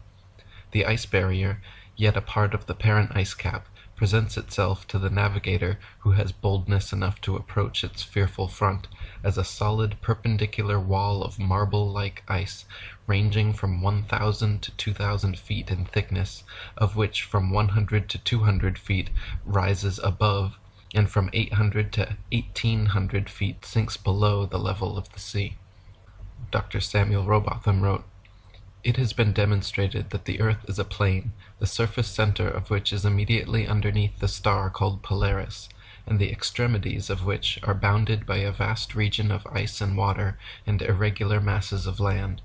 The whole terminates in fog and darkness, where snow and driving hail, piercing sleet, and boisterous winds, howling storms, madly mounting waves, and clashing icebergs are almost constant.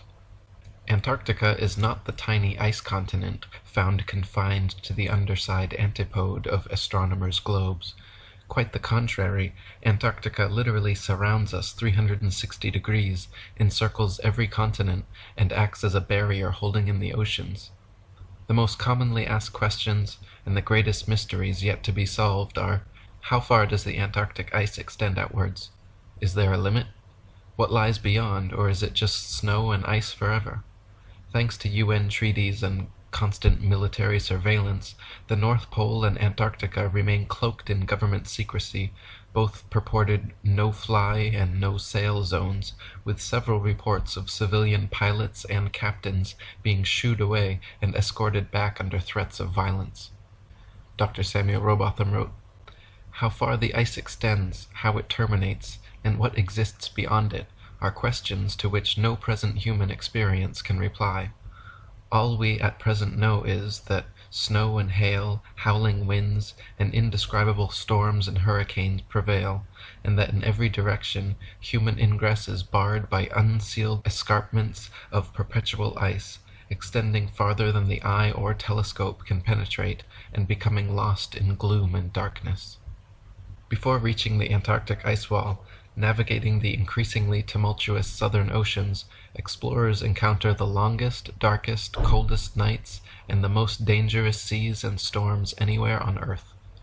Vasco da Gama, an early 16th century Portuguese explorer of the South Seas, wrote how the waves rise like mountains in height, ships are heaved up to the clouds and apparently precipitated by circling whirlpools to the bed of the ocean. The winds are piercing cold, and so boisterous that the pilot's voice can seldom be heard, whilst a dismal and almost continual darkness adds greatly to the danger. In 1773, Captain Cook became the first modern explorer known to have breached the Antarctic Circle and reached the ice barrier. During 3 voyages lasting 3 years and 8 days, Captain Cook and his crew sailed a total of 60,000 miles along the Antarctic coastline, never once finding an inlet or path through or beyond the massive glacial wall.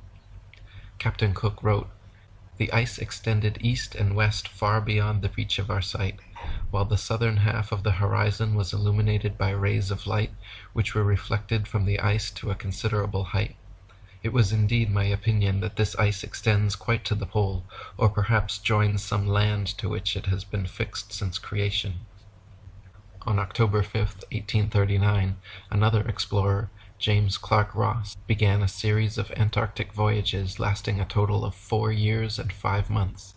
Ross and his crew sailed 2 heavily armored warships thousands of miles, losing many men from hurricanes and icebergs, looking for an entry point beyond the southern glacial wall. Upon first confronting the massive barrier, Captain Ross wrote of the wall, Extending from its eastern extreme point as far as the eye could discern to the eastward, it presented an extraordinary appearance, gradually increasing in height as we got nearer to it, and proving at length to be a perpendicular cliff of ice between 150 feet and 200 feet above the level of the sea, perfectly flat and level at the top, and without any fissures or promontories on its even seaward face. We might, with equal chance of success, try to sail through the cliffs of Dover as penetrate such a mass. William Carpenter wrote, "Yes, but we can circumnavigate the south easily enough, is often said by those who don't know. The British ship Challenger recently completed the circuit of the southern region, indirectly to be sure, but she was 3 years about it, and traversed nearly 69,000 miles, a stretch long enough to have taken her 6 times round on the globular hypothesis." Dr. Samuel Robotham wrote, "If we now consider the fact that when we travel by land or sea, and from any part of the known world in a direction towards the North Polar Star, we shall arrive at one and the same point, we are forced to the conclusion that what has hitherto been called the North Polar region is really the center of the earth, that from this northern center the land diverges and stretches out, of necessity, towards a circumference, which must now be called the southern region, which is a vast circle, and not a pole or center.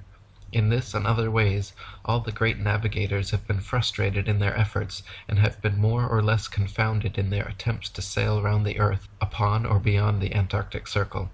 But if the southern region is a pole or center, like the north, there would be little difficulty in circumnavigating it, for the distance round would be comparatively small. When it is seen that the earth is not a sphere, but a plane, having only one center, the north, and that the south is the vast icy boundary of the world, the difficulties experienced by circumnavigators can be easily understood. If the earth were truly a globe, then every line of latitude south of the equator would have to measure a gradually smaller and smaller circumference the farther south traveled. In other words, the circumference at 10 degrees south latitude would comprise a smaller circle than at the equator, 20 degrees south latitude would comprise a circle smaller than 10, and so on.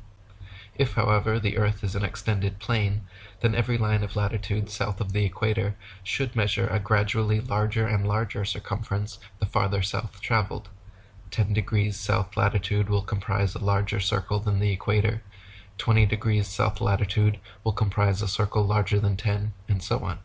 Likewise, if the earth were a globe, lines of longitude would bubble out at the equator while converging at the poles, whereas if earth is an extended plane, lines of longitude should simply expand straight outwards from the North Pole. So which is actually the case?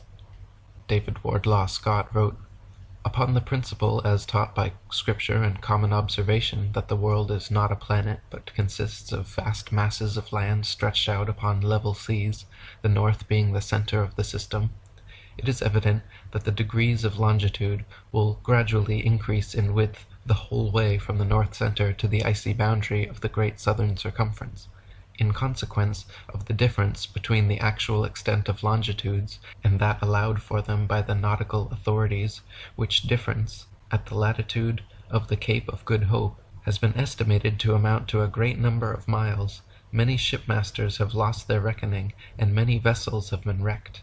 Ship captains, who have been educated in the globular theory, know not how to account for their getting so much out of their course in southern latitudes, and generally put it down to currents. But this reason is futile, for although currents may exist, they do not usually run in opposite directions, and vessels are frequently wrecked whether sailing east or west. During Captain James Clark Ross's voyages around the Antarctic circumference, he often wrote in his journal, perplexed at how they routinely found themselves out of accordance with their charts, stating that they found themselves an average of 12 to 16 miles outside their reckoning every day, some days as much as 29 miles. Lieutenant Charles Wilkes commanded a United States Navy exploration expedition to the Antarctic from August 18, 1838 to June 10, 1842. Almost 4 years spent exploring and surveying the Southern Ocean. In his journals, Lieutenant Wilkes also mentioned being consistently east of his reckoning, sometimes over 20 miles in less than 18 hours. Dr. Samuel Robotham wrote, "The commanders of these various expeditions were, of course, with their education and belief in the earth's rotundity, unable to conceive of any other cause for the differences between log and chronometer results than the existence of currents. But one simple fact is entirely fatal to such an explanation, that when the route taken is east or west, the same results are experienced. The water of the southern region cannot be running in two opposite directions at the same time, and hence, although various local and variable currents have been noticed, they cannot be shown to be the cause of the discrepancies so generally observed in high southern latitudes between time and log results. The conclusion is one of necessity, forced upon us by the sum of the evidence collected that the degrees of longitude in any given southern latitude are larger than the degrees in any latitude nearer to the northern center, thus proving the already more than sufficiently demonstrated fact that the earth is a plane, having a northern center, in relation to which degrees of latitude are concentric, and from which degrees of longitude are diverging lines, continually increasing in their distance from each other as they are prolonged towards the great glacial southern circumference." Reverend Thomas Milner wrote, "In the southern hemisphere, navigators to India have often fancied themselves east of the Cape when still west, and have been driven ashore on the African coast, which, according to their reckoning, lay behind them. This misfortune happened to a fine frigate, the Challenger, in 1845. How came Her Majesty's ship Conqueror to be lost? How have so many other noble vessels, perfectly sound, perfectly manned, perfectly navigated, been wrecked in calm weather, not only in dark night or in a fog, but in broad daylight and sunshine, in the former case upon the coasts, in the latter upon sunken rocks, from being out of reckoning, under circumstances which until now have baffled every satisfactory explanation? The equatorial circumference of the supposed ball earth is said to be 24,900 statute, or 21,600 nautical miles. A nautical mile is the distance following the supposed curvature of the earth from 1 minute of latitude to the next. A statute mile is the straight line distance between the two, not taking into account Earth's alleged curvature. The Australian Handbook Almanac Shippers and Importers Directory states that the distance between Sydney and Nelson is 1,400 nautical or 1,633 statute miles. Allowing a more than sufficient 83 miles as the distance for rounding Cape Farewell and sailing up Tasman Bay to Nelson leaves 1,550 statute miles as the straight-line distance from the meridian of Sydney to the meridian of Nelson. Their given difference in longitude is 22 degrees, 2 minutes, 14 seconds. Therefore, if 22 degrees, 2 minutes, 14 seconds out of 360 is 1,550 miles, the entirety measures 25,182 miles. This is larger than the Earth is said to be at the equator, and 4,262 miles greater than it would be at Sydney's southern latitude on a globe of said proportions. 1/360th part of 25,182 gives 70 miles as the distance between each degree of longitude at Sydney's 34° southern latitude. On a globe 25,000 miles in equatorial circumference, however, degrees of longitude at 34° latitude would be only 58 miles, a full 12 miles per degree less than reality. This perfectly explains why Ross and other navigators in the deep south experienced 12+ mile daily discrepancies between their reckoning and reality. The farther south traveled, the farther the divide. Dr. Samuel Robotham wrote, "From near Cape Horn, Chile, to Port Phillip in Melbourne, Australia, the distance is 9,000 miles. These two places are 143 degrees of longitude from each other. Therefore the whole extent of the Earth's circumference is a mere arithmetical question. If 143 degrees make 9,000 miles, what will be the distance made by the whole 360 degrees into which the surface is divided? The answer is 22,657 miles, or 8,357 miles more than the theory of rotundity would permit. It must be borne in mind, however, that the above distances are nautical measure, which, reduced to statute miles, gives the actual distance round the southern region at a given latitude as 26,433 statute miles, or nearly 1,500 miles more than the largest circumference ever assigned to the Earth at the equator. Similar calculations made from the Cape of Good Hope, South Africa, to Melbourne, Australia, at an average latitude of 35.5 degrees south, have given an approximate figure of over 25,000 miles, which is again equal to or greater than the Earth's supposed greatest circumference at the equator. Calculations from Sydney, Australia to Wellington, New Zealand, at an average of 37.5 degrees south, have given an approximate circumference of 25,500 miles, greater still. According to the ball Earth theory, the circumference of the Earth at 37.5 degrees southern latitude should be only 19,757 statute miles, almost 6,000 miles less than such practical measurements. Dr. Samuel Robotham wrote, "The above calculations are, as already stated, only approximate, but as liberal allowances have been made for irregularities of route, etc., they are sufficiently accurate to prove that the degrees of longitude, as we proceed southwards, do not diminish as they would upon a globe, but expand or increase as they must if the Earth is a plane, or, in other words, the farthest point, or greatest latitude south, must have the greatest circumference and degrees of longitude." And William Carpenter wrote, "Parallels of latitude only, of all imaginary lines on the surface of the earth, are circles, which increase progressively from the northern center to the southern circumference. The mariner's course in the direction of any one of these concentric circles is his longitude, the degrees of which increase to such an extent beyond the equator, going southwards, that hundreds of vessels have been wrecked because of the false idea created by the untruthfulness of the charts and the globular theory together, causing the sailor to be continually getting out of his reckoning. With a map of the earth in its true form, all difficulty is done away with, and ships may be conducted anywhere with perfect safety. This, then, is a very important practical proof that the earth is not a globe." I phoned up Antarctica. There's like a tourist umbrella you have to go through, and I sort of said, "Oh, I've got loads of money. I've got boats in Hawaii and India," which I don't. And me and some friends were going to hack down to Antarctica and walk across it. And I got loads of emails off these people saying, "No, you don't. No, you don't. Fill out your permits. You've got Orange membership. And fill out this. Why are you coming?" I got like totally hammered just for saying I'm coming to Antarctica. What I found is you're only allowed in through New Zealand, South America at the bottom, and South Africa at the bottom. And they take you in, you see some penguins, you sleep somewhere cold, and they throw you back out, all for like $5,000. Now, it's totally locked down, and I did an article about it where I looked at the Treaty of Antarctica, which is some countries got together and locked it down. They've got a lot of science research going on there, and they just don't let anyone in. Now, where this treaty meet, they have a big table that's shaped in a pyramid with the top cut off, which is, you can call me a conspiracy theorist, but there's obviously something there. What would you like to add on the Antarctica rim model, Eric?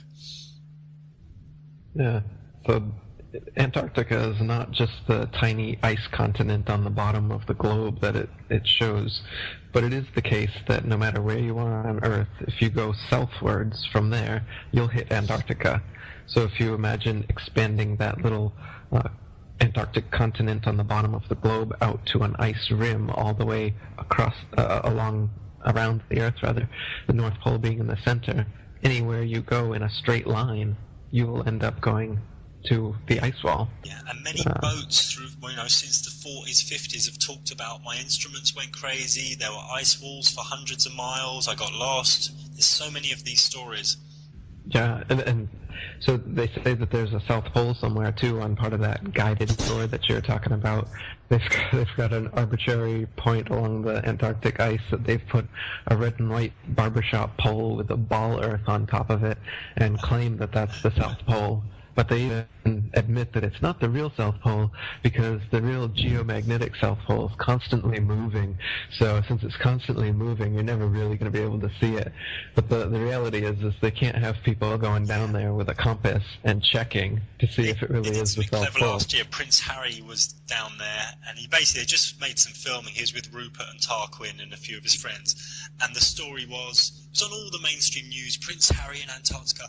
Oh, we had to go back, it was just too cold, my foot got blisters and frostbite. What the message to the subconscious is, it doesn't matter how rich you are, don't go there, it's too cold. They know that Prince Harry and a team of injured servicemen and women have been walking to the South Pole. Well, they've got there. They've completed the 200-mile Walking with the Wounded South Pole Challenge. That's its proper name. They've spent more than 3 weeks trekking through Antarctica, and this was what it sounded like at the moment when they arrived at the bottom of the world. Let's go!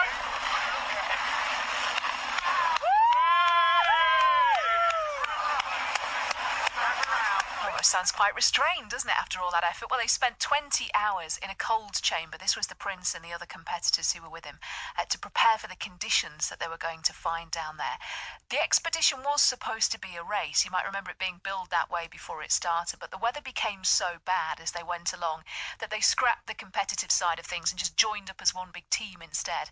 And this was how Harry reacted after completing the mission. We're here, we made it. It's Friday 13th. We've had so many things go against us. We've had beautiful weather, but bad weather before, and bad terrain and injuries and stuff like that. But everyone's made it, all 12 of them, the whole group of 20, whatever it is. But the 12 wounded soldiers have made it. Couldn't have made it without everyone's help, especially back home. You know, the founders, Ed and Simon as well. But everyone is so happy. Everyone's touched the ball. We've all had photos. We've all had hugs, a few tears here and there. But all in all, mission success, basically. If you're wondering about that ball that he was talking about, it's the ceremonial South Pole at the Amundsen Scott South Pole Station. It's like a metal sphere on a red and white pole, and it's partly surrounded by the flags of the signatories of the Antarctic Treaty. So it's lovely for a photo, but the problem with it is it's not the real South Pole. It's about 300 metres away. So at the real South Pole, what is that? Well, there's nothing. That's the thing. You can't see. To do it properly, to cover all your bases, you have to do both. You have to do the picture with the ball, and then you have to go and kind of hang around at the exact why don't they move longitude the and ball to where latitude. the actual thing is? Well, that's a very sensible question. It's not one I can answer, but it's a very good.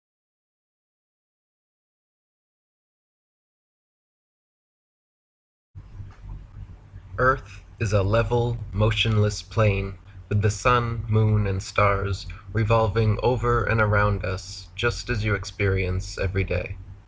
The North Pole is the magnetic monopole center point, with Polaris, the North Pole star, situated directly above. Polaris is the only motionless star in the heavens, with all the other constellations revolving perfect circles over the Earth every night.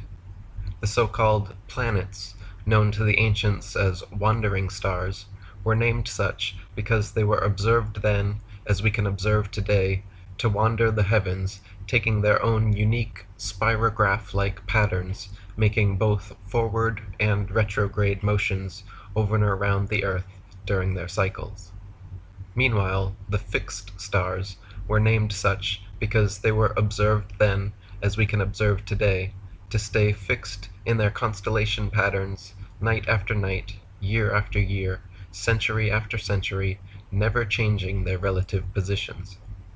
If Earth was truly a tilting, wobbling, spinning space ball, as NASA and modern astronomy proclaim, rotating 1,000 miles per hour on its axis, revolving 67,000 miles per hour around the Sun, spiraling 500,000 miles per hour around the galaxy, and shooting off several million more miles per hour through the universe, the star patterns would never look the same 2 nights in a row, let alone be fixed in exactly the same constellations for thousands upon thousands of years. The reality is that the Earth and Polaris do not move, while everything else in the heavens revolves over Earth and around Polaris, east to west, like in a planetarium dome. Our Earth planetarium, however, is so vast that perspective won't allow any observer to see all the stars simultaneously from any one vantage point.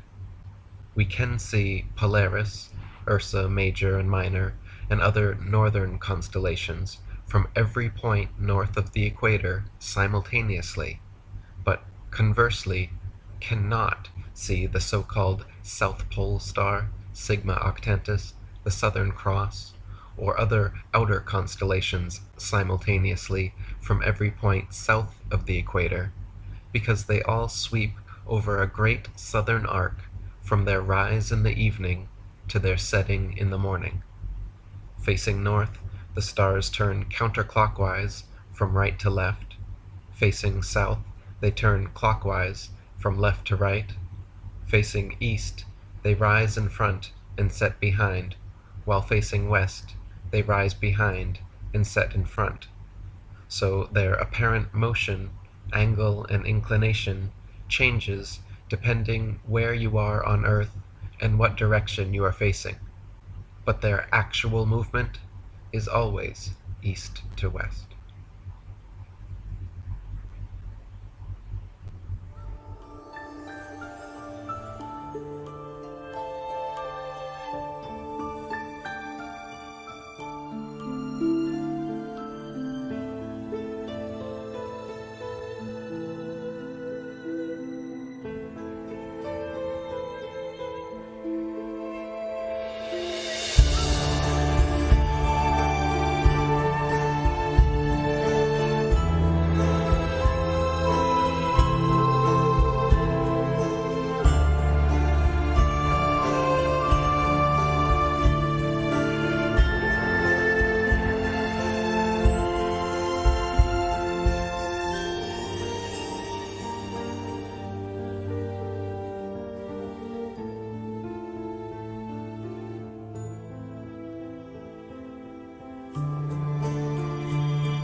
So human beings who live on the globe spinning in space with curved water and with these type of satellites, I seriously do not understand you. Why are you so hypocrite? You're such hypocrites and you're anti-scientific and you're anti-reality. I don't understand you. So let's see science and reality and stuff, and let's make you feel disgusted with yourself. This is a message for people who live on the globe spinning in space with curved water. Why do you accept these satellites? I mean, everybody knows this is video games, 3D, three-dimensional computer graphics made on a computer, cartoons, invented stuff. Everybody knows this is fake. So why do you keep on accepting that this is reality? I'm going to show you the reality right now, which is going to make short circuit. This is what you say is reality, according to you. 3D CGI animations on computer software. And I'm going to show you reality in the real world, in places like South America and Brazil. And not only, this is just an example. We have satellites that crashed in the back garden of normal people, normal peasants. And all these satellites, what they have in common is they float with helium balloons on the surface of the Earth. Helium balloons because they float, because the density of helium is less than the density of air. Therefore, it floats. There's no gravity.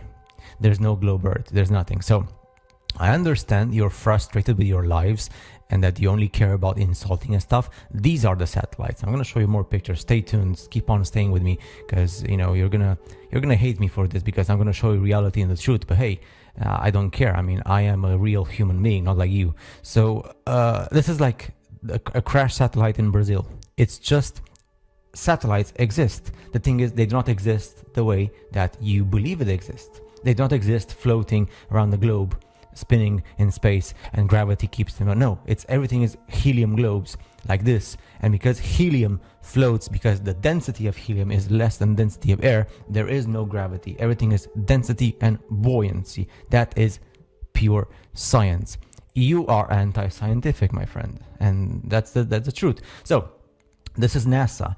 This is official NASA footage. This is not something like a stupid flat earther in the basement of his mother, like you say, is doing. This is original footage from NASA, pure science. This is what NASA does when they're sending, since the 1950s, after the Second World War, they're sending the satellites in space, above the Earth, what we call space, with floating helium balloons. There is no such thing as what you see in cartoons and movies. This is what happens in real life. So do you tell me, is real life and reality inferior in your brain compared to what you want to believe? This is like footage from the 1950s. Back in the day, in the 1950s, because the world was so primitive, the only way to launch helium balloons up in the air was from aircraft, like aircraft carriers, because they were so huge and big and gigantic. They had to be in the middle of the ocean. And I believe they had to be in the middle of the ocean as well, because it was away from the public eye, so nobody would have actually had the camera or like the capacity to actually follow the army or the navy onto the ocean and see them that for themselves. But that's what they were doing back in the 1950s and 60s. And today, this is what they're doing. NASA has programs. NASA is actually the largest helium consumer in the world. You can check it up. It's not made up. NASA consumes helium like no other company in the world. Why would NASA need so much helium if the world works with gravity and globe spinning in space with curved water? Because there is no gravity. Everything is helium, and they need this to launch the satellites. And they have people like scientists and retired NASA Goddard Space Flight Center speaking about the importance of buoyancy and density and how the satellites float, thanks to the fact that the Earth is not a globe. It's flat and it's motionless. It doesn't move. And I don't even know what to say anymore. So you have the footage. You have this, for example, this person who's chief technologist for the balloon program. There, she was saying, and this is like public knowledge, that when they fabricate these balloons to actually launch the satellites, each one of these balloons, when it's inflated and when it's ready to launch, it has the size of a football stadium. This is American football, but who cares? American football, European football, a domed football stadium. So that's the size of those things that are up there in space somewhere above the surface of the flat motionless Earth. And also many of these, look at this, this is official, this is how satellites are being launched, and they're launched from Antarctica. Lots of the satellites are launched from Antarctica, from the places where common mortal human beings like you and me, because we are useless birth certificates, we do not have access to go there. And that's why they're launching them from so far away in Antarctica, because there's nobody there to actually film it, so there will be no witnesses, so therefore they can get away with it. But this is actually the truth. This exists. This is reality. Why the heck do you keep on saying that your reality is this? Why do you accept this reality? Because this is just like invented cartoon and computer graphics. This is reality. They're launching satellites with helium globes, helium balloons, from Antarctica, where nobody has access, like you and me, only the military and themselves, because that's the way the world works. And this is public knowledge. This is not something invented or conspiracy. So the only reason why you keep on insulting people who search for the truth and people who accept the truth is because you're frustrated and you're a hypocrite and you hate your life. And that's it. So you accept this because, I don't know, because you know that nothing is going to change in the world. Therefore, you have a reason to be happy, to insult and to laugh at people who just accept the truth for what it is. It's unfortunate. It's really unfortunate. I actually feel disgusted and ashamed to share the same DNA with people who live on a globe with curved water spinning in space. I feel super disgusted. And you're going to say now, why do you keep on focusing your video, like this type of video, with people who live on the globe Earth? Well, very simple, because you people who know the truth, you're fine. You don't need help. People who need help and to go to a psychologist are those who live on a globe spinning in space with curved water. So that's why I'm trying to help people here. I'm actually a good human being, you know.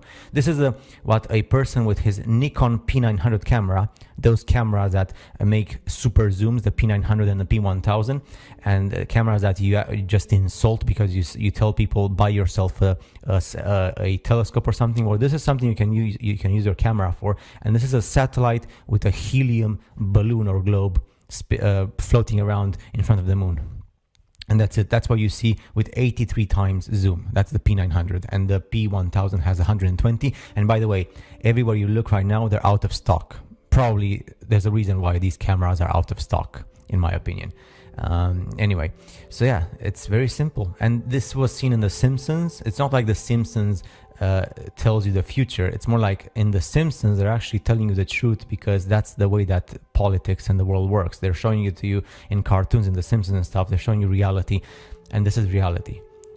From Antarctica, from the North Pole, which is not actually the North Pole, it's just a central part of this crater, because we do not have access there. It's forbidden. So that's how they launch the satellites. Buoyancy, density, there is no gravity. The only reason why you keep on insulting people that speak the truth, it's because I would say something right now, but I'm not going to say it because probably YouTube is not going to like it.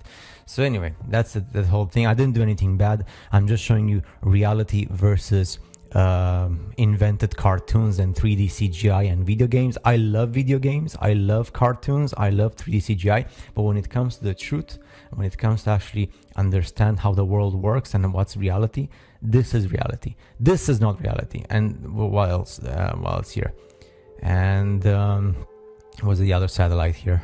And this is not reality. This is fake. This is just animation. Reality is this.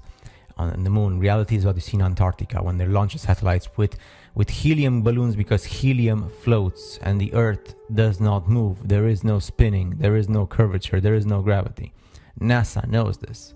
Of course, they have their own program for the public, because that's the whole part of the whole system and the whole process, right? But the videos exist, the documentaries exist, science exists. If you go in front of a judge right now, and you want to prove these things, the judge is going to give you, the person who actually speaks the truth, the right to actually go out clean, because a judge has to respect the truth if you have the materials. And these are the materials, and this is science, and this is irrefutable science. And this is something that I know, it's just I am ashamed of the human race, of 99% of the human race, because it's so simple. It's just a matter of like sitting your ass or your butt on a chair for like an hour to actually understand this with your human intellect, and you're just going to realize, okay, I was lied all my life. I feel frustrated and I feel like a piece of crap, but who cares? At least I know the truth, right? That's the big thing that people don't want to do. They don't want to sit on their asses and just understand with their human intellect. Oh, it's easier to just insult flat earthers because, you know, that's the norm. That's simple. what can you do, right? So I'm hoping that at least one of the people who actually lives on his fantasy globe Earth spinning in space, they're gonna actually watch my video and they're just gonna actually sit down for a second or for a minute or for a day and just think. Use your human intellect. Don't be like a monkey, because monkeys don't think. They just eat bananas and they have sex in the jungle. Just, just think for a bit, and probably you're gonna realize the truth. And I don't care if it's frustrating for you or if you're gonna go crazy or something. That's your problem. Hey, the truth is the truth, and if you cannot handle it, then that's your problem, my friend. So, and that's it. I'll see you guys in the next one.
If you like audiobooks or audio shows, check out a free trial of Audible. Just click the link in the description.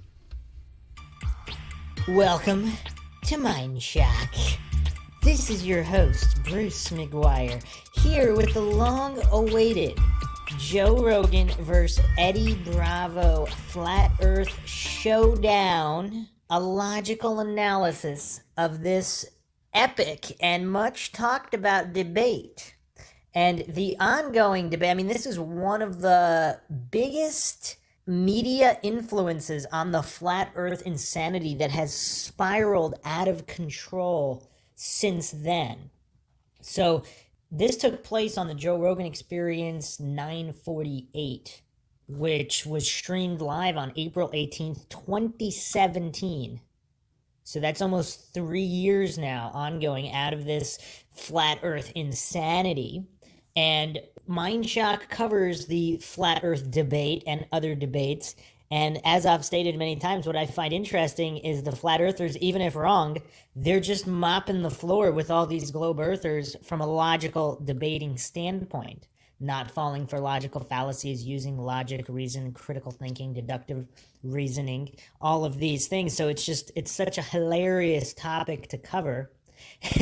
Because even if the flat earthers are completely wrong about everything, the legitimate scientific line of inquiry, as opposed to the globe earther religious faith-based model and faith-based argumentation, while masquerading as being scientific, in actuality only proving the indoctrination into scientism, not science, which of course, very, very big difference. And I will define it right before we get into this logical analysis. But as always, if you like the podcast, you can donate to our PayPal. Just check the link in the description. Make sure you subscribe to the channel, hit the bell for notifications. Make sure you allow your device to have those notifications come through. If you like the podcast, hit that like button and share it across social media platforms, of which you can find us on Twitter, Reddit, Patreon, and Facebook. Patrons, of course, do get priority in logical analysis requests, true crime requests, or any paranormal conspiratorial topic requests.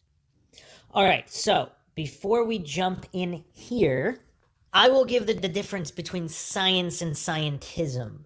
So in general, science is a field of study referring to the natural world that is supposed to adhere to the scientific method.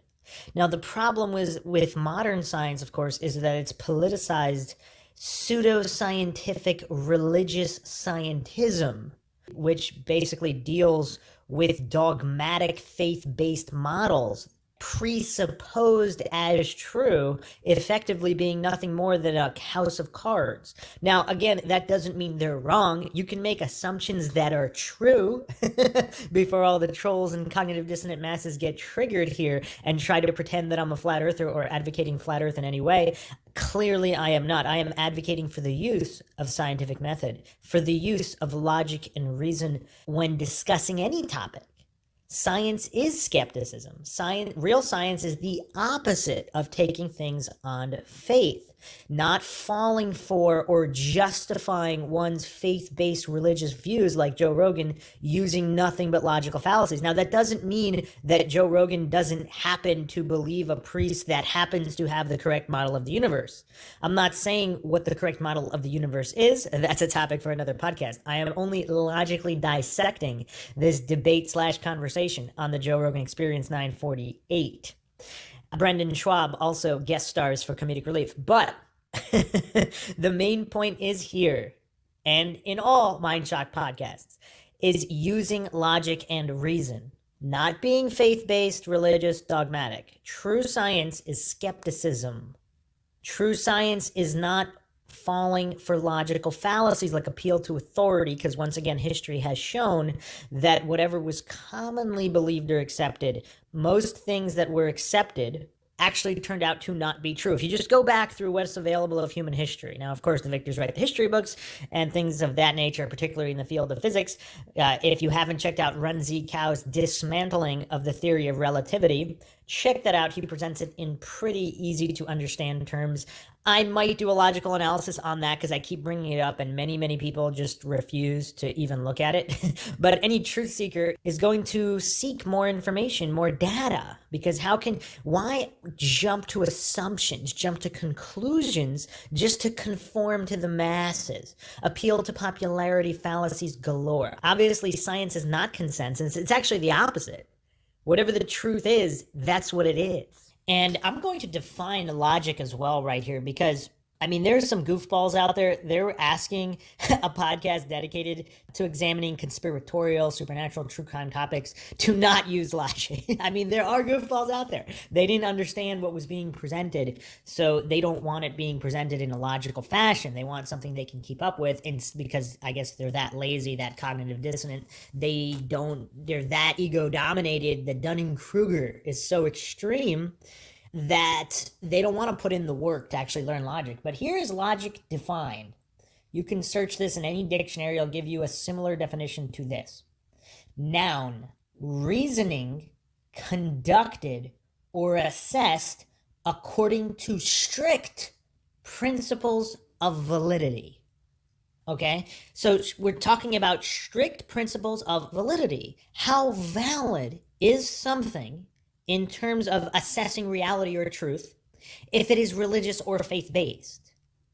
If there's no actual evidence. Now, someone saying there's evidence doesn't mean there's evidence. Someone saying that experiments were performed, and not only did the experiments, now these are experiments, of course, designed by fallible humans.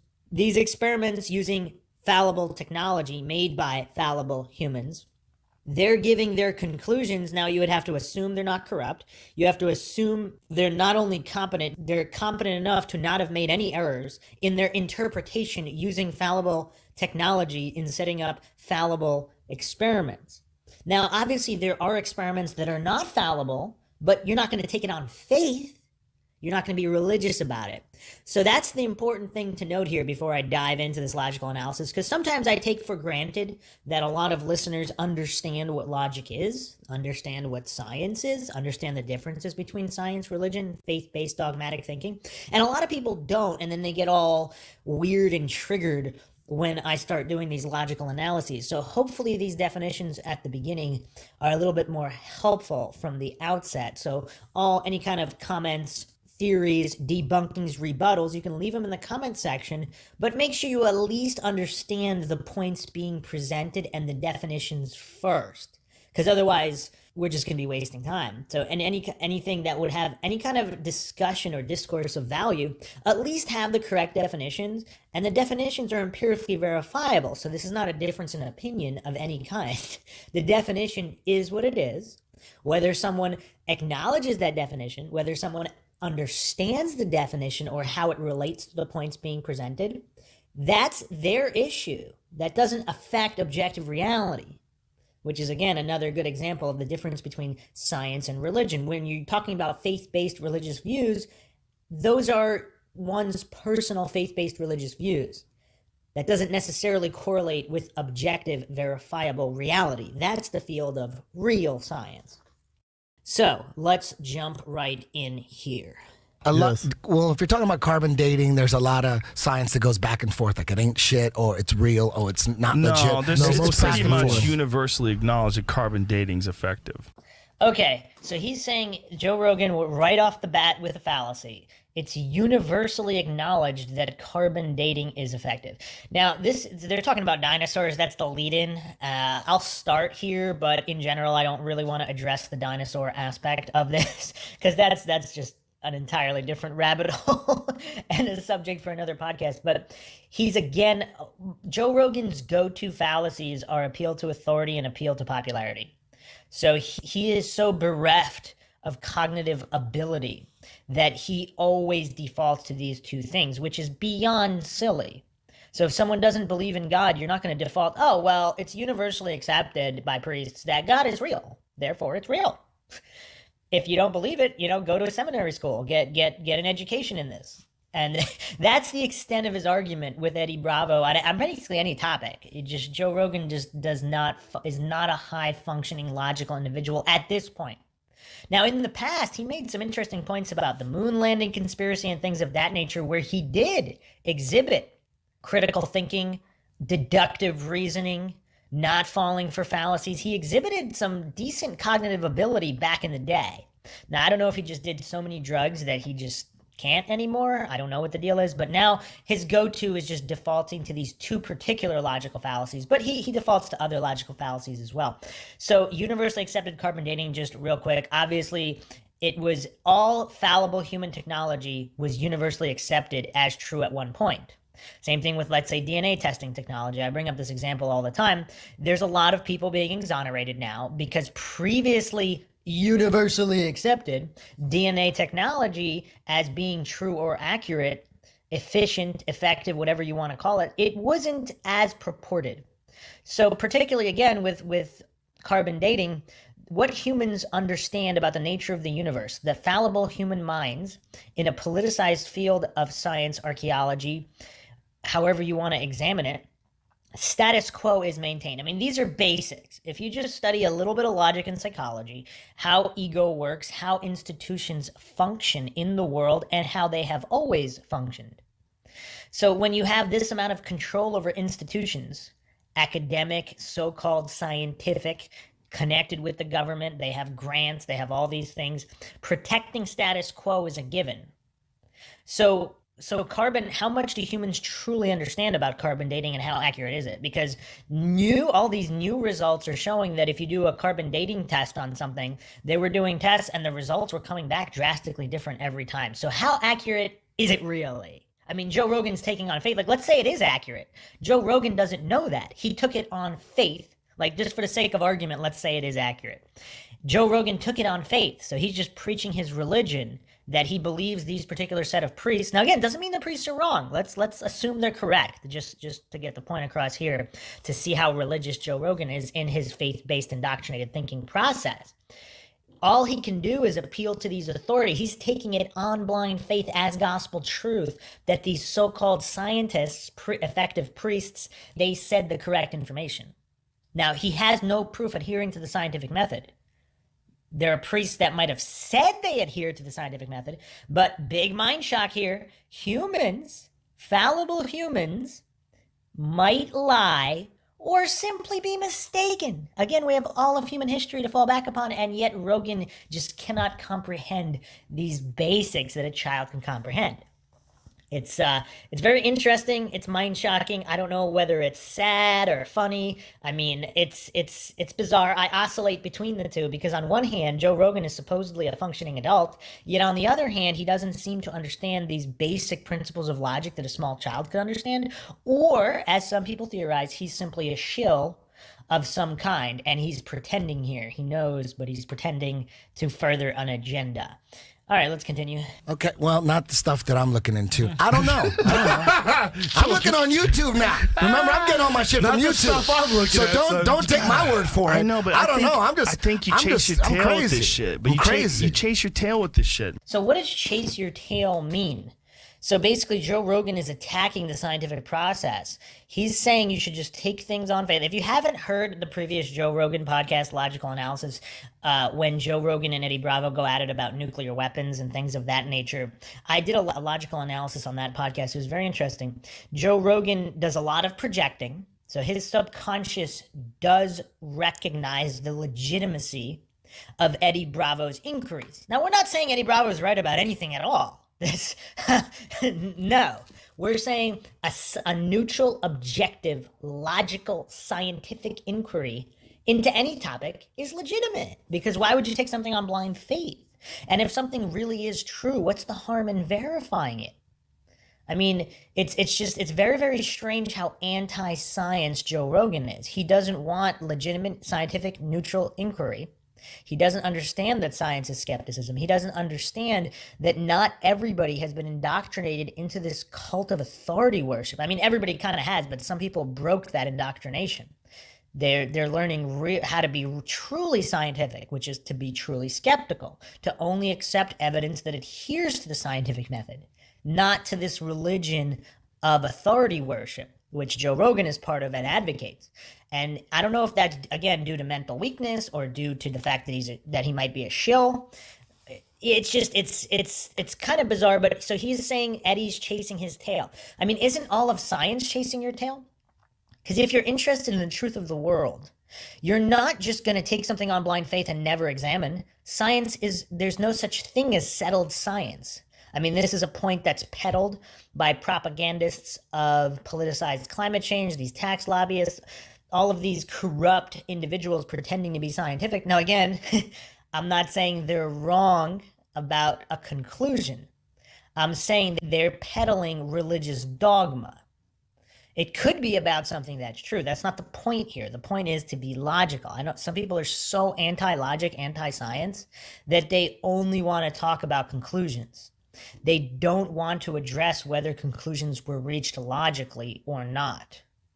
And the danger of just taking things on faith all the time is that your brain basically atrophies. It's like exercise. You don't just stay on the couch forever. Like an obese person that's on the couch forever, you can't ask them to just roll off the couch and run and do a triathlon in record time. Now, is the point to get a certain time in a race? I mean, for some people, sure, but the value of the exercise. So that's the same thing with being logical. Your brain needs logical exercise. When you don't logically exercise your brain, it will atrophy, and you will be basically a brain-dead zombie, a sheep or a lemming. And Joe Rogan is a good example of that, unless he's faking and he's a shill. I don't know. I'm not going to pretend to know. I am only logically analyzing the argument that he's putting forth coming out of his mouth. So he's saying that Eddie Bravo is chasing his tail. All of science is basically chasing your tail. You're constantly doing experiments. You want to verify the experiments. There's always unknown variables. So unless you become no longer concerned with the truth, you will not stop examining and re-examining. That's the very nature of science. And of course, Joe Rogan's very anti-science. Shit, man. No, I'm not. I'm having fun. It's entertaining. Do you really love it? He loves it. Figuring out how we're being bullshitted is very. But that's I'm obsessed with it. How are they bullshitting us? I love that. See, shit. I like that. I love that. I like that Eddie's I like don't this. like I just think wanna- you need people like this. Like Yes. he loves it. Like he loves it. I think this is how crazy I am. I think we're being lied to about fucking everything. Your kid's gonna grow up just I'm super crazy. skeptical of Fuck every. yeah. Science is skepticism. I mean, it's so weird how the cognitive dissonant masses, the sheep and the lemmings, they took things on faith and they don't want that pointed out. That's why they get emotionally triggered. That's why the subconscious, that's why when you study psychology, these are just basics of psychology. We don't need to get into any super advanced things that require decades of study. Just on the surface, it's like being proficient at the English language. You don't need to know the nuance of all these obscure English words, but you should learn all the letters of the English language. You should know how to make words in basic sentences if you want a basic level of English comprehension. Same thing with the language of logic. You just want a basic understanding, same thing with the language of psychology. You want a basic understanding of how the subconscious works, why people get emotionally triggered, and then you'll be at a certain competent level. Now, people that are not, I think I'm at a relatively average level. I think an average individual can understand everything I'm saying. And some of those cognitive dissonant trolls out there, they think that I'm pretending to be this incredible high-level intellectual. No, this is all average stuff. And if they're that far below average, that's on them. I think everybody can get at a basic level. I think I'm at a basic level. I think everybody can get to this basic level. You just have to put in a little bit of time. It's like you don't have to be a record-holding triathlete, but I think everybody that doesn't have a major disability is capable of doing a little bit of running, a little bit of biking, and a little bit of swimming. That's it. I'm not saying that you should be able to get all these great distances in short amounts of time, but there's a certain base level of fitness everybody can achieve. Same thing mentally. There's a certain base level of logical understanding of psychology that everybody can achieve with just a little bit of time investment. I'm already telling him Just- don't trust anything you see on TV. We don't let him Why watch let him TV. watch TV? We let him watch a little cartoons here and there, a little bit. And you can already tell from Joe Rogan's face, he can kind of see where it's going and he doesn't like it. He's not as great as hiding. Like, again, when you go into micro expressions.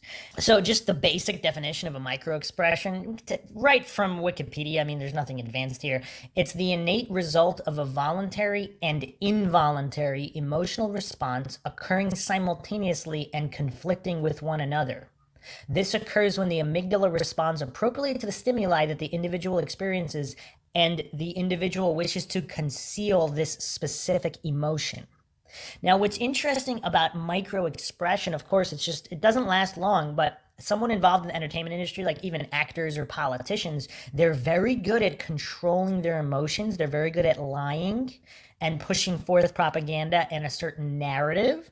However, these micro expressions, the involuntary aspects of it, the involuntary emotional response, they can't help that. Now, it only occurs it's a micro expression, so it's not a full-on expression that lasts seconds and seconds and seconds. They're very, very brief. but you can catch them if you know what they're looking for. And Joe Rogan, again, perfect example. I went over a lot of his micro expressions. Some of them he concealed better than others. Like he was pretending that Eddie Bravo was he was strawmanning a lot in Eddie Bravo's direction, but his micro expressions betrayed his true motivations. And we're looking at that right here now as well. He doesn't like where this conversation is going because he knows it's legitimate to be skeptical. Science is skepticism. He knows Eddie Bravo's line of inquiry itself is legitimate, regardless about the conclusions. Eddie Bravo might be completely insane. Everything he believes might be false, but the line of inquiry itself is legitimate. That's my only point here. Bob's corrupt as fuck. But I'm going to raise him not trusting TV. You know. I don't give a fuck what anybody says. And you can't say nobody would ever disagree with that. The TV is not good for kids. It's not good for kids. Why don't you have a show on the Alex Jones channel? What has happened? I agree. You what went the there. Fuck? I went a total retard on him. I went full flat Earth on him. Even he doesn't believe in flat Earth. No. Most. I mean, I don't know if Joe Rogan's overselling the laughter or his appeal to incredulity, logical fallacy here, where he just thinks it's so ridiculous, he's going a little over the top, or that's a genuine reaction. He really does think flat Earth is that over the top ridiculous. I can't really tell. Again, Joe Rogan's been in the entertainment industry for a long time, so he has a decent control of emotions and pushing narratives and doing these things. Most conspiracy theorists do not. They think flat Earth is the most retarded thing ever. When Joe first brought it up, like about a year and a half ago, he said, "Dude, he was trying to basically say how stupid people are." He said, "Do you know people still believe the Earth is flat and the sun is 3,000 miles away?" And I remember sitting there thinking, "Shit, what are they, Amish or something? Like, how dumb do you have to be to think the world is flat?" Videos later, how dumb? No. And then you brought it up again. And then you brought it up again. You brought it up again, like maybe 6 months later. And I said on your podcast, I said, that is so dumb. That's got to be some kind of CIA psyop. It's got to be some kind of destruction. Take a weird left turn. And then I was in class, and we were talking about conspiracy theories, and my buddy Manny, full blown conspiracy theory. Jiu-jitsu class. He goes, do you ever my jiu-jitsu class? He goes, we're talking about my YouTube class. I thought it was a conspiracy class. I was like, God, you go to school? He teaches. That was actually a pretty good joke from Brendan. I teach. No, I know that. I thought he meant like a straight class. Open I teach people how to Look kill out the Brendan. door. I'm very aware, brother. Also, so Manny turns to me and goes, "Dude, you ever look into flat Earth?" This was like 8 months ago or something. And I said, right when he said that, Manny, you ever look into astronomy? Yeah. You ever go to seminary school? Right when he said that. Manny, did you miss fourth grade? Right when he said that. Manny, anybody drop you on your head? So the appeal to incredulity logical fallacy takes many forms. So instead of listening to the merit of an argument, they just make jokes about it because either their subconscious has recognized they're too mentally weak to handle an honest examination of a theory. Now, we're all guilty of this. I'm not saying I wasn't guilty. When I first saw the flat Earth, I mean, obviously, that's the initial reaction. You're indoctrinated into having that reaction, similar to how the CIA kind of engineered the term conspiracy theorist to get that knee-jerk reaction, the socially engineered, propagandized reaction to just dismiss conspiracy theory if it's the word conspiracy. Conspiracy theory, conspiracy theorist. To just ad hominem completely dismiss, because, I mean, all conspiracy theory really is being scientific. Thinking critically. Using deductive reasoning, not assuming everything's a coincidence at all time. That's the realm of the coincidence theorists, not very logical. Manny, what are you smoking? I can't believe anything that ever comes out of his mouth again. That's what I thought. I'm like, Jesus. And I'm like... That's the correct way. Oh, man. See, that's why ad hominem logical fallacies are probably the fastest way to seed an argument, because you don't like the source. So, like... Yeah, I mean, if somebody in a clown suit just goes up to you and says, A is the first letter of the English language, and they're, whatever, on a ton of drugs and they're spazzing out, you're going to automatically you're not going to listen to the argument that A is the first letter of the English language. What they're saying could be true, so to just dismiss it based on appeals to incredulity or ad hominem logical fallacies, very, very silly textbook Joe Rogan. You saw I'm the like, light, Manny, Eddie. please don't ever bring that shit up again. You keep that shit, dude. Cut to. Dude, that's a We're getting CIA dramatic. psyop. I sense the turn. And So then now, another guy comes. I'm telling you the story, and then Ernest comes up to me and he goes, "Hey man, you ever look into flat Earth?" I said, "Dude, Jesus goddamn Christ." Okay, I go, so that's when the did it dumbest turn? shit. And he goes, "Hey man, I got a master's in engineering. Look into it." And I just wanted to go. I just went home and I was just gonna. How about looking at what fucking school that was so we can tell people? And again, you see Joe Rogan appealing to authorities. And he roped in the no true Scotsman logical fallacy. So with the no true Scotsman fallacy, he's saying that that school couldn't have been legitimate that gave him that master's in engineering because of Joe Rogan's own biases, mental weakness, religious indoctrination, his faith-based model of thinking. He can't understand how somebody who went to an institution, so that's disrupting his view of authority. So he has to appeal to this logical fallacy, no true Scotsman, which is just an appeal to purity. So he's kind of protecting a universal generalization. So in his brain, obviously, a university giving a degree, for example, in physics, it's legitimate in his brain. What he fails to see is that this itself is a logical fallacy, appeal to authority. So just because someone goes to seminary school and they say that God is real, it doesn't mean you just take on faith and believe. That doesn't mean that's true reality just because they went to an institution and got some kind of a degree. But Joe Rogan doesn't understand that, or he's pretending not to. Again, I really don't know. Can someone be this silly at his age? I mean, I guess so, but I don't know. Phoenix Online. But hey, man, That's the same shit. Yeah. I'm so crazy. I so don't believe anything. You want something else to do. Yeah, I tried to debunk it. I was trying to debunk it. I was Eddie, Mr. Debunker. There's a fucking Japanese satellite that takes a photo from 22,000 Those are miles the out worst every 10 pictures minutes. ever. All right, so he is, again, appealing to authority. Not only that, but he took on blind faith that the distance they said the satellite was the exact distance.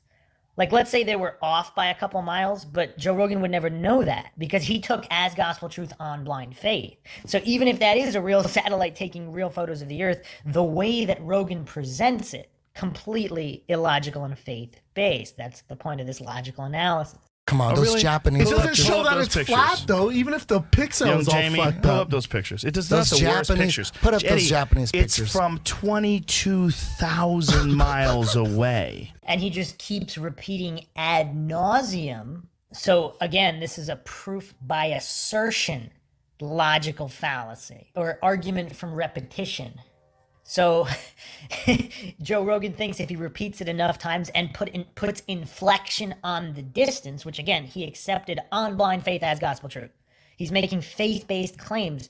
He has not provided any evidence that these claims are true. Maybe they are, maybe they're not. But he's only arguing from his own religious faith here, appealing to authority and just making an argument from repetition using inflection to try to further the argument. Again, someone in his position who's been in the entertainment industry for a long time, they know how to manipulate people's emotions. He's a comedian. He knows how to try to sell a bit and things of that nature.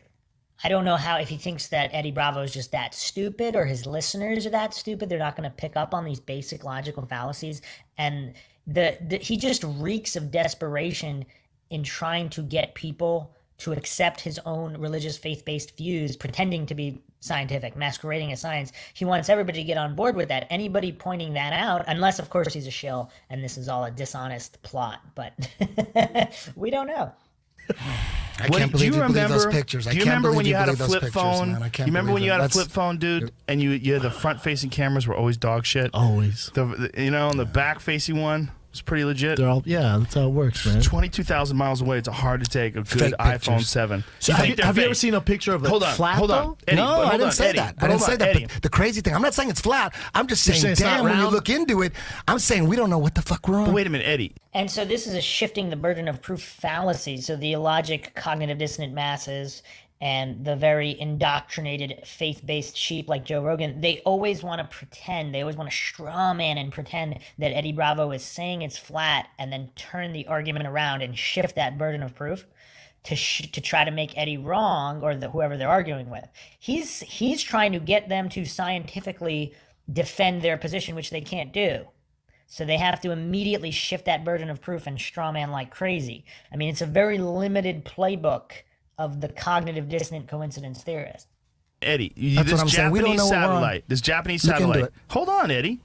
This Japanese satellite that all these hundreds of scientists worked on for So appeal to authority mixed in with appeal to popularity. I mean, that's Joe Rogan's go-to. He's got nothing except that. It's quite silly. You'd think he'd develop a little bit more of a diversified playbook. I mean, he did, these short no true Scotsman fallacies. Sometimes he uses compositional fallacies. But in general, those are his two go-to, and then he just repeats it. Then he just falls for the logical fallacy of argument from repetition. So he's got no actual scientific substance to anything he's saying. He's just asserting his faith-based claims religiously. And obviously the real question is Joe Rogan really this silly and he's being authentic, or he's a shill and he's just peddling propaganda? like NASA, a decade. they fake moon They shoot it landings. out into the space. They They fake take the moon a landings. picture every 10 minutes, and you can download it from the website. So again, this is a compositional fallacy. If you can download something, that makes it real. So if you download a Hollywood movie or stills from some kind of theater play production, from a theatrical play, that means that they're real. That means it wasn't a stage setup. That means it wasn't CGI. So if you can, I mean, does Joe Rogan realize how silly he sounds? You can download it. There's a CGI picture. composites. So constantly making CGI in some sort Constantly. of a computer Constantly. bank somewhere. Yes. Like they But do it in why- NASA. NASA, that's what they do. Why do you think if Does they it- have the technology to make CGI that looks that good, why don't they have the How come NASA- technology where's to the pictures shoot a from NASA? camera into space? Oh man. Oh wow. That was pretty low from Joe Rogan. Not a lot of functioning power there. If you have the technology to make a CGI composite of Jupiter, does that mean you can send something there? If you can make a CGI composite of a galaxy, a theoretical galaxy, just incredible distance away, that means you can put a camera there? I mean, this is as silly as Neil deGrasse Tyson's argument that it would be easier to go than to fake it. That faking a moon landing is harder than going. So they should just shoot all movies about Mars on Mars because it's easier to go than to make a movie about it. I mean, these guys are pretty funny. And he's also saying that the CGI is that good. This particular, he's talking about the Japanese satellite. These CGI images are not particularly good. I mean, there are other ones that are pretty good, but the ones he's talking about here are, they do not look very modern. You could probably make this in the 90s, if not the early 2000s, what he's talking about here. So just complete non-congruent argument. I mean, it's nothing but fallacies. There's no logic at all coming from Joe Rogan. It's bizarre. Usually he does a little bit better job than this, at least, but Where's the pictures from NASA? How come they don't have any? They don't have that space kind of. they don't have the technology? No, they just never did it. they never did it. They never put, so it's not NASA's business to have a satellite in space taking pictures of the Earth. And I mean, even if that's true, like let's say NASA's legitimate, never lied about anything. How can Joe Rogan say that with a straight face that they just never? It's bizarre. You'd have to, even if NASA's completely legit. I mean, how can any non-cognitive dissonant mind, a functioning logical brain, deny that it's a little strange that there's no satellite taking photos of our home? It's just weird. I mean, you have all these observatories, and it's just bizarre. Again, I'm not falling for false dichotomies here. I'm not jumping to assume one model is true or false versus another model. But that is strange no matter how you look at it. It's just, this is an agency that's in charge of space, and